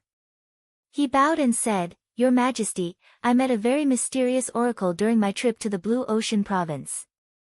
I don't believe in gods, but I thought you would be very interested. Oracle? Sure enough, Phoebe's eyes lit up when he heard this. But he quickly put on a casual look and said, Oh, is that so? I remember you don't like this kind of person. Royd frowned. Yes, I don't believe in these people who pretend to be gods. But this oracle seems to be very capable. I think it's necessary for you to meet her. Emperor Phoebe looked at Royd seriously and found that when the other party talked about the oracle, his eyes were trying to hide it, but there was still a trace of disgust and disapproval. Instead, he felt relieved. He understood his younger brother. He had always been very repulsed by gods, oracles, and the like. If he really admired that oracle this time, he would be suspicious. Phoebe believed in the existence of gods, but he wasn't a firm believer. He believed in gods, but he just wanted to get more benefits for himself through them. In that case, Royd, bring her in and let me see her, the Emperor said. Royd nodded, and then a green figure walked in from the entrance of the palace. The Emperor's eyes widened in an instant. His turbid eyes stared at the graceful figure with infatuation, and he couldn't see anything else. She's actually such a beauty, he muttered. Phoebe felt that after seeing this beauty, his new concubines that he liked very much just a moment ago instantly lost their color. She was like a vibrant flower that bloomed brilliantly. Compared to her, his beautiful concubines were like plastic handicrafts. She was beautiful, but she had lost her most important life force and soul.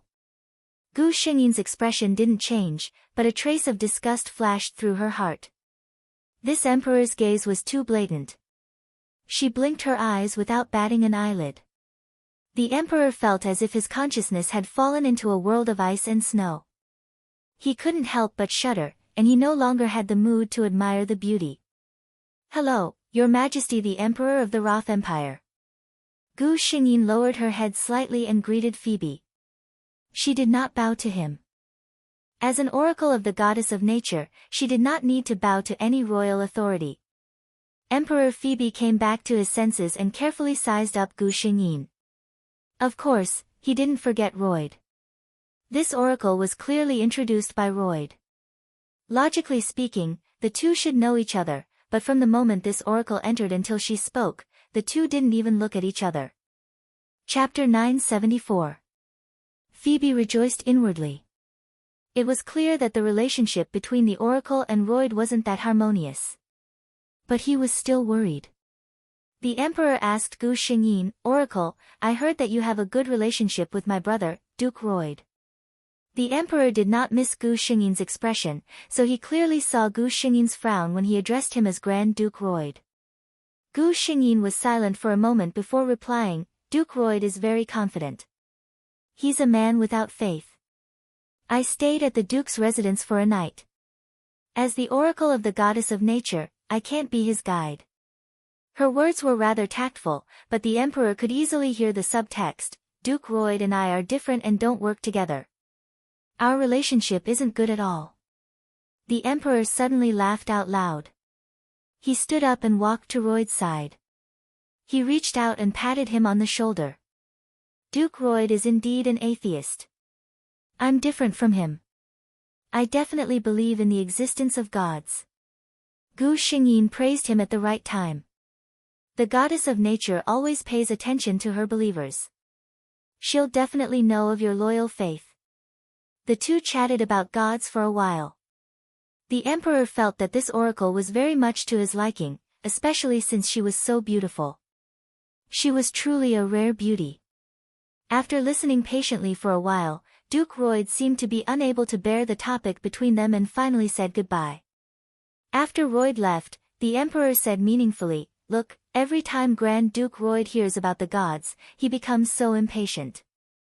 He meant that an oracle like you wouldn't have a good ending with Royd. Gu Xingyin nodded respectfully. Duke Royd and the goddess of nature aren't fated to be together. The emperor finally smiled in satisfaction. No one knew what the emperor and the mysterious oracle talked about that day. The palace servants strangely discovered that their emperor's attitude toward the oracle was very strange. Logically speaking, with the emperor's personality, he wouldn't let go of such a beautiful and charming woman. So what if he was an oracle? How many oracles had the emperor played with? With the title of God's spokesperson, it would be even more satisfying to conquer them. However, not only did His Majesty not do anything to the oracle, but his attitude toward Gu Xingyin was also a little too respectful. He didn't even have the slightest interest in the 9-colored deer by the oracle's side. Instead, he instructed his attendants to take good care of it every day. This abnormal behavior made the maids in the palace very cautious when facing Gu Xingyin. Gu Xingyin snickered. She had only used some tricks to make the emperor believe that the goddess of nature truly existed and was looking at the continent through him. At the thought of having a god by his side, even the emperor would feel uneasy. She took up residence in the imperial palace of the Roth Empire.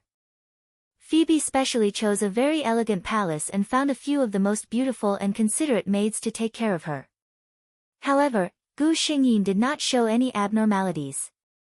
She was waiting for a chance for the emperor to know her importance. Chapter 975. This opportunity came very quickly. There was a rare drought in the northwest of the Roth Empire. Although the empire had sent many water mages and taken many remedial measures, the daily reports from the northwest still made Fibbit very annoyed. If it was during the Age of Glory, the water gods' believers would only need to pray to the gods to solve this problem. But now that the water god had fallen into a long slumber, there were no more believers. It was likely that people nowadays would not think of praying to the gods. After waiting for 2 days, Gu Xingyin realized that Emperor Phoebus had no intention of looking for him at all. He sighed inwardly, thinking that the humans now relied too little on the gods. He got up and went to look for Emperor Phoebus. Inside the emperor's palace, the tea is so hot. Fibbit impatiently threw the tea in his hand and the teacup on the ground. The maid in charge of serving the tea trembled as she knelt on the ground. She was usually very favored, but at this moment, she was very afraid. Their emperor was a very temperamental person. When he was happy, he could casually reward you with countless treasures, but when he was unhappy, he could also casually take your life. Today's tea was clearly brewed according to His Majesty's favorite temperature, but His Majesty was in a bad mood today. If he said it was hot, then it could only be her fault. Fibbit coldly looked at the woman kneeling in front of him, a cruel look flashing through his eyes. Just as he was about to order someone to take her away, a faint voice came from outside. "Your Majesty, your heart needs to calm down." It was as if a cool breeze had appeared out of thin air, and a feeling as gentle as water surrounded Fibbit, calming his restless heart for the past few days. Gu Xingyin's figure appeared in the hall. Fibbit narrowed his eyes and looked at Gu Xingyin. He looked down at the maid kneeling on the ground and coldly spat out a word, "Scram." The maid hurriedly cleaned up the residue on the ground as if she had been pardoned. When she passed by Gu Xingyin, she gave her a grateful look. The people in the hall all retreated, and Fibbit quietly looked at Gu Xingyin. "What brings you here, Oracle?" Gu Xingyin smiled and said, "Of course I'm here because of your Majesty's troubles." Phoebe sneered, My trouble is." Halfway through his sentence, he suddenly widened his eyes and looked at Gu Xingyin. "You have a way." Gu Xingyin smiled sadly and helplessly. "I've said it before. On this continent, there are very few problems that the goddess of nature can't solve. It's a pity." Phoebe's eyes lit up when he heard that the goddess of nature could solve this problem. However, Gu Xingyin paused and did not speak. He hurriedly asked, "What's a pity?" Gu Xingyin's expression was very sorrowful. "It's a pity that people don't have faith. Without enough faith, the prayers of humans can't be heard by the goddess of nature, and she can't intervene in the affairs of the human world." The emperor frowned. "Can the oracle be more specific?" Gu Xingyin. As expected of someone without wisdom. If Lloyd was here, he would definitely understand what she wanted. She smiled and explained to Fibbit that the goddess of nature needed the prayers of humans. The more sincere the heart, the more likely the goddess of nature could hear it, and the more power she could use. Chapter 976. Phoebe's eyes lit up. He had been troubled by this matter for the past few days and had forgotten that there was a real oracle living in his palace. That was the oracle of the most powerful goddess in the legends, the goddess of nature. Just as she said, if the goddess of nature was willing to help, there was nothing that couldn't be solved. As for the condition Gu Xingyin mentioned, it was simple. The good thing about being the emperor was that he could get whatever he wanted done immediately. A notice was sent to all the citizens of the imperial city. It was an introduction to a goddess. The goddess of nature. Actually, many people knew about this goddess, probably because they had heard of her legends. But, wasn't she just a goddess from the legends? Why would they be sent such a thing? Many people curiously opened the small booklet and were immediately attracted by the beautiful illustrations and beautiful descriptions. In the booklet, there was a detailed record of the goddess of nature's position, domain, and some of her past deeds on this continent. Many people who saw it were shocked. These things were written so realistically, it was as if they had seen it with their own eyes. Moreover, some of the deeds in the booklet were indeed related to some famous events in history. This was something that the emperor ordered, and some of the more sensitive people had already noticed the emperor's intention. Could it be that the emperor suddenly had faith in the goddess of nature? Flipping to the back of the booklet, there was an order from the emperor. One day later, at St. Vita Square in the imperial city, everyone would witness a miracle. Miracle. Just these two words were enough to make countless people go crazy. Even those who didn't believe in the existence of gods would be intrigued by the word, gods. Below, there was a requirement to go to St. Vita Square. That was, everyone had to pray to the goddess of nature tonight. Gu Xingyin didn't count how many people followed the instructions. She only felt an endless stream of faith flowing into her body. Her body was more stable, and her desolate temple was slowly repairing itself. She could already see the glory of the glorious era. The next day, since morning, there were people rushing to St. Vita Square. Most of the people successfully entered the square, but some of them were blocked outside by an invisible barrier. This was a formation set up by Gu Xingyin. Only believers who possessed the power of faith of the goddess of nature could enter. No matter how weak the power of faith was. As long as they had prayed according to the book last night, it was impossible for them to not be able to enter this place. Many people who had the mentality of taking a look saw this scene, and a trace of conviction appeared in their hearts. With such means, could it be that the gods had really appeared? At noon, St. Vita Square, which was large enough to accommodate tens of thousands of people, was filled with people waiting for the miracle. Even in St. Vit City, such a grand occasion could only be seen once every few years. Noon, which was the time when the miracle would happen according to the booklet. Hubert was a merchant in St. Vitus. He never believed in the existence of gods. He just wanted to see what was going on. It's already noon. Where's the promised miracle? He heard someone complain beside him. I'm just here to watch the show. TSK. Who would really believe in miracles? That's right. Schubert looked up at the sky, and thought to himself, who would believe that? 10,000 chapters today, for more to go. Today, I will make up for the 3 chapters 10 on the 26th. I need a monthly vote. From today until the 7th, there will be double monthly votes. If you have a monthly vote, please come and vote for Gao Lingji. Chapter 977.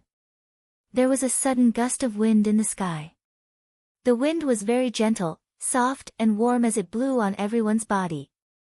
It made them feel as if the trace of irritation that had risen in their hearts while standing in this bustling crowd had disappeared without a trace. Then, the sky suddenly darkened.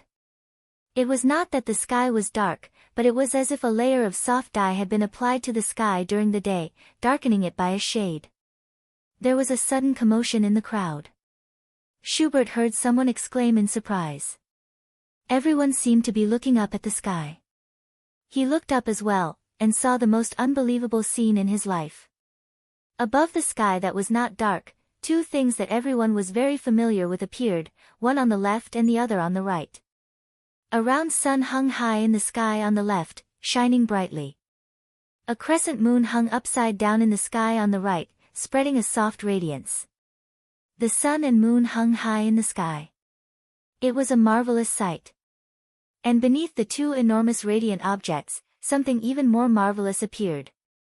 As if separated from the human world, a faint white mist appeared beneath the sun and moon, making everything seem ethereal and untraceable. Then, as if a skyscraper had risen from the ground, a magnificent temple that did not exist in the human world slowly appeared before everyone's eyes. Everyone's eyes were drawn to the high throne in the middle of the temple. A figure wearing a green robe sat upon the throne. Her body was shrouded in a layer of soft holy light, and no one could see her face clearly. They could only see a little bit of golden hair that fell to the hem of her robe, as well as the majestic scepter she held in her right hand. "My believers, are you calling for me?" She spoke. Her voice was clear and gentle, with a faint pressure that rang in everyone's ears. The goddess of nature. A low cry of surprise could be heard. Some could not help but feel reverence from the bottom of their hearts, and knelt before the figure.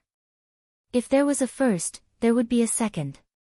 One after another, the tens of thousands of people in the square knelt in the direction of the throne. The figure on the throne did not say anything. She just sat there quietly. Then, a green figure appeared in the temple. It was the oracle. Beside her was a beautiful 9-colored deer. Someone recognized her. It was the oracle of the goddess of nature who had been summoned into the palace by His Majesty. Everyone watched as the oracle walked into the divine throne. He lowered his head slightly as if he was listening to something. Many people pricked up their ears, wanting to hear God's voice again. Unfortunately, this time, they could not hear anything. Then, the oracle nodded and walked out of the goddess of nature's palace. The moment she walked out, the entire divine hall disappeared bit by bit as if it had just appeared. That place became empty space again, as if nothing had ever appeared. The sky also regained its bright color, and the spectacle of the sun and moon in the sky also disappeared. Only the oracle was left standing there alone. But this time, the entire St. Vita Square was silent, and it was no longer as restless and noisy as before.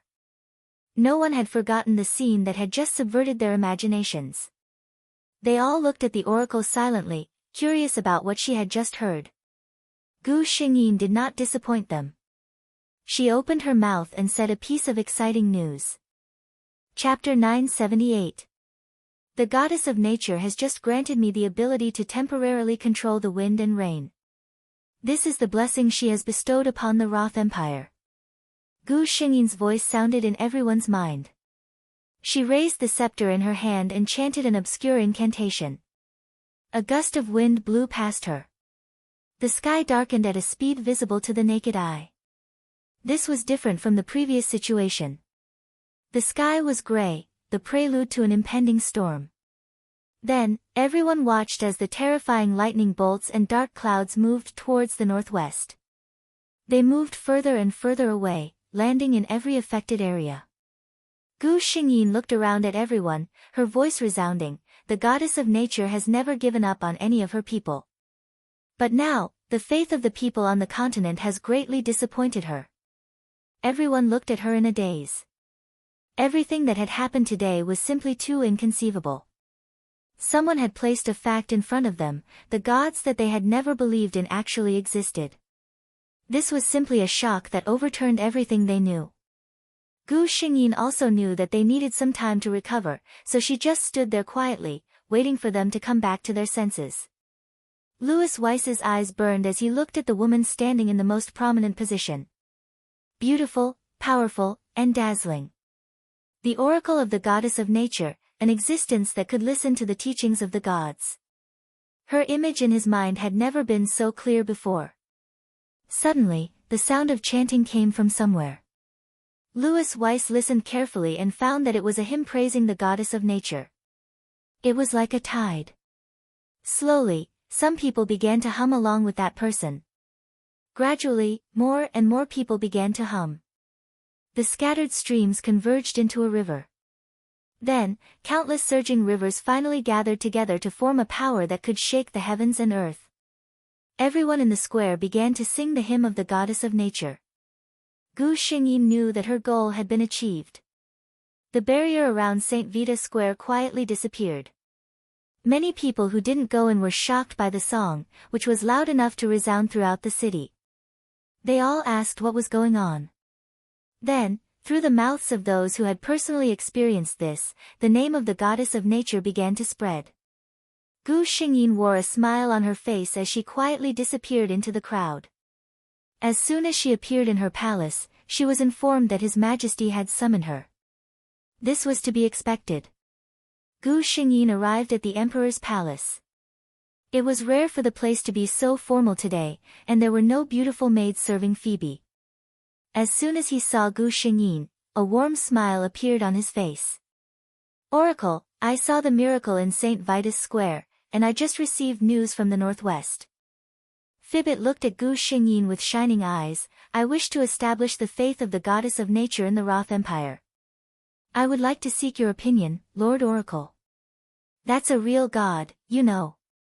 The moment he saw those miracles, there was only one thought in his mind: if such a powerful god was willing to protect the Roth Empire, if he was willing to protect the royal family, then the Roth Empire would be able to live on forever.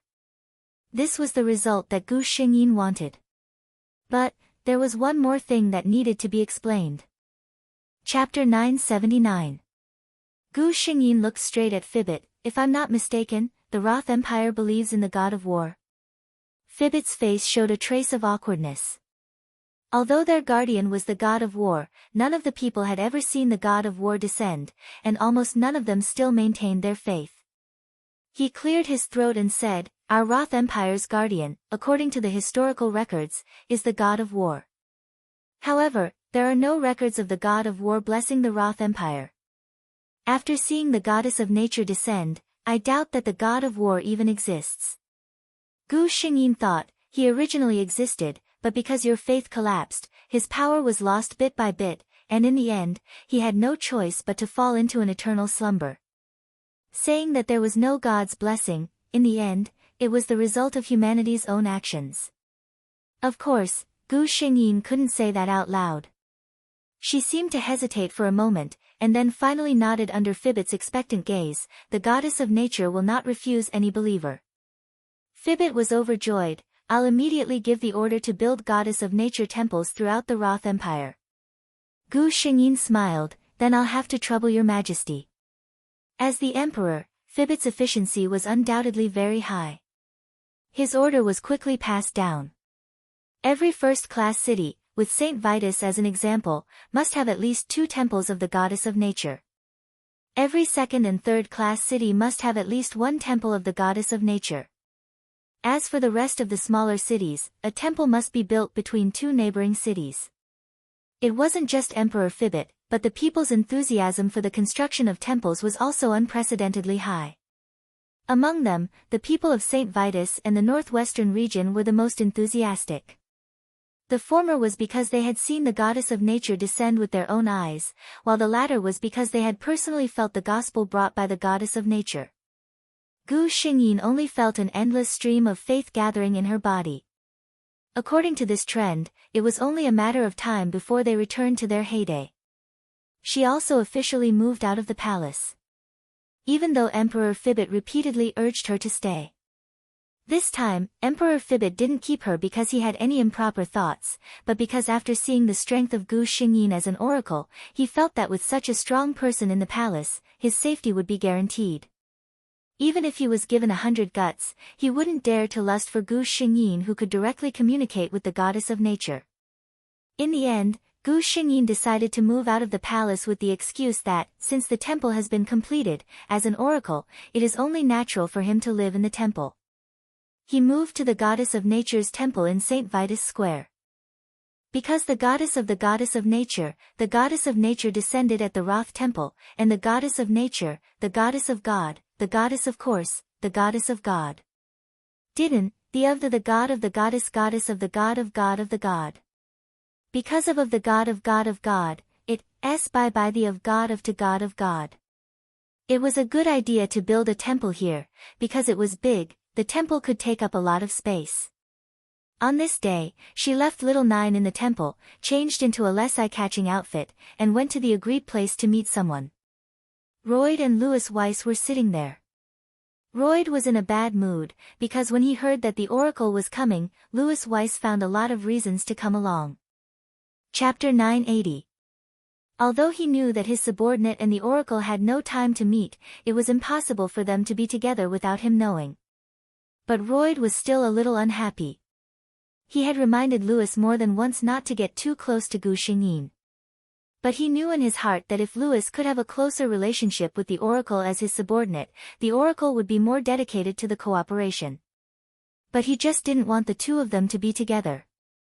As long as he thought that one day, Louis Vis and that Oracle would become lovers, his heart would be filled with boundless tyranny and irritation. He didn't even know why it was like this. I told you to wait. The door of the private room was pushed open, and a figure walked in. Louis's eyes lit up. In order to not be discovered, Gu Xingyin had changed her oracle outfit today. She was now wearing a very popular tight-fitting waistline dress. This design of the dress revealed her tall and perfect figure without a doubt. She wore a large lace hat of the same color on her head, which covered half of her face. She also held an exquisite pink folding fan in her hand. This style was the living embodiment of a noble lady. No one would associate her with the oracle in the temple who seemed to have a spring breeze halo. Louis went up and extended a hand. Welcome, Miss Bess.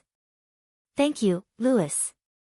Gu Xingyin closed her folding fan and smiled as she placed her hand in Louis's palm. Louis's eyes lit up with a hint of menace as he leaned over and planted a gentle kiss on the back of her hand. Royd suddenly coughed heavily, interrupting the joyous atmosphere between the two. Louis looked at the Duke, who was acting strangely in confusion. Royd's eyes secretly glanced at the back of Gu Xingyin's hand. He suddenly stood up and walked toward Gu Xingyin with a cold expression. Louis nervously stood in front of Gu Xingyin. He couldn't be blamed. Royd's eyes were too scary. Those who didn't know would think that he was going to fight with Gu Xingyin. Royd glanced at Louis indifferently. Move. Louis met those emotionless eyes. He clenched his fists and didn't move. Royd's voice dropped a notch. Louis, move. He had accumulated a lot of power among his subordinates. Louis met those dark blue eyes and his Adam's apple moved uneasily. In the end, he unwillingly took a step back. He still stared at Royd without blinking. He swore in his heart that if the Duke wanted to harm Miss Bess, he would not sit idly by. On the other hand, Gu Xingyin's expression didn't even change. She looked at Royd calmly, as if she wasn't worried about him. What happened next was out of their expectations. Lloyd strode to Gu Xingyin's side, and the corners of his mouth curled into a stiff smile. He extended his right hand toward Gu Xingyin. Welcome, Miss Bess. Louis was speechless. He was breaking down in his heart. It was just a welcome. Why did you have to look so fierce? Phew. Update 10. Finally, he finished writing the update before 12 o'clock. There was no update at midnight. There's still one more chapter left. Gigi will make it up as soon as possible. Good night, everyone.